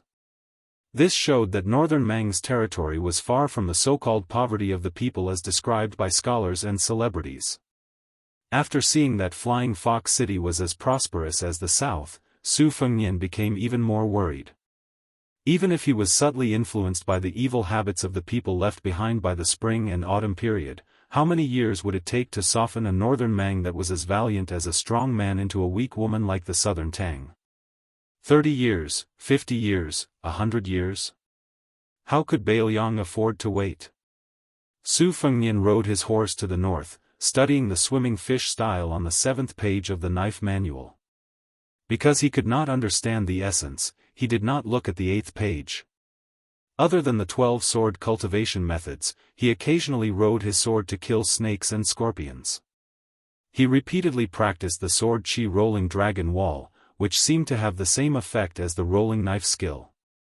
Under the cool moonlight hundreds of miles away, he howled and cursed without any scruples. He cursed the old emperor, Zhang Jiulu, Gu Jiantang, and countless emperors, generals, and ministers, and also missed many people and many things. Unfortunately, there was no little girl Tao Manwu to help him relax his frowning brows. On this day, the scorching sun was still scorching hot. If not for the great yellow court, even breathing would be like drinking scalding hot tea. Walking in the desert, the water sack would dry up. This seemed to be a type of ascetic cultivation. Su Fengnian was reluctant to ride an inferior horse that was not suitable for the hot weather, so he followed old Huang's example and led the horse. His ears twitching, Su Fengnian walked to the top of a yellow sand slope and looked into the distance. He could vaguely see blurry figures under the scorching sun. 2 people were galloping over. Probably because they saw Su Fengnian, they suddenly changed their course and galloped over. Su Fengnian smiled. He finally bumped into horse thieves. This had nothing to do with his eyesight. It was just that these 2 young horse thieves were too obvious. Their upper bodies were bare, and they wore hemp breeches, revealing their lame dragon and tiger tattoos. They were only short of tattooing the word bandit on their faces. When they saw Su Fengnian, their eyes lit up. These 2 did not seem to be in a hurry to kill him and rob him. They whispered to each other. Su Fengnian's ears were sharp. After he heard what they said, he laughed involuntarily. They were not robbing him, but robbing him. It seemed that the leader of the horse thieves was a female hero who was somewhat in love. She let the horse thieves under her command snatch a handsome man with soft skin and tender flesh, and it would be best if he could read and write, to be her wife. The 2 horse thieves obviously did not think much of him. They muttered that he had thin arms and legs and would not be able to withstand a few blows from the chief. Although he was quite fair, if such a pretty boy stood together with the chief, wouldn't they become the black and white evils? If the chief took him out to drink with the other chiefs, it would be too embarrassing. The two horse thieves saw Su Fengnian was scared silly, but the horse thieves did not move. They became more and more speechless. Was this pretty boy a fool? In the past, when nomadic grassland herdsmen met by chance to raise livestock, even if they were not scared out of their wits, they were very vigilant when they saw them. However, this boy in front of them was foolishly holding the horse without moving. One of the horse thieves with a black tiger tattoo could not stand it anymore. He rode up the slope, pointed at the pretty boy with a horsewhip, and scolded in a rough voice, "Are you in a hurry to be reincarnated?" Su Fengnian turned a blind eye to the horsewhip pointing at him. He smiled and said, "I want to buy some water with you two brothers." The tiger-tattooed horse thief was stunned for a moment and lashed out with his horsewhip. Su Fengnian held the horsewhip and pulled down the horse thief who had hurt him. He kicked out with more dexterity than brute force. The horse thief's back hit the horse's back. Together with the horse, they flew out of the yellow sand slope. The tattooed horse thief was stunned. Su Fengnian took down the shriveled water sack and floated down to the bottom of the slope. He did not look at the struggling horse thief. The horse thief's horse was a good horse. He jumped up and shook the dust off his mane. Su Fengnian took the horse thief's water sack and put it into his own water sack. He then took a straw hat and did not argue with the two horse thieves. He whistled and slowly went away with the horse. When Su Fengnian was far away, the tiger-tattooed horse thief, who had been crying for his parents, quickly sat up and rubbed his chest. In fact, it was only a slight pain and nothing serious. He said to the tiger-tattooed horse thief with a lingering fear, "I met a tough nail." The other horse thief clicked his tongue and said, "The pretty boy is actually hiding his strength. The boss will definitely like him." The tiger-tattooed horse thief quickly got on his horse and said, "Let's go and talk to the boss." Su Fengnian led his horse and traveled alone in the wilderness. According to the Bailiang Palace's geography book, he would be able to see the grassland in a few days' time. He believed that there would be a chance to meet the herdsmen who lived by the water and grass. He was fine with it, but the poor horse beside him was a little tired because he often walked in the desert. He thought that when they reached the grassland, it would be best if his old friend could blend in with the wild horses.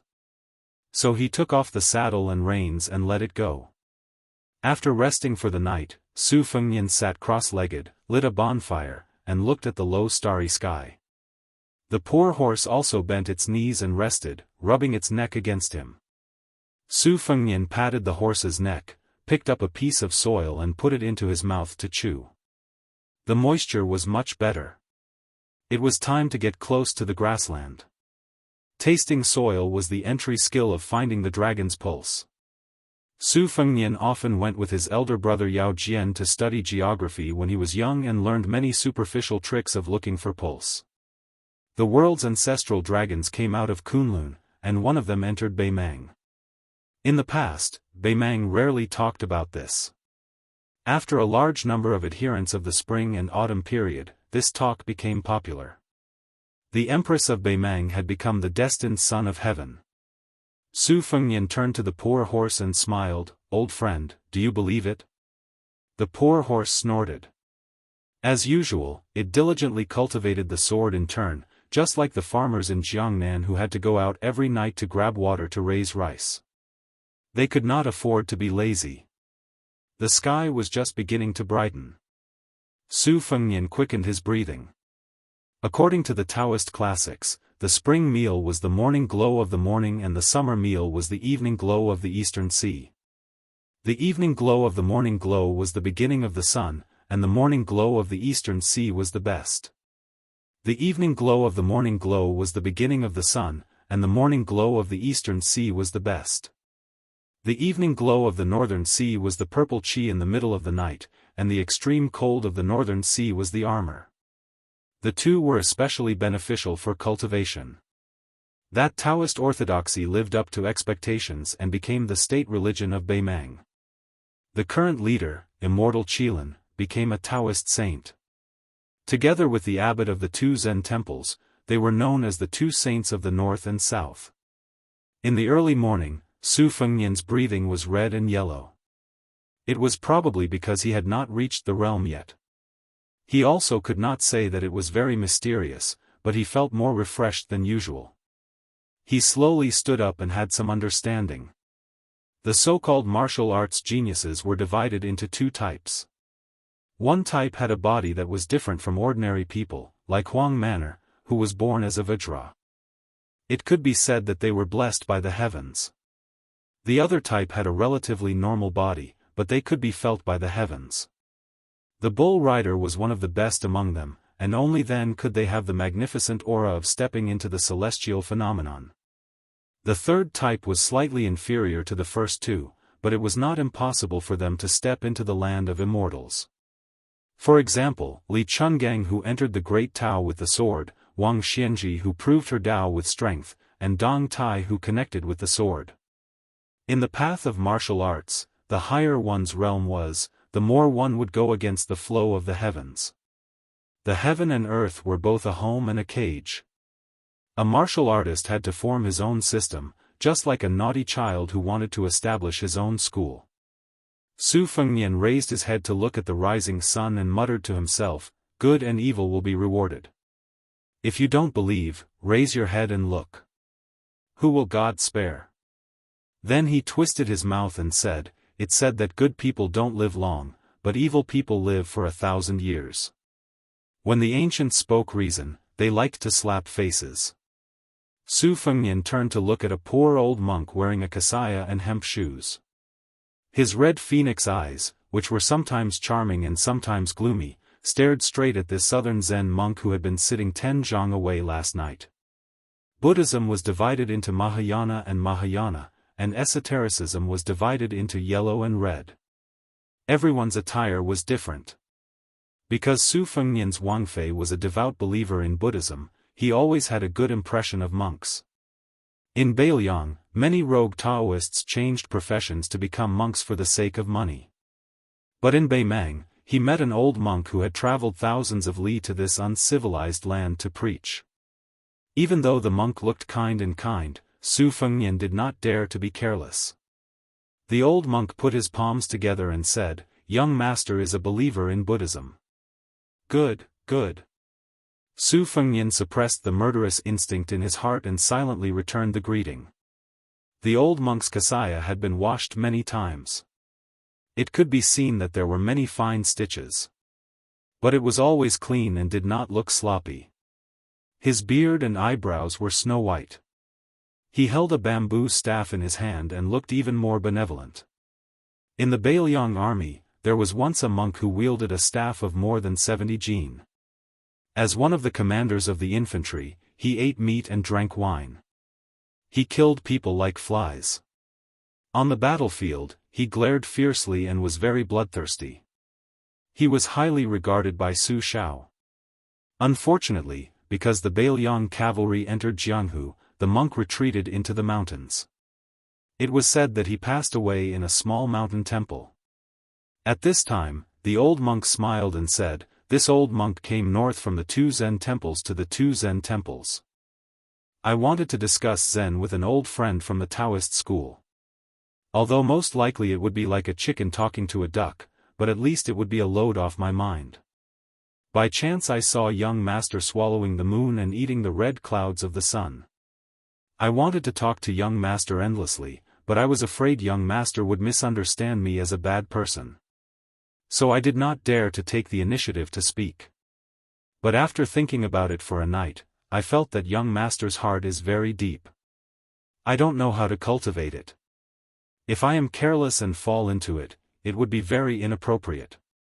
Since young master is a believer in Buddhism, if you don't mind this old monk being noisy, I can talk to young master about Buddhism." Su Fengnian sat down again. He smiled and said, "So you are an eminent monk of the two Zen temples. I sincerely hope Senior will not be stingy with your advice."